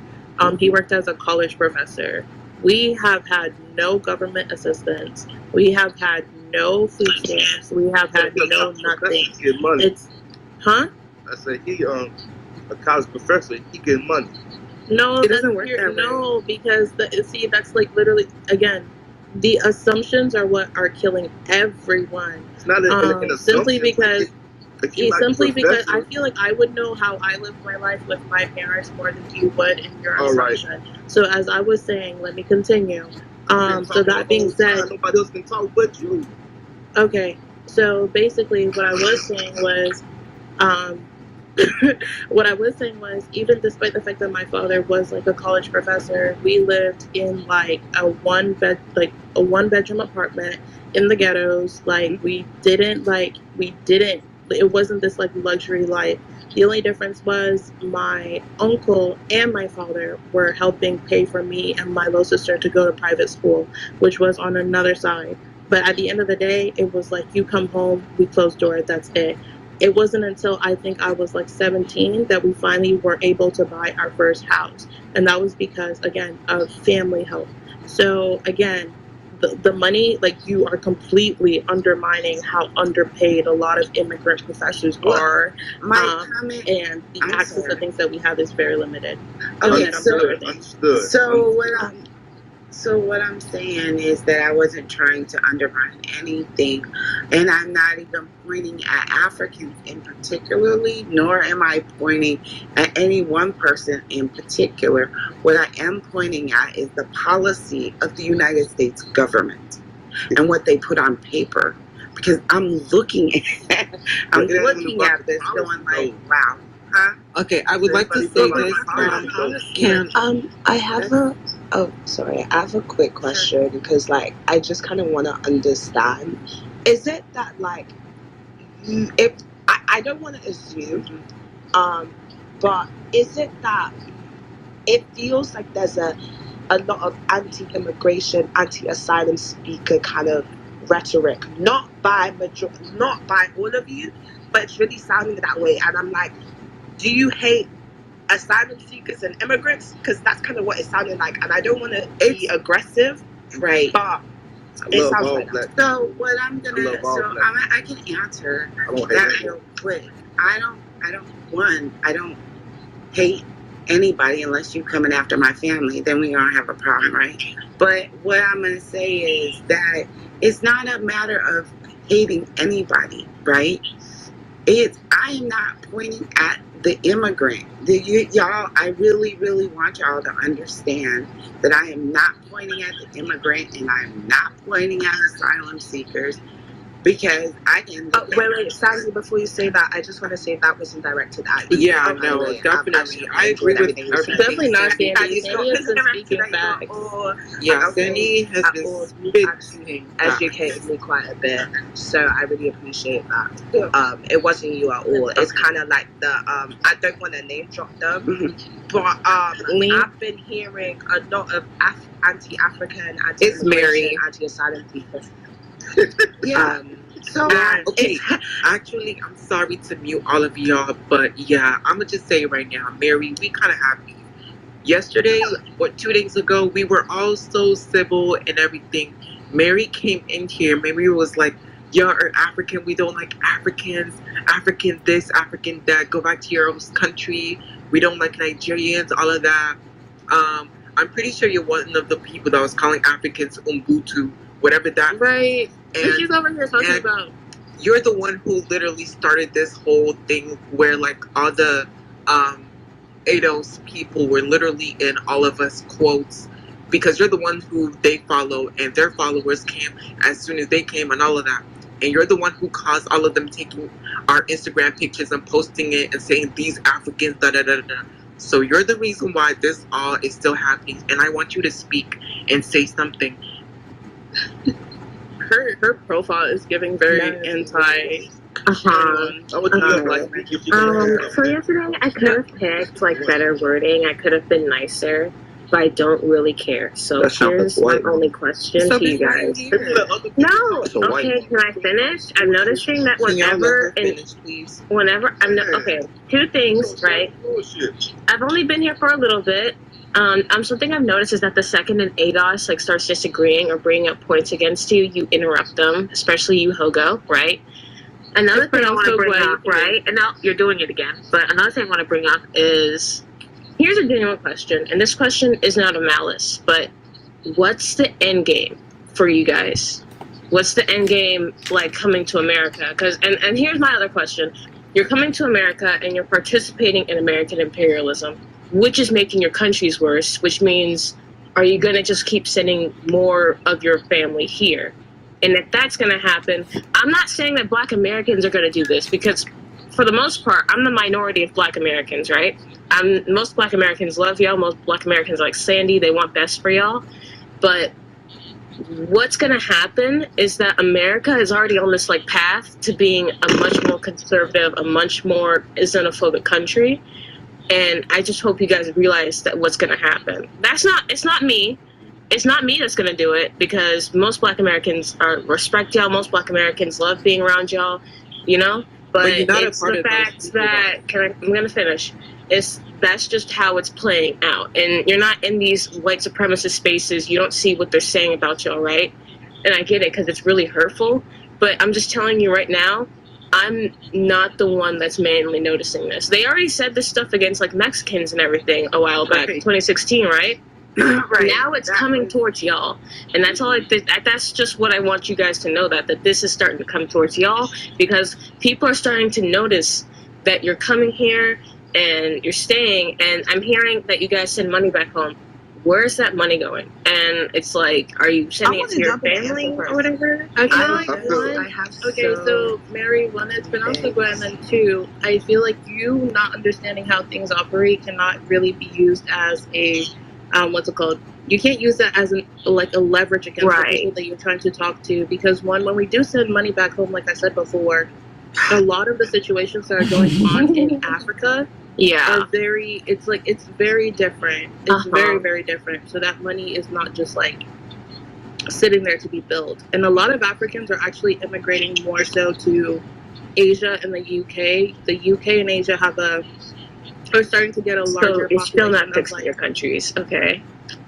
Of course it's not. Anyway, I had no idea. Colonization. I'm hearing this colonization. What do you expect? The argument that is being had, almost such as like, oh, like y'all should go back to your countries and go fix it. Like, I don't understand how that logic applies to someone who is like living here, right now. Like, what am I like? One, like I said, my aunt, my uncle, like, we are literally banned from going back to our country because of government, like, not me per se, but like some of my family.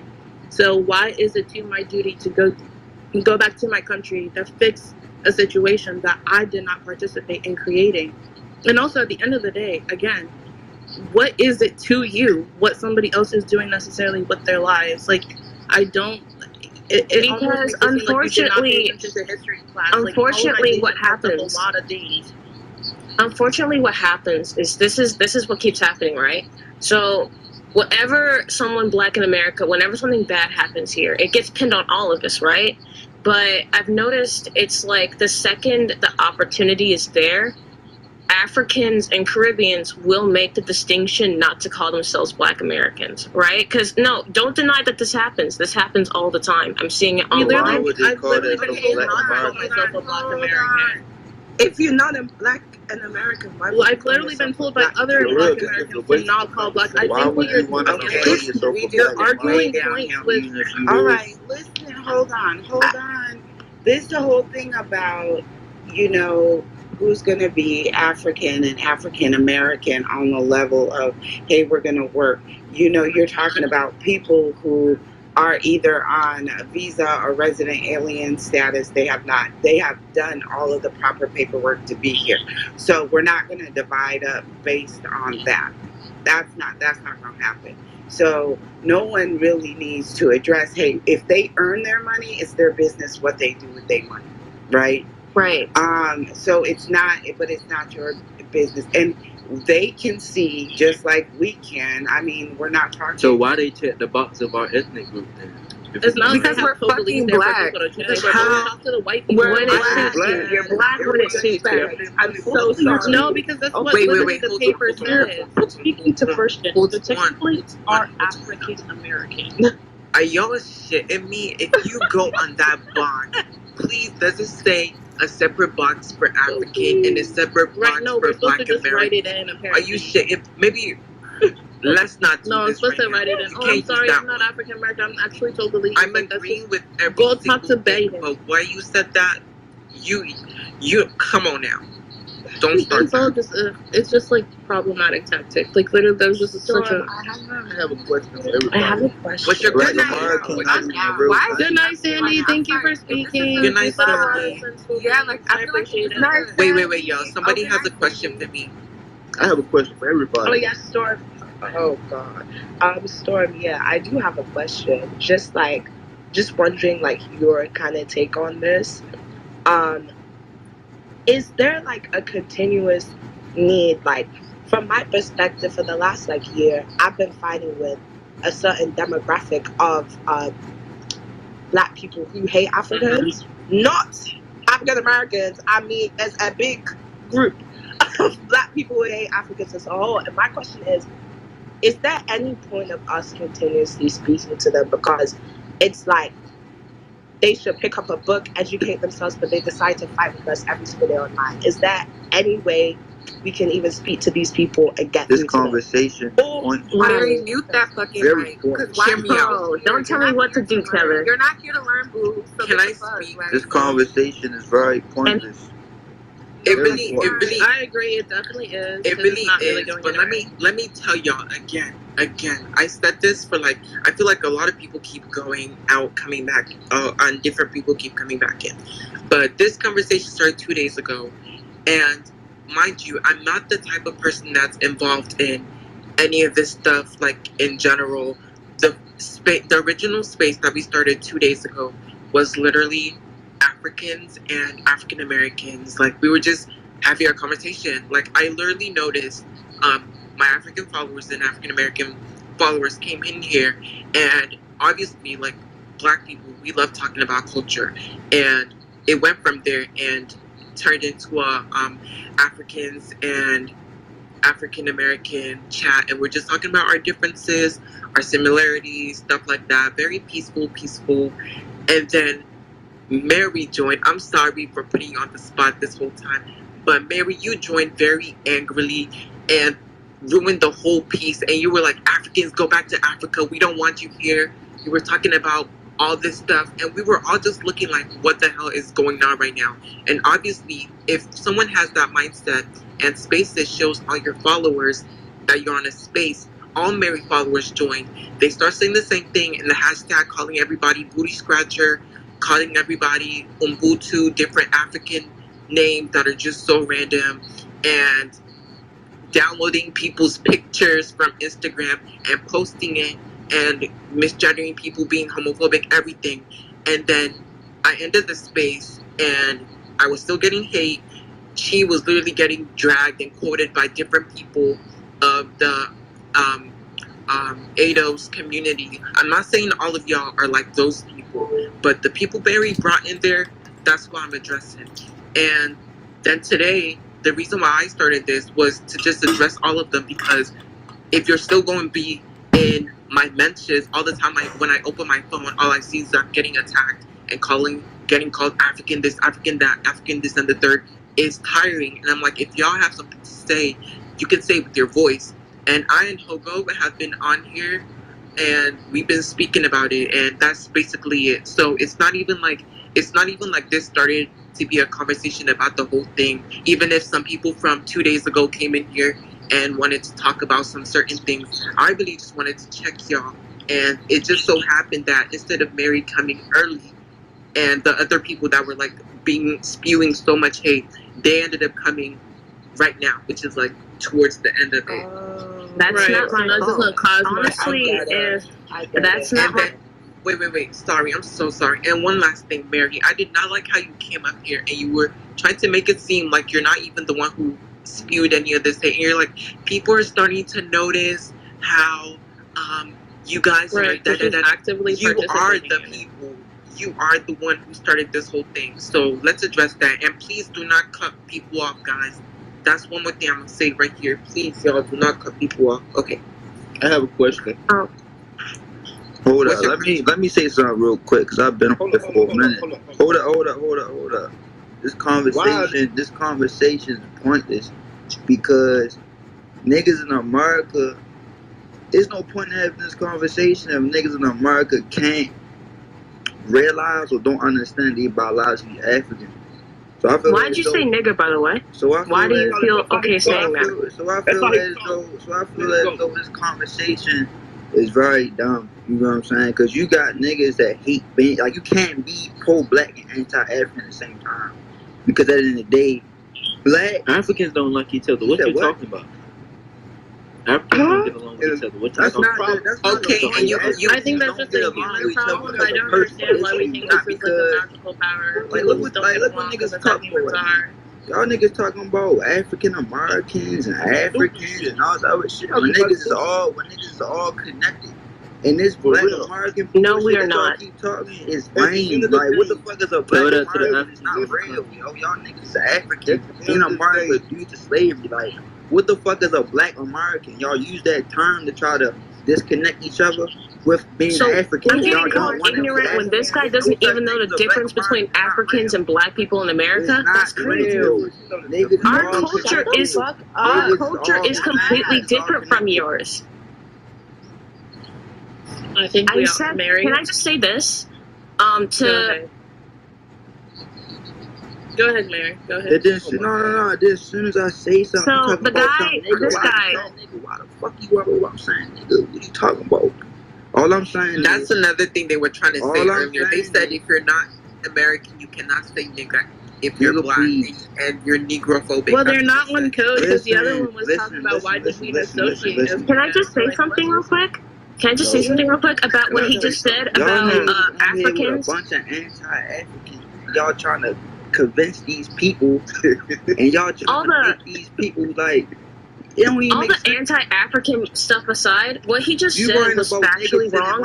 I keep saying this. That's underdeveloped due to slavery. Why the fuck do you my God. I keep saying this, and I said this in the past. Do you not know they brought 30,000. Are you explaining my history to me? You don't know your history. He's African American. He's like, this man don't want to be in Africa. He's literally in America. He literally lives in Baltimore. You don't. You live in so even better. You don't know. Okay, can I please just say what I want to say real quick to him? When he specifically said that Black Americans are just Africans in America and that we're all just the same, here's the thing: there is over four centuries of difference in our culture. There's differences. You guys do not understand that we made our own culture out of nothing. Everybody understands. You made your own culture. Everyone understands that. I think what you don't understand. I just said there wasn't. Mary, literally, like, please, like, there was literally slavery, right? Also on the soil of Africa. A lot of the history and a lot of the writing, a lot of the stuff that we had prior to colonization, prior to enslavement, a lot of those things were also lost. It was like there's still Africans who are still very much like a mix of different tribes. Like like you can't oh my god, I don't understand why there's just this like necessity for you to feel so we did everything out of nothing and no one else did. Like the logic just like makes zero sense to me. I think you can respectfully say, yes, African American history is not my history or other African histories, like African like no other people, African but you can't culture. You really can't or just like history. be like, oh, like everybody else like didn't and we did. I think that's very The biggest difference. It's not the same as slavery in other countries. Exactly. I think my point was simply the fact that slavery happened. Okay, but we also had Western influence in our culture. There was also Western influence on the continent of Africa. It's not the exact same Western influence that we had. That's the difference. This is hilarious. Hey. I have Mary. I have a question for you, like genuinely, like a real ass question. Because Mary's the one that's been speaking. I'm so sorry, bro. I really don't want to communicate with you, but Mary, I just have like an honest question because you're saying Africans this, Africans that, but there are Africans speaking to you right now saying that what you're saying, the assumption that Africans have against you. But we're saying it's not real. So why are you saying that it's not real for her on the same shit? This is completely acting as if like slavery in Africa was pancakes. You guys are right. We're saying this space is useless because this truly is just an African circle jerk to admit that you guys will never fix your countries. You guys will never respect other people, and you're gonna keep walking around the globe crying about colonization, and you're never gonna actually do anything. You're just gonna keep crying. You're just going to keep immigrating, and it's just going to get worse for all of us. So I just want to say, as a Black American, thanks for fucking up everything for the rest of us. Mary, read a book, bro. No, for real, I don't care. You guys are going to go, you're ignorant. Dead ass. Who are you mad at?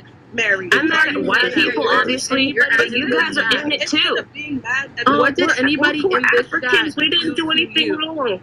What did anybody in this chat do to you, Mary? And then also for you to come over here and be like, oh no, it wasn't the same. Like white people did not really like. You're basically trying to act as if white people did not. There was no Western influence in regards to the slavery that was experienced in Africa. So one, that's your own miseducation, and then two, I would say that you would generally be an educated person if you kind of just like, I don't know, dumb down like the whole fucking ignorant approach that you are, because I can tell you're someone who is like educated in certain things, but in regards of like what happened in Africa, very much not so. And then two, to then say, oh, it's Africans that's like the reason why things are fucked up in this country, then don't shoot. Okay, then let's make like, are we the ones making the rules?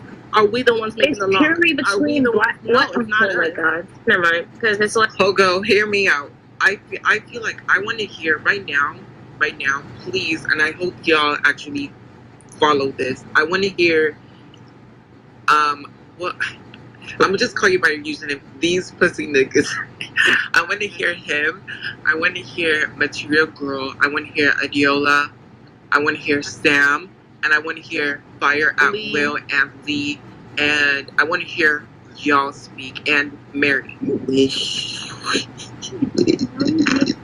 You're literally from Baltimore. And Sam. Oh, she ate you going down. You said what? Why does that matter where I'm from? What are you talking about? You so off topic that you just saying anything. Have you ever seen that one special from Chris Rock where Chris Rock and he's like, the difference between black people and niggas? Listen. Right? Listen. You gotta find yourself, yo, because you don't know what you're talking about. Everything and the nigga from Baltimore is going to tell me that? Everything that you saying, you can tell it's just rooted hate. You keep talking about Black Americans. What the fuck is that? I was just trying to say, I just wanted to say something real quick. Actually, what You're literally from Baltimore and it's showing right now. I just wanted to say something real quick. Why did you guilt trip? Wait, why are you trying to guilt trip Africans into sending money into their She doesn't I like didn't. Africans in You this guys are country, already period. doing that. I didn't say you guys like have to do it. I said you guys have told us that you guys send money to your house. We don't have a choice. We don't have a You choice hate whether yourself so to much. send money or not send money. You're making it seem as if like we're She thinks we're just choosing. building it there or some shit, I think. We're She's like just really choosing to highly send uneducated money. in the situation. If you're saying You don't money understand and we're sending money back home, then why is that a problem? No, Yeah, it's like, why not are a you problem. trying- I'm just wondering. Actually, you know what? Despite everything I said, the one thing I truly want to know is what's your guys' end game? What's the end game? What is why? Okay, so what is the Black American end game of America? True equality, rebuild of our communities, and being able to gatekeep our culture from the rest of the world. At the end of the day, Because we all know that people keep stealing from us, right? We all know that people keep taking from us. We all know that people keep pretending that we didn't create things, right? So we want, as Black Americans, we want to start gatekeeping from the rest of y'all, and we have the right to do that. Because I would never disrespect other people's culture. I would never go and pretend to eat someone's rice and say, "Yeah, this is African roots right here." You pulled us talking about all this American shit. Y'all niggas don't even want the country to be dick eating America. Wait, so I don't really understand what you're even saying right now. Like, Mary, what are you even talking about? She's basically saying she doesn't want Africans in her country, and we should all just go back to Africa. Africans built this country. But that's not But what she's saying. African Americans. When did I say that? When did I specifically say that? So wait, what are you trying You to have been say? telling us to go back to our I said roots. I've been telling you guys to fix your end game and to fix your countries. I don't care how, but I really would. remember you saying to me, well, then you're just running away from your country and you guys are still not going to fix anything. So, yes, that's how And that I was interpreted right. it, and that's why I said, We about to okay, get then, so why you saying you didn't say something I literally said? And that was right. How Okay, you then, prove so me wrong, why to be you honest? are trying to fix our country. Like, what do you think How? we're doing right now? How do you think, what do you think us sending us back having the money You does? moved to America, you're participating in American imperialism that's ruining your I'm gonna countries, move all and my now you're going to try to fix your countries from that. So how's that working? No. You think we have more laws and rules to be able to fix our country back in our own country? That's Right. education right there. I Right. definitely have a question. I don't know how other countries work. I don't. After hundreds To be honest, I don't really of care. years Okay, then don't speak If on you it. don't care, why are you- literally if you don't Well, care, you why guys the are fuck on you care? my country's land, so I think you do live have in to your care about country. certain No, things. I feel like I have more Oh, and access here to it it. comes. I can't be proud of my country. Here it fuck. Who literally said you can't be proud of your country? Do you hear stuff in your head? Like, nobody said you can't be proud of your country. No one said any of that. I literally just said, you said you don't care about other countries or what they go through. I said, okay, then don't talk on it. You said don't talk about my country. I said I live in your fucking country. Then you talking about I can't be proud of my country. No one said that. Please be proud of your country. Jesus Christ. I want to say something right now. I know. I want to say something right now. Okay, I have a question after you say something. Oh, Jesus Christ. I'm going to shoot my phone right now. I want to say something. Please. The people that I said to speak, I want to hear y'all speak. So there's literally almost 30 people in the request, and it keeps growing. I need all these people to be on here because they keep DMing me, doing this, doing that, and talking about I'm anti-Black because I'm not adding them on here. Can I ask a question to Mary first? Yes, you can. Okay. Mary, I know you ask of us to do a lot of things for our countries. I would like to ask what it is you are doing for your country or how you're applying yourself in your community. I know you guys don't know what this is because it's community building. I participate in my community projects. I go to trade school because I want to focus on my community. I make my entire town is more community based than your entire fucking countries, to be honest. Because listen to this. Because I'm proud of where I'm from, and because I'm proud of where I'm from, I want to build it up. Let me finish. My biggest thing is like the disconnect is that you guys are always talking about how proud of your country, which is fine. Everyone should be proud of where they're from, but it's getting worse over there, right? So why aren't you guys focusing on it? Getting worse here. You know why it's getting worse? Can I answer her question? I actually have a It's getting worse here. So not I making no think sense that right you lack- now. She's not making no damn sense.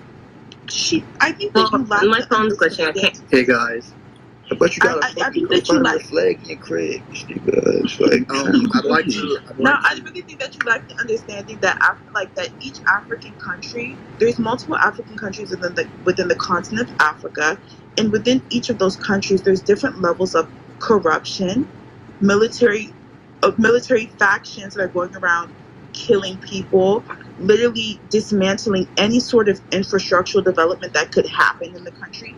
I don't think that you understand how deep there's social issues, there's economic issues, there's neo-colonialism with China happening. I can't hear anything as anybody's saying right now. If you can hear me. And she don't got good Wi-Fi. Okay, because I'm ready to go to that Metro PCS, babe. Okay, so you're It did that thing where it's like robot voices with a connection. I can't hear anything anybody's saying. No. If not, you can leave and just come back. But what I do want to say is fire at Will, Adiola, Sam, Material Girl, Jay, and these pussy niggas. I need y'all to talk, please. I want to hear y'all. And Mary. And please, everybody else, please do not interrupt them. And Lee and Ama and Neo. All right, I was just waiting for like the time to jump in. So earlier, someone. I still can't hear what anybody is saying. Let's get the fuck out of here. Can you hear me? Hello? Hello? You can go ahead, Fire Will. All right. I can't hear anybody else. It's like robot voices. Girl, hang the fuck up. Like, I was trying to talk about this point somebody had made earlier. They were comparing like what African Americans are able to do in the U.S. compared to Africa and why Africa is in such like a state of just disparity. I think that person left, but I don't know. I can't say for like all of Africa because there's just so many countries there. Each one just has like its own just completely different history. But for Ghana, because I'm a bit familiar with that, I know that they're an example of a country that was first colonized by the British, and the way their borders were drawn, it created like a lot of dysfunction because Ghana is basically like 7 different tribes in a trench coat that are just trying to function as a country. And it's worked out decently compared to a lot of its neighbors, but even within Ghana, you still have a lot of dysfunction, and the countries just were not set up to be functional countries at all. They were set up to be resource extraction points. And so after colonization, when these guys got their independence, a lot of them they went through a lot of struggles just to set up their governments. And many of those governments didn't work properly. A lot of those countries, they haven't even gone like a decade without some kind of coup or a famine or just something just completely upending them. And then on top of that, they don't have infrastructure. And the little infrastructure that was in place was only there for the aforementioned resource extraction.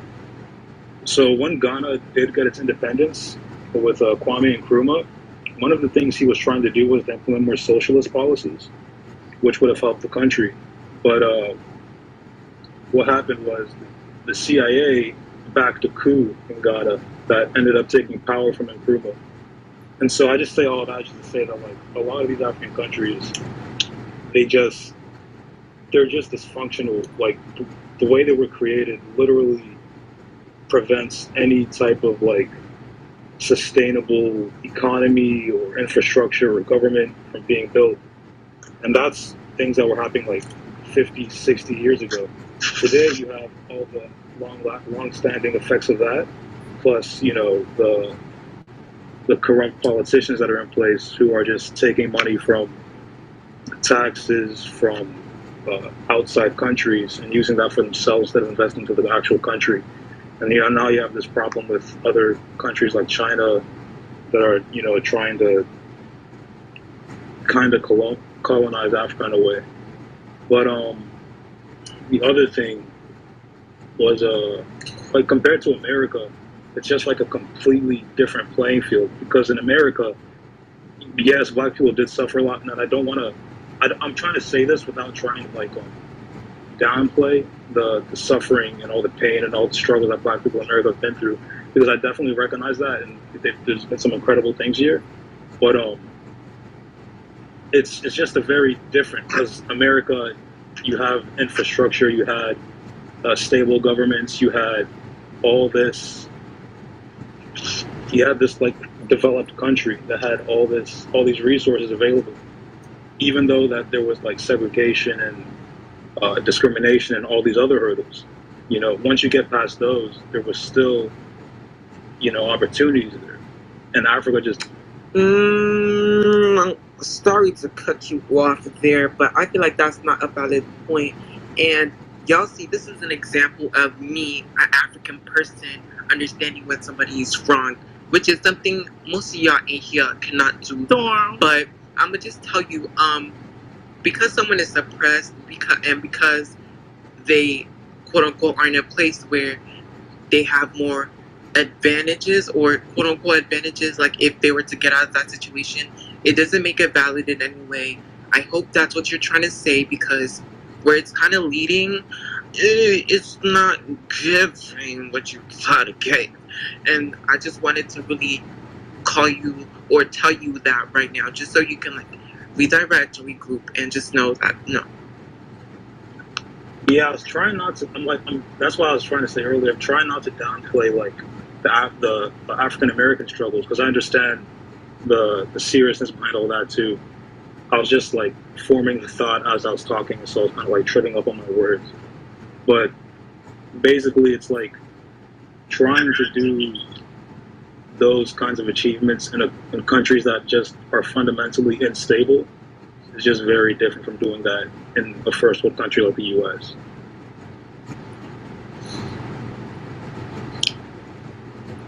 The pussy niggas. Wait, what's your name, please?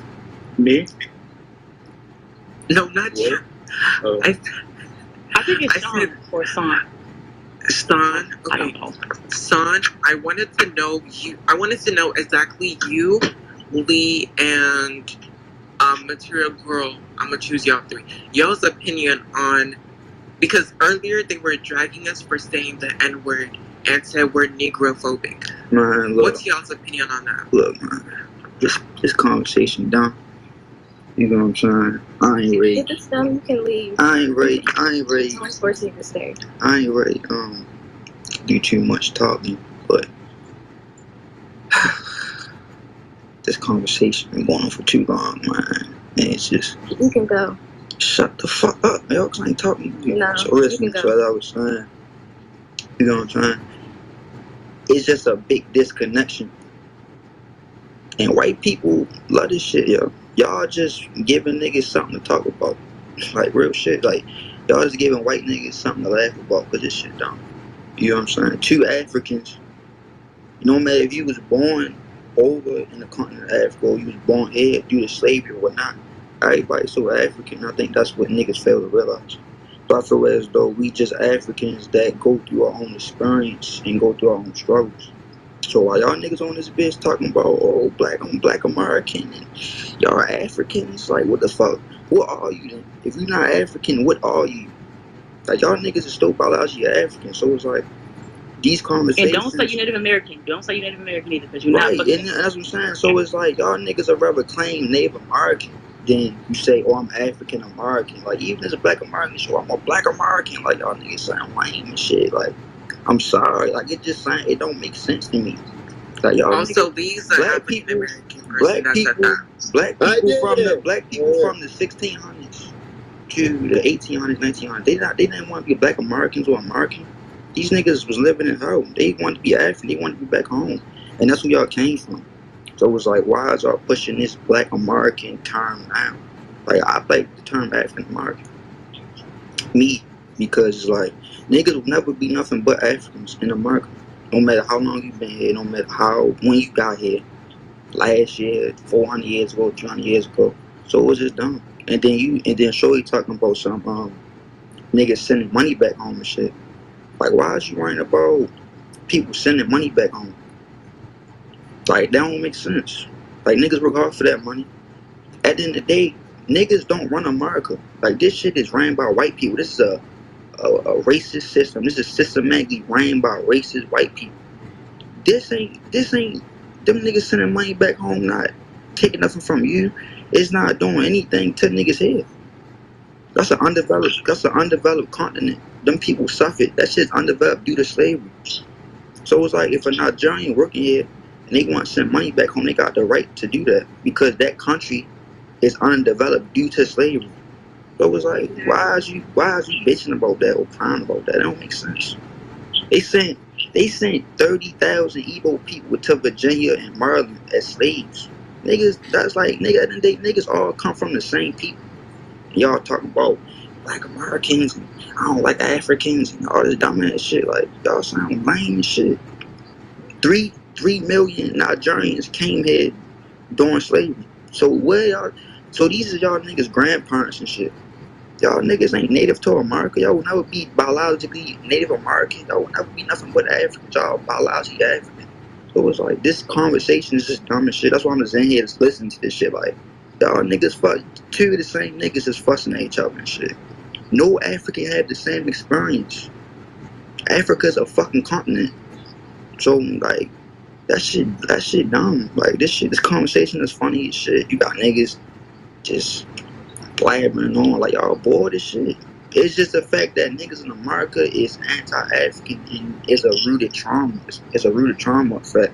So niggas don't, it's not the fact that niggas don't want to be African from what they learned and what they heard growing up because they around white people. The same thing with colorism. It all go hand in hand. Like, all this shit is the same shit. Colorism, anti-blackness, all that shit. Like, so this shit just lame. Like, that's what I'm saying. So like, having this conversation with these type of people is pointless because these niggas don't want to be that. Even if you give them proof, these niggas can do a motherfucking family tree and find out, oh, my family came in 1800s. My grandfather was a Nigerian slave. These niggas won't still say I'm not African or I'm Black American or we not the same. Like, it's lame. It's no point of talking to these niggas about this shit. No matter if you African American or your parents was born there or whatever. It's just pointless, yo. Read it. So that's all I gotta say. Wait, that. I'm gonna let Material Girl go first because I think that you said her name first. Yeah, Material Girl. Okay, I'm gonna keep this short because I gotta go to sleep, but I liked how this space was going, but there was a lot of xenophobic things said about African Americans. First of all, slavery here is not the same as slavery in other countries. You are using a white supremacist talking point to say, oh, well, slavery was everywhere. That's what white Americans here use to gaslight us, to tell us, as if we haven't built this country, to say as to why we're not where we're supposed to be. Secondly, where was I? I'm gonna just get to my main point because this space was kind of dragged out, and that's why I kind of don't like entering diasporic war spaces. But I've been in spaces where we've had this conversation already, and we kind of came to the conclusion that we have to work together. I know somebody asked that before, and no one really answered it. Everybody was just kind of like being a victim. It's like, we don't have certain resources, we don't have this, blah, blah, blah. We need to come together to use our different privileges to boost each other up. Like, we can't use this same, like, oh, well, niggas don't run this country. That's the most coon shit I ever heard. Even if we don't, we built this country, and we can make the necessary steps to at least niggas don't run this country. What Mary was saying, don't interrupt me, thank you. We can at least do those types of things to make sure that we can get to where we're in a better position than we already are. Because the whole point of chattel slavery was because us black people doing more for each other, not the country. Don't interrupt me while I'm talking. Niggas don't want a country. It affects those slaves. It affects the descendants of those slaves as well. So that's why in the black community here in America, we have generational trauma. We have, generational poverty. So we need to get over that. We need to start, coming up with some steps to do, what we need to do. Thank you. Niggas don't run this country. I just want to say really quick, when I said that slavery, I want to address one point. When slavery existed everywhere, it was just about saying and that's the thing, niggas want this. I think that people don't want forget that slavery is still happening. Like, there's so I wasn't Africans saying in it Libya like as a white who are supremacist literally enslaved, right? I was just saying it as a fact. Niggas had one black president, and he had a white mother. Like, niggas don't run this shit. This is not systematically. Okay, let me go. This is not systematically ran by black people. I'm sorry to say, it's not. And if you can. Baltimore, that's one. Who's next? Why do you keep talking about Baltimore? Why are you so like that? You keep talking about Baltimore. Next, but you can't come up with nothing else. America is not systematically ran by black people. If that was the case, why the fuck is it still slave owners on money America don't give a fuck about us. And you dick riding America, it's still slave masters on money. That's how much they respect us as a people. That we still run around with slave masters on fucking money. Y'all have a good and you worrying about talking about Good night, Good night. Something crazy. I'll follow some of y'all back. I know, like. Good night. Night. Night, girl. Yeah, I feel like definitely there was a lot of things that were said on both sides that I did not agree with, and I feel like I and some other people here will admit to that. But yeah, Lee is to speak next, and I'm gonna rotate the speakers a little bit because some of y'all, I told y'all to speak, but y'all did not speak. Shout out to all my niggas who fuck America. Okay. This is man fuck America. Like real shit. If you're a black person and you getting mad because I'm saying that, you're a part of the issue. Fuck America. America never did shit for niggas. Niggas did more for each other than America ever did for us. So fuck America. Real shit. Lee. And fuck the Okay, so I... and fuck the FBI. Oh my God. Fuck the police. And then be killing me because he always put a U in America. Where's the U in America? Please. When I first came here, I thought y'all was fuck the army. In the Navy, nigga. When I first came here, I thought y'all was trolling because out of nowhere she started coming for the fact that he from Baltimore. So I thought it was a joke. That's why I was putting laughing emojis. I hope I ain't nothing about it. But yeah, she was dead ass when she married. She was dead ass when she came in here, and you could tell she was being xenophobic. At first, I was laughing with her because I thought she was playing, but she was dead ass. She was like, "Shut up, you nigga, you from Baltimore." The Baltimore thing really threw me off because like that's a weird example of I want to kind of like describe it as like American tribalism because she was coming. Right, it's weird. Because she was coming at him just for being from a different place. She's weird. She's a white woman. But as far as the whole like, first of all, I'm African American, but I don't really know. I don't know. I can keep it a buck and say I don't know my roots because she was snatched from me. You feel me? So I don't really know for sure what country or what tribe I'm from, and I'm not paying no white man to tell me. But I'm gonna keep it a buck 50. I think it's really really weird when like other African Americans that don't know their roots, they try to say that they are Native American, that they are Hebrew Israelites. Baby, you are from Africa. Cut it out. You're not from Egypt. Wait, you're not.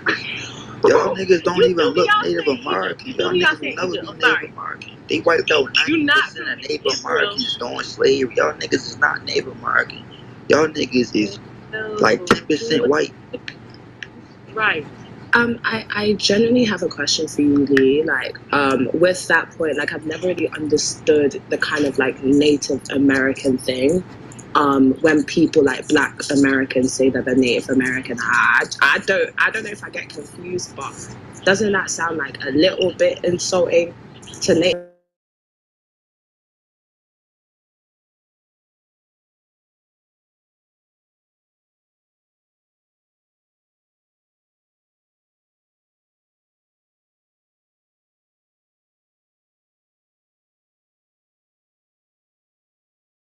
That show me subscribe. Make no mistake, we're the only black people in y'all that only eat rat, eat cat. People, you ain't black, you ain't that. Matter of fact, your black is repo, I'm taking it back. Cause y'all making it whack, faking jacks, y'all from the slave, raiding the tax. Bitch. We built the foundation, our innovations were groundbreaking. Y'all ain't wanna get down, now you're around, hating, faking, with the linear in and out, the ground shaking. Someone say, FBI, we don't run away. We stay, we slay, we pray, we say,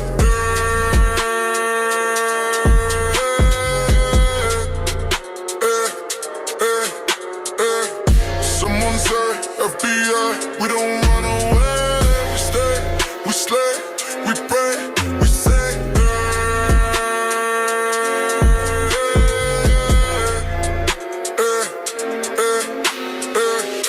no mistake, we're the only black people and y'all the only eat rat, eat cat. People, you ain't black, you ain't that. Matter of fact, your black is repo, I'm taking it back. Cause y'all making it whack, faking jacks, y'all from the slave, raiding the tax. Breaks, pause, pause. We built the foundation of innovations with groundbreaking. Y'all ain't wanna get down, now you're around. Hating, faking, wiggling and eating, now the ground shaking. Someone say, FBA, we don't run away. We stay, we slay, we pray, we say.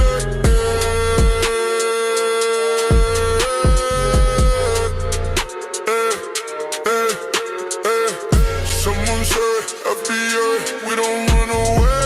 We stay, we slay, we pray, we say.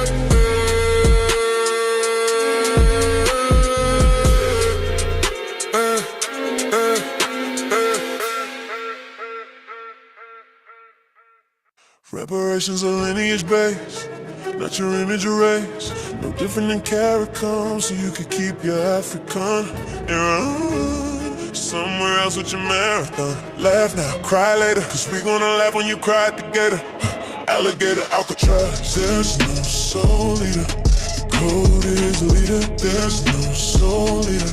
The code is the leader. Subscribe to FBA News and Updates, yeah. Subscribe to FBA News and Updates, yeah. I heard tethers flock together, so if you hit one with a rock, then they'll drop together. Why cosplay? Accept your own and be yourself. When you're left alone, you can feed yourself. There's no soul leader. The code is the leader. There's no soul leader. The code is the leader. There's no soul leader. We gatekeeping the culture. These gate-seeking vultures. Drop the colors so someone gotta hold the line, and somebody gotta hold the signs. No coons, no tethers, no room for white supremacists. We fight, we got it. Mayweather, Mike Tyson. We fight, they take flight. They got spirit. Delta, U.S. Airlines, messed up hairlines. Alligator, Alcatraz. There's no soul leader. Code is the leader. There's no soul leader. Say it with me, family. There's no soul leader. There's no soul leader.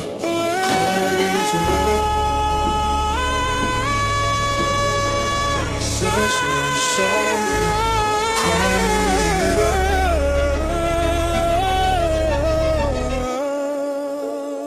Make sure to like and subscribe.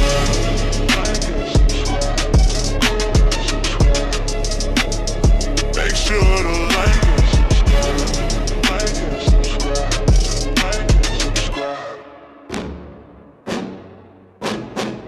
I heard tethers flock together, so you hit one with a rock, then they'll drop together. Why cosplay? Accept your own and be yourself. When you're left alone, you can feed yourself. There's no soul leader. The code is the leader. There's no soul leader. The code is the leader. There's no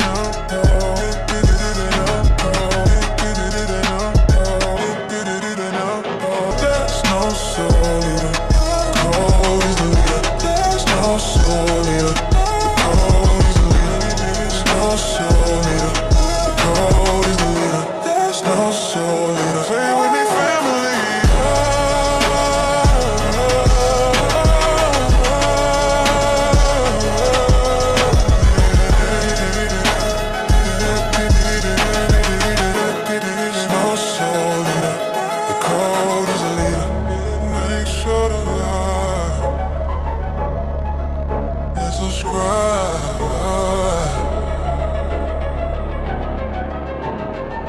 Subscribe, FBA News and Updates. Subscribe, FBA News and Thank you. Updates. Let's get it double forward to Town 9 Super Chat Denny's Love. Thank you. Now it's time to be heard of black.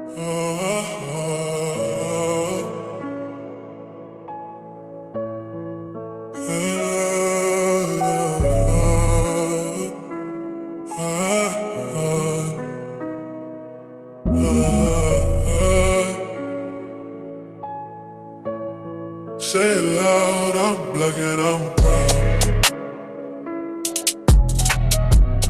Say it loud, I'm black and I'm proud. Say it loud, I'm black and I'm proud.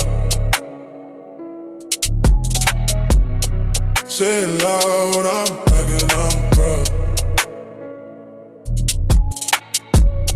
Say it loud, I'm not ashamed of being black.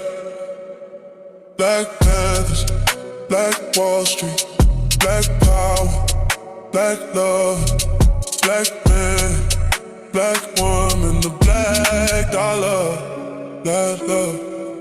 I'm not African, I've never been to Africa, I'm never going to Africa, no ancestor from Africa. We're Black American, but don't forget the foundation of say it loud, I'm black and I'm proud. Say it loud, I'm black and I'm proud. Say it loud, I'm black and I'm proud. Say it loud, I'm black and I'm proud. Say it loud, I'm black and I'm proud.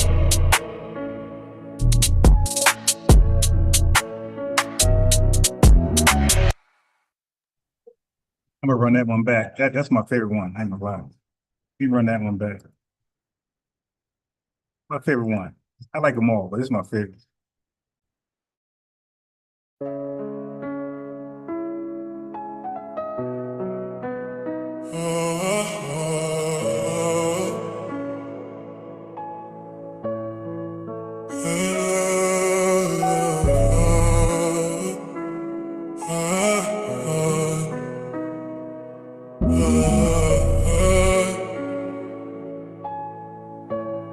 Say it loud, I'm black and I'm proud. Say it loud, I'm black and I'm proud. Say it loud, I'm black and I'm proud. Say it loud, I'm black and I'm proud. Say it loud, I'm not ashamed of being black. Black Panthers, Black Wall Street, Black Power, Black Love, Black Man, Black Woman, the Black Dollar, Black Love. I'm not African, I've never been to Africa, I'm never going to Africa, no ancestor from Africa. We're Black American, but don't forget the foundation of say it loud, I'm black and I'm proud. Say it loud, I'm black and I'm proud. Say it loud, I'm black and I'm proud. Say it loud, I'm black and I'm proud. Say it loud, I'm black and I'm proud.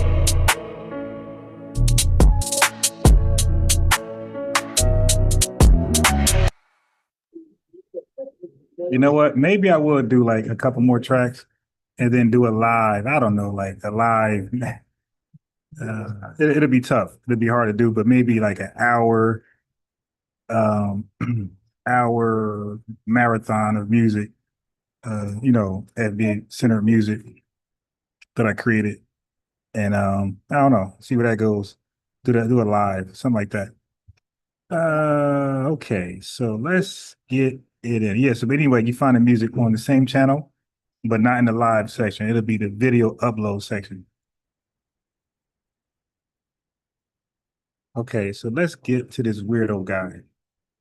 All right, let's get to this weirdo guy, Taharka-Bey.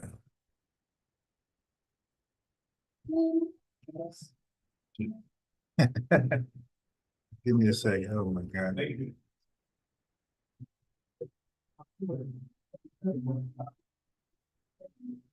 Are you crazy? All right, cool.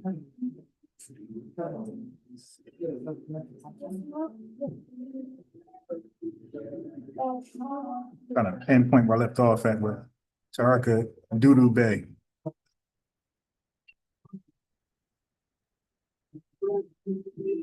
Okay, I got it. I got it. I got it. All right, so this is kind of where I left off at. Right here. Let's cook on Taharka-Bey. Dude. What did remember Steve Urkel? Did I do that? Hey, but bro, listen. Mm-hmm. Do you really think FBA is going? Do you really think FBA is going? Where do you think FBA is going, or it's just a feel good thing? Yeah. If it's just a feel good thing, I get it. Yeah, it's a feel good. So it feel good to be aware politically what's going on politically, how they're using Black Americans as political footballs. We are constantly, and let me say something about this reparation stuff, right? See, there's a lot of people outside of FBA that agrees with FBA. We need a bill pass, okay? I'm not hearing anything. I keep hearing about this money and all of this stuff, but nobody's talking about the bill. To what also Tariq is mentioning, he's talking about we need a bill. We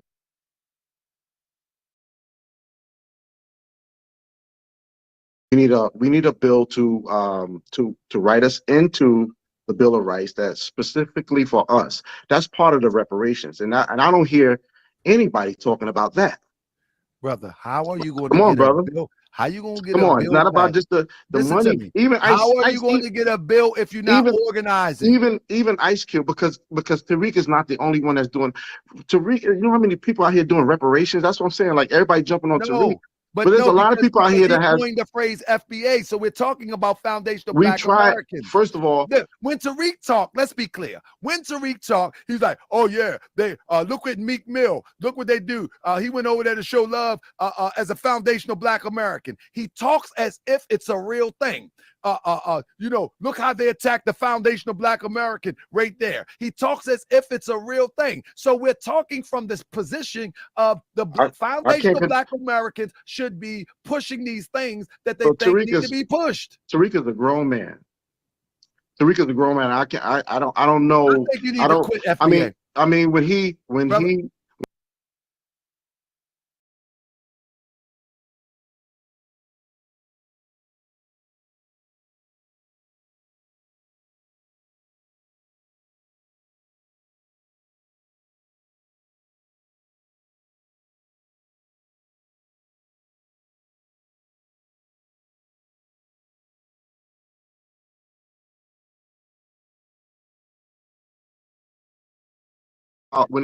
when he talks about that's part of his story. You know what I mean?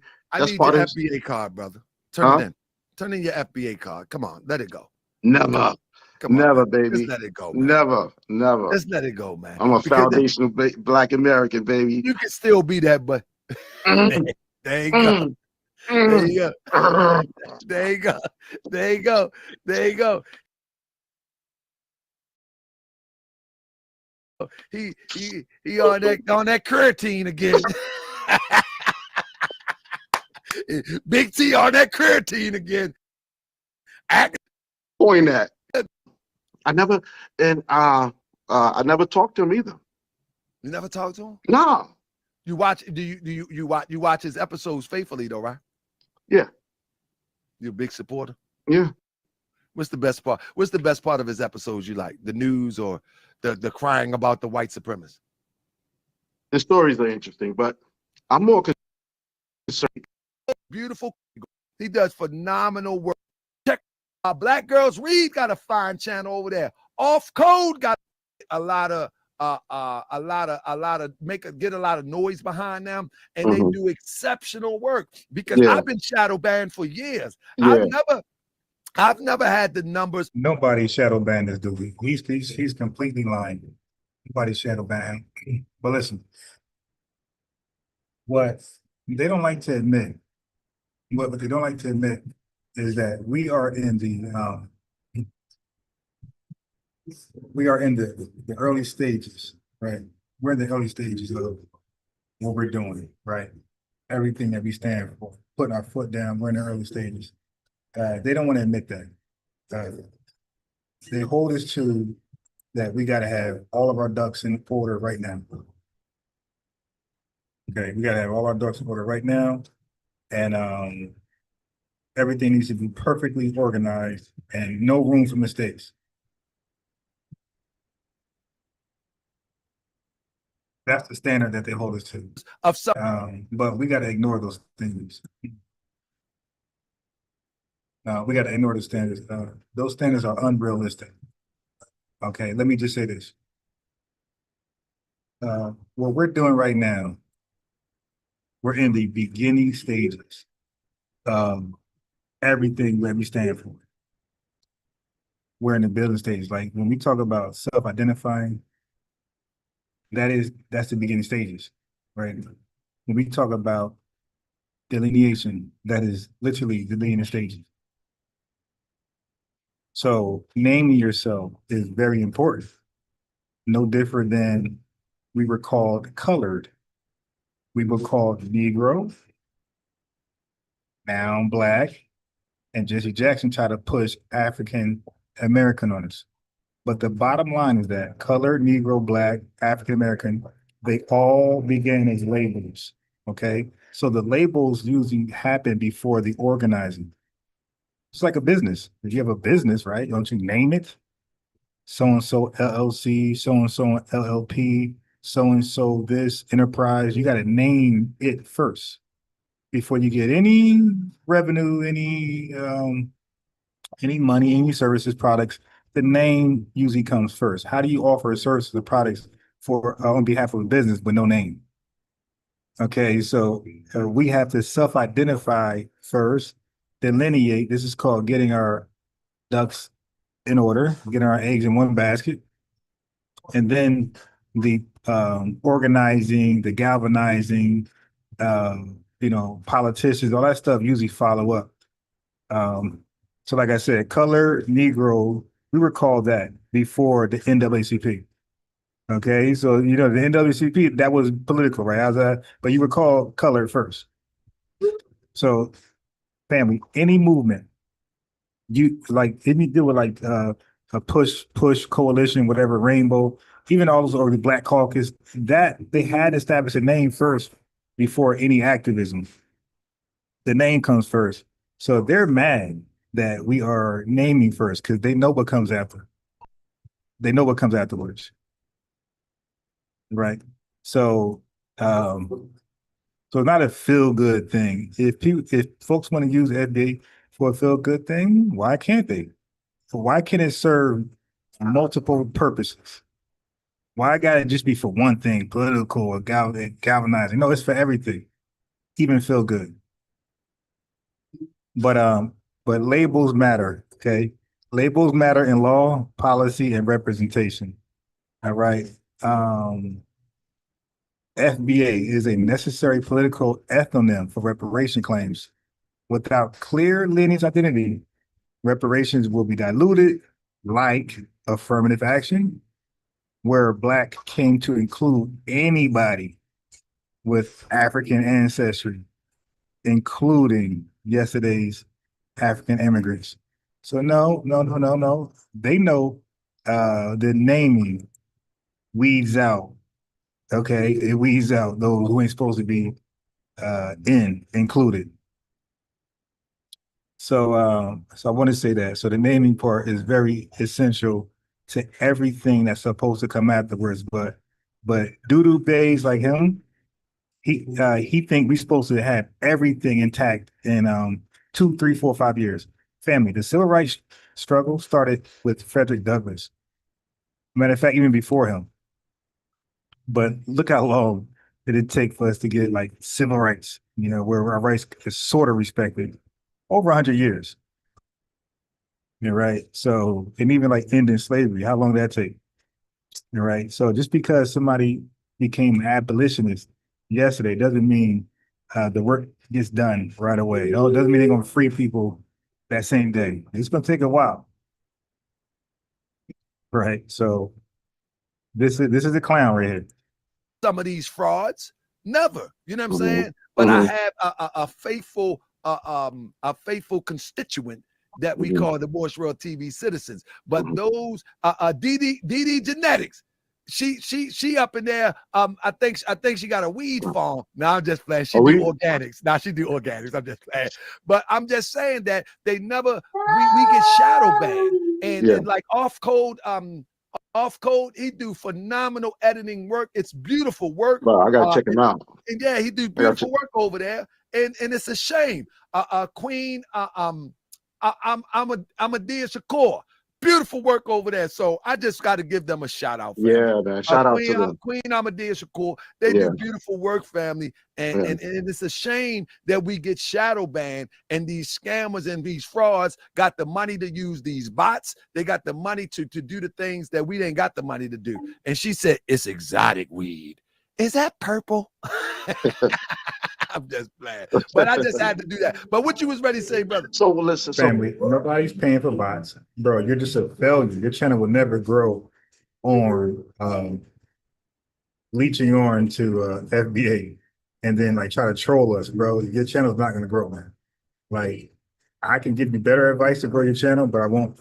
But just know that trying to grow your channel, disrespecting us, is doomed to fail like it is right now. His numbers, family, are significantly low since he first started to troll and glaze Tariq. When he first did it, his crowd thought it was funny. They supported. 5 years later, his numbers go from like 15K a video to about 1.5 now. Like he knows his channel is almost done, like the other channels. Now they got to really, really bring their own content. And family, before he started to like glaze Tariq and be obsessed with him, look at his numbers. He came at the Black Panthers and the Nation of Islam. Those numbers ain't nowhere near him glazing Tariq and trolling Tariq. So his numbers were shitty before Tariq, and they're becoming back shitty again. This dude is so irrelevant. That's why I never really talked about him, to be honest, until recently, until now. I never talked about this guy because I didn't want to help his channel. I didn't want to help bring more eyes on him. But for those who didn't know who he was. But now he's downward spiraling. Yeah, I could show some stuff now because he's irrelevant now. He's insignificant. So this video was 2 years ago. Look, he got 10,000 views. He don't do that no more. 2 years ago, 10,000 views. Yeah, I pretty much do the same numbers as him now, thanks to you guys. And that's the goal. The goal is to not value this hatred. The goal is to value good information like my channel and the other channels alike. That's where we're trying to get it to, where like there's no value in disrespecting us. There's value in uplifting us, speaking on our behalf in the correct way. We're trying to make that the value system. Like videos that speak highly of us, those are the videos, those are the channels that's going to be successful going forward, not the video just disrespecting us. So when you asked me a question about what I enjoyed Tariq when he talked, it was one of the things that he brought to what I like when he talked, when he covers the stories where we find out with the crime and these communities, we found out that a lot of the crime has been classified as Black when a lot of them are not Black, foundational Black American. Many of them. And by the way, this Taharka-Bey don't really have good rebuttals. Watch, he's just gonna troll and go back to Tariq. Are coming from these different countries, and they change their names to American names. Why look, do like we ever have any examples? I think that's propaganda. Listen, it was a story just recently, and I'm just saying that when Tariq brought that out, I mean, many of them. Just showing you, I am, for those who support me, I am in a diner. What you can. I said, hey, send some cash apps, help me, if you want to. I'm here at the diner, live, my own table, litty. That Haitian dude left, so I'm lit right now. Us did not, that wasn't evident at the time, like, because we would think that when news cover a story, that the story, that they say, hey, this person is Black. the stories that they're covering, they are propagandally by putting the person as labeled as black. So what happens is that statistically, our crimes go up when that happens. But brother, See? let me listen to this. So that puts a target on all of our backs, because if the crime goes up, when somebody like this one lady, she was dating this guy, and she found out that he was married, and his name was like Chris Brown, Chris something, Bro, Chris you Jones or driving in something that like truck that. driving you crazy. You listening to this stuff while you driving down that road, man. And you just need to stay busy to hear these stuff while you driving. That's what's going on, man. Let me tell you something, man. Listen, this is a good thing that you point that out, because I remember when I was young, in my 20s, and I used to read the newspaper all the time. And one thing that I pointed out to myself, I didn't need anybody pointing out to me. I pointed out to myself is how in Baltimore, if a young brother, 17 years old, they shoot somebody, they said a 17-year-old man, and they would say a 19-year-old man right there in Baltimore County or in the outskirts, Annapolis or anywhere else. If a European was 17-year-old and they killed their parents, they say a 17-year-old boy, a 19-year-old boy, a 17-year-old teenager. And so it would give the illusion that these are adolescents and these are men. That's coming from our Understand community. what I'm saying? They've been doing that forever. This is not new. Well, for many of us, Tariq is using that as a bait move to make him seem it as if he's works. revealing something that's always been. But the problem with that is the problem. Family, we cannot have this conversation sincerely without bringing up Tariq. You have a lot of these old men that can't really talk about this conversation without bringing up Tariq. So you can already guess the age of certain people that I invite over here to have this conversation. Because if you hear them keep mentioning Tariq name over and over and over, most likely they're 40 years and older. And if they don't, then they're 40 years and younger. But they have this weird obsession for Tariq Nasheed that I believe that these guys right here, this wizard, this grand chic wizard guy, he wanted to be a leader his whole adult life. He failed, he flopped. He's a grand wizard chic of the Moorish Science Temple of America, whatever that is. And he's a leader. But there's 3 folks in the building. So you're a leader of 3 men. Congratulations. So when they see Tariq Nasheed move the crowd, have rallies, and everybody's coming, he can't help but to look at Tariq Nasheed as a leader. He just that's his lens. That's what he wants to be.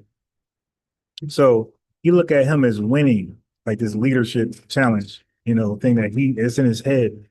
And people like him, that Libyan guy that had over here, that Libyan guy that had this Black City plan, same thing. Like they want to lead something. And they've been trying for 20, 30 years. And the whole time Tariq Nasheed been pushing. And they all see him as a leader, even though he says he's not. But it looks like he's the leader of them. So if he's actually a leader, he's a leader of Taharka-Bey, the Libyan guy. Like these are Dr. Maat. He is their leaders. They see him, that's how they see him. They see Tariq Nasheed as their leader. So they hold him to leadership standards.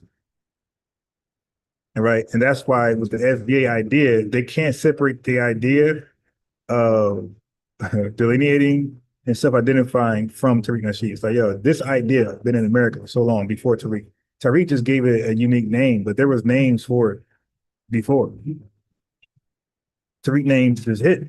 It hit. It was given.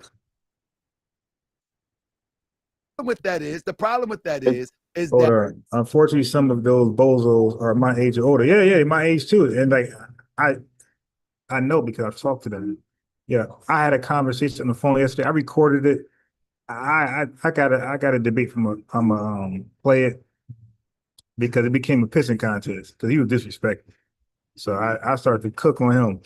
So maybe I'll play it, maybe I not. I won't. But these guys are delusional. He was Jamaican, obviously. But a lot of these guys are delusional. The tether class. Oh my God. Like he was saying the most wildest things that one could ever say. And he was more studied on our history than the average tether. So I mean, it made it worse. Like, dude, you know more and you're still holding that position that we're a hateful, xenophobic group. Like, dude, I'm good with you. that why haven't Tariq ever? I watched Tariq recently. Look, back to Tariq. A few months ago, a young brother got shot in Ohio. And I watched Tariq talked about the young brother who got shot in Ohio. I think he was 13-year-old and shot by, as Tariq said, a white supremacist, according to Tariq. Tariq talked about it for a day. He put up a post, and in the post, there was a little caption in it that they are going to get justice for him on this date. After all of the conversation that Tariq talked about this young brother, he didn't catch no plane out there. Hey, family, and that's another thing. They be more up to date with Tariq actions than us. And they would call us blind cult members, right? Blind cult members. But I don't know that post. Like, these guys watch Tariq Nasheed more than all of us. That's why I say he is a leader, but he's the leader of those people. He's not the leader of a lineage. He's the leader of Pan-Africanists and tethers. And bring his influence with him. He didn't inspire anybody to go and stand with him. This is a problem because you're using these stories to build your credibility as a freedom fighter or fighting white supremacy or speaking out against white supremacy, but you have never, ever put your boots on the ground but you call yourself grassroots. That's a disservice and it's disingenuous because at least one time out of the year, just one, if you catch a story early, then you should be catching a flight too. But there's not one time that— Hey, yo, family, that is the stupid logic ever. That's the to take a flight that's the stupidest logic ever. Like, what are you talking about, bro? That's stupid. Like, Tariq's not a Jesse Jackson. He's not a Al Sharpton. Right? What the hell wrong with you, bro? Tariq has reported on a story and he has done a fake Al Sharpton. At least— No, he reported on the story and it's your job to pull up. Okay, he made you aware of the story, then you go do something. Taharka-Bey. At least Al Sharpton would at least gas up the jet. At least Rainbow Coalition would gas up the jet. There is not one time do you see Tariq. So why would we take Tariq serious as he tell these stories over the airways? Bro, I can't answer that. These are just That's algorithm stories. But And people and brothers like you and that follows Tariq, all they do is they build up these algorithm stories. No, but you follow Tariq more than all of us. So you should be on that damn plane. I knew nothing about that story. Like a lot of us are in our own world, right? We're busy doing our own thing. We don't have time to watch all of each other's stuff. Like we got to pick somebody, like, you know what I mean? Like with me, I research a lot. I watch a lot of videos. Picky Wells send me a lot of videos. People send me a lot of videos. So I do a lot of videos. I do my independent research. And then I got to watch these stupid videos, right? Where I could cook these guys on my reaction, my live reactions. So we don't have time like that to be, then most of my chat is over here.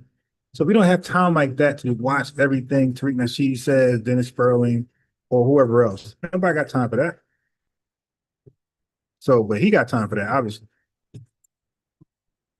For his benefit. But he's never, ever addressing the problem. No, when I hear truth, when I hear, see, I don't, you get into the semantics of Tariq's life. Listen, I could care, listen, I could care less, not to say I don't could care, but what that man does with his life and how he want to make his money and all of that, that's on him. I just, when I hear truth, well, listen, when I hear truth, I don't put no, I don't look at the person's yeah, I'm telling you, this guy, old boy don't live up to his standards, and that just bothers him a lot. Like, he want Tariq to do so much stuff, and when he doesn't do what he wants him to do, this is called the jealousy and hatred, because I think that's what he want to do, but nobody listens to him. Nobody's going to support him. As far as that character, when I hear truth, I respond to it. And many of us, like I said, nobody's perfect here. No, brother, listen. Listen, it doesn't. What do you think grassroots is? He says he's the grassroots. Is he the grassroots? He speaks grassroots talk. Is Yes. he the I didn't ask you that. Is he the grassroots? Grassroots is I not don't. a I know it's what not a verbal language. He's obviously he is speaking grassroots. That's not Yes, that's he is. not grassroots. So I just timed out a tether for 30 minutes. So tether, you got timed out for 30 minutes. So if you try to talk type in between now and 3 o'clock, nobody can see it. So bye-bye. That's not what Foundation of grassroots. Black America. The foundation of Black America is grassroots. Bro, it's not. That's not what grassroots means. Yeah, we lit over here, so here they come. Here come the tethers. Hey, go back to the platforms where you be at with like 10, 15 people live, trying to be lit in the chat. You know, we're attracting all these haters who bored, who don't rock with us, but now they back over here. Why you over here? Because you know this where it's at. That chat lit. If that's the lineage. No. Salita, that dude been a long-term hater of myself and other folks that's out here doing work. Because again, the channels he's at, nobody there. Cause he invited me one time to like support their channel. I go over there, it's like 3 people live, and the content is trash. And all he do is glaze each other. So when you come over here, and you see how lit it is, it just projection. Grassroots mean that's the lineage. Yeah, but that's not what grassroots is. That's not how it's expressed. Well, you educate me. How's grassroots expressed? Grassroots is the local people he about to make something up. organizing from the bottom, starting with their community. That's grassroots. That's always been grassroots. Grassroots is a local community coming together, and then it builds outwards. And other communities connect, and then you got a major movement. That's grassroots. Tariq live in a gated community. He's not grassroots. His people are European. Alita, you're not listening to me. I've been knowing that guy for like 7 years online. Okay, he's not new. He's been trolling me on all my channels. Okay, you know this channel. You don't know FBA Defensive Unit, and you don't know Unbiased Ron channel. Okay, he's been trolling for 7 to 10 years. So I know enough about the guy. He's a troll, right? So yeah, he's new to you. He's 7 years old to me. Pins.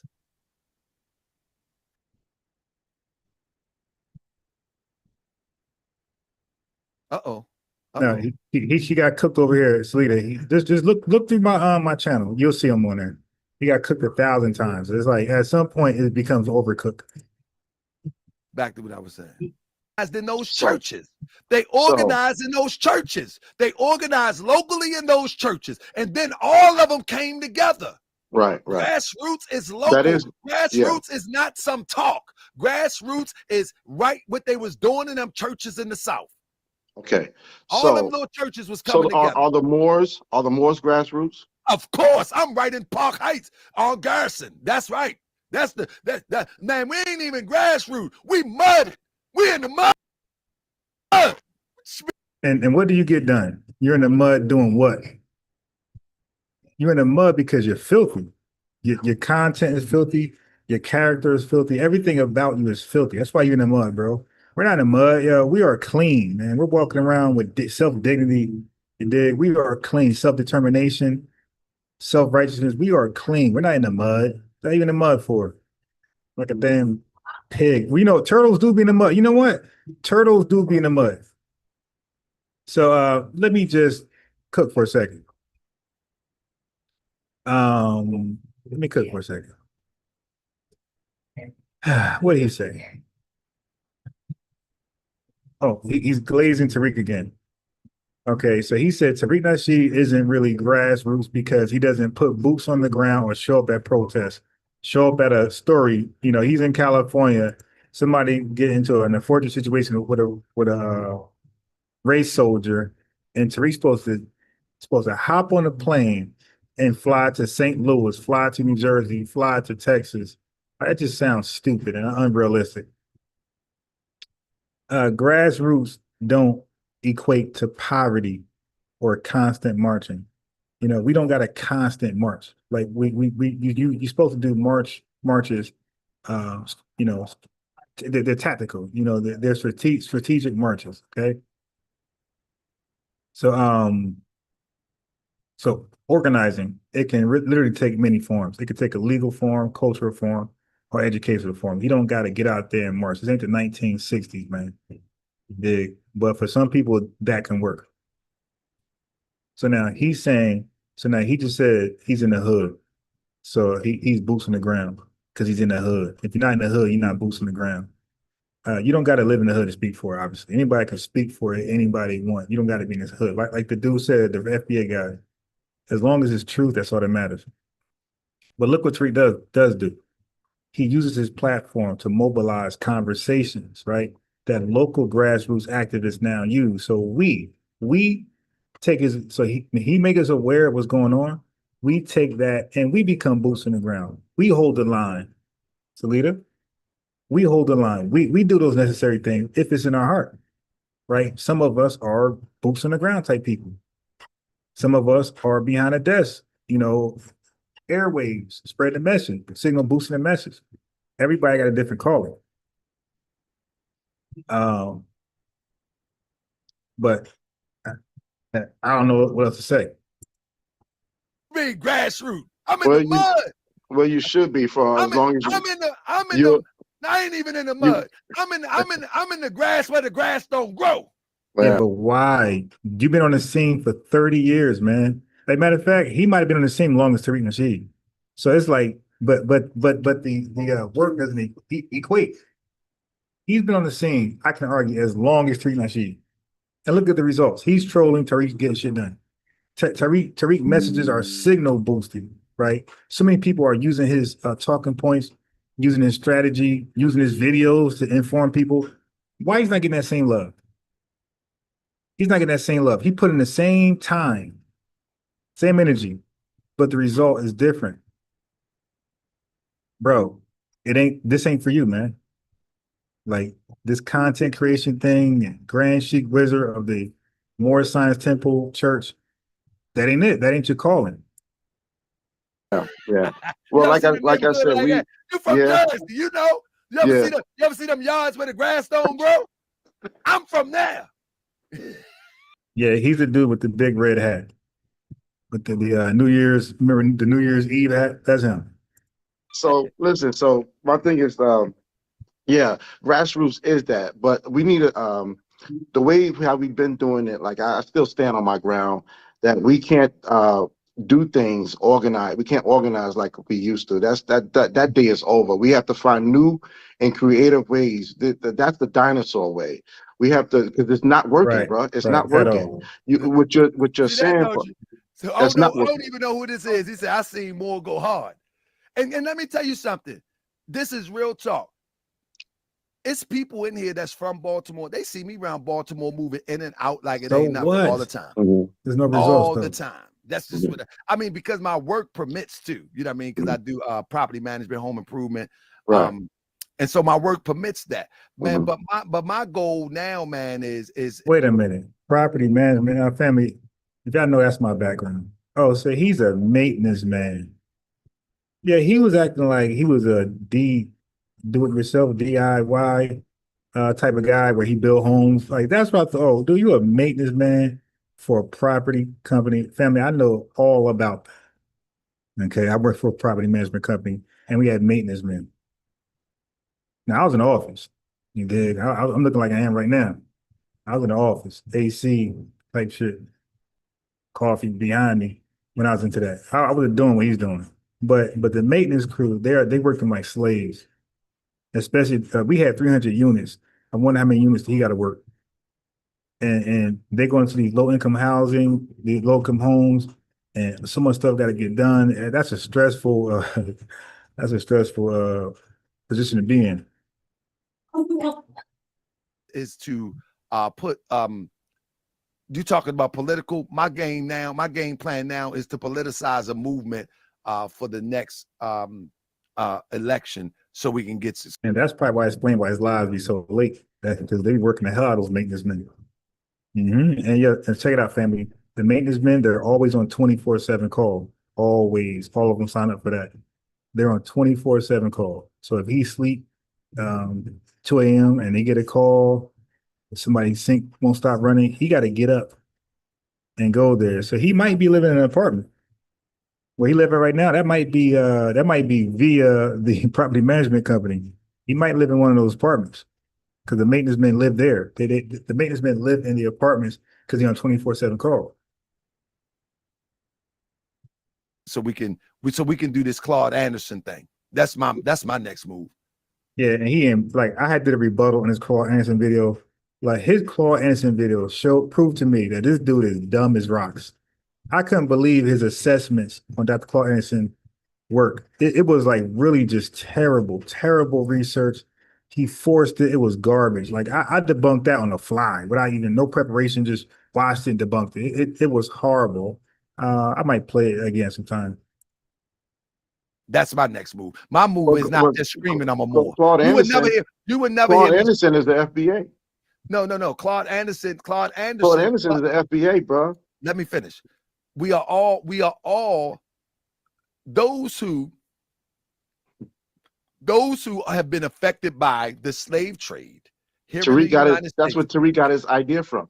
No, he didn't. I'm about to show you Tariq is a fraud when it comes to Claude Anderson. Anyway, let me finish. Those who are recipients and are from the slave trade, actually, we from the mud, we from the soil here. There's no problem with that. I get that. But what I'm saying is, and there's nothing wrong with ones who want to characterize that as FBA. That's not my argument. My argument is that Tariq is using it as a grift, and those who are using FBA, those that are using FBA, they need to organize and take it somewhere. All right. So again, what are you talking about, bro? Even within within the lineage, family, we got the right to be political, non-political, apolitical. We got the right to be Muslim, Christian, atheist, a bum. Just because that's the name of our lineage, it doesn't mean we have to do something. It would be nice if we got on code, all of us. It'd be nice if we were one with the lineage. That would be very nice, but that's foolish. Like that's foolish to believe that. You got white people in this country. They're split down the line, 50-50. Republican, Democrat. You got Chinese people split. I mean, who knows? I don't know how they're fragmented, but why did he believe? Because you're from the same ethnic group that you have to be aligned in all things. Like, yo, what are you talking about? So, okay, I'm FBA, born enemies FBA, but guess what? He might be liberal. I might be more conservative, and first class citizen might be more independent. And guess what? Darrell Williams might be more greenhouse. You see? So just because we're FBA doesn't mean we got to believe the same politically. We don't got to believe the same spirituality, right? I could be atheist. Hoshep could be spiritual, and the original Skywalker could be a skeptic. That's what we can. That's what our lineage allows us to be. I could be into tall women. Maurice Brooks can be into short women. So again, what they try to do to us is make us be in order. Like everything, all the T's are crossed, all the I's are dotted when we just started. No. We have a right to take as much time as we need to get things in order.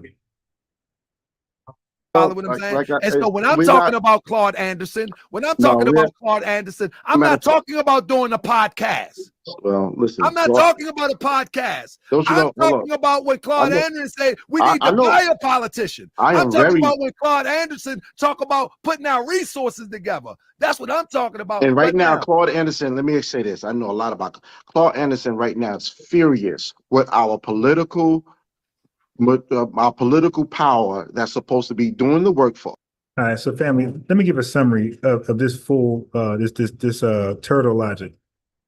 So he said ethnonyms. He said ethnonyms need profits and codification. That's a lie. We just need to evolve organically. He said dates must be exact for legitimacy. So he said, because he argued, is it 1492? Is it 1526? Is it 1619? It doesn't matter. It doesn't matter. Context is good enough. All right. Then he got mad at the trademark. Trademark equals ownership of identity. Yeah, that's false. Lineage is not ownable. You can't own a lineage. Then now he's talking about organization. Organization is uses because of infiltration and things like that, whatever.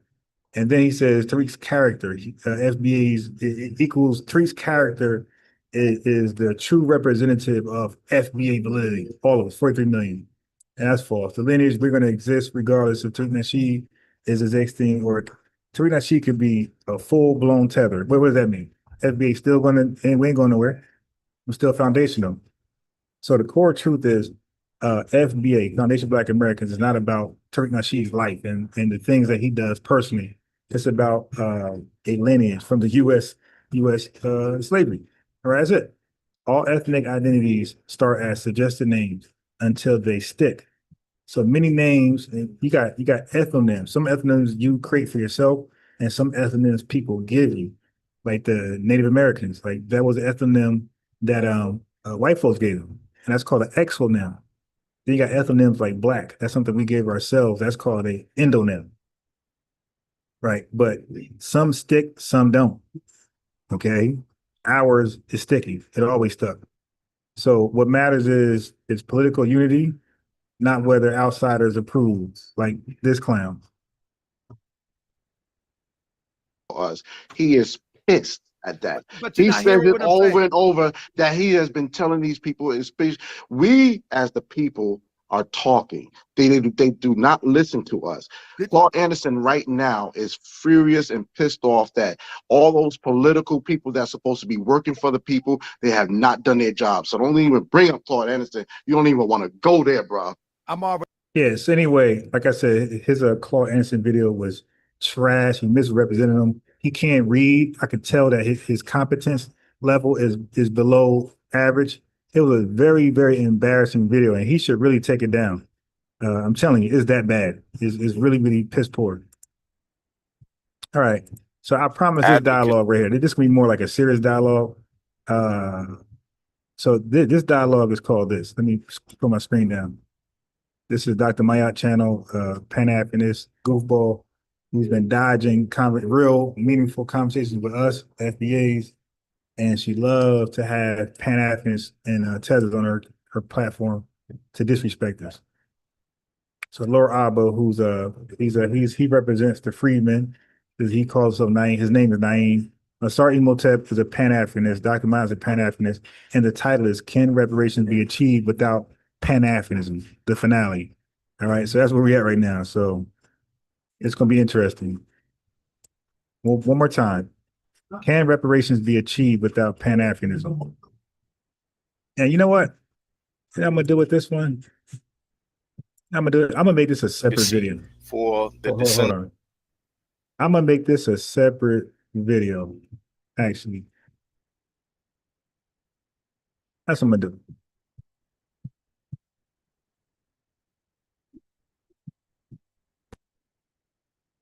Yeah, I don't want a long 10-hour video. So family, I'm gonna do that right now. So I'm gonna get some coffee. Anybody want to contribute to my dining expenses? The Cash App is right there. I'm gonna get some coffee, a muffin. I got the little one with me right now. He's watching cartoons. So I've been here, how long I've been here? For about 2 hours. So I came here, I got a coffee and a bagel. No, I got a muffin for him. So I'm gonna get a coffee. I'm gonna re-up the coffee and get a picture for myself. So family, just look for the notification bell. I'm gonna go live in literally 10 minutes, and I'm gonna have this is gonna be a separate video. All right. Peace, the lineage. I love you guys. Check back in if you can in about 10 minutes. Right. So I'm giving you guys a heads up. In 10 minutes, pull back through. All right. This is gonna be a dope conversation. Can reparations be achieved without Pan-Africanism? So that means so after this, I'm gonna play some Darity. Hey, I really, really appreciated that Darity. The interview Dr. Maat did with Sandy Darity, Dr. Sandy Darity, both of them, they were really good. They were really, really good interviews. I kind of like underestimated the interviews. I never heard them talk before. You feel me? I know Yvette spoke highly of them, but I rarely heard them talk before. And I gotta replay that. Like he dropped a lot of good information there. All right. So in 10 minutes, family, check back in. Check back in 10 minutes. Peace. I love you guys.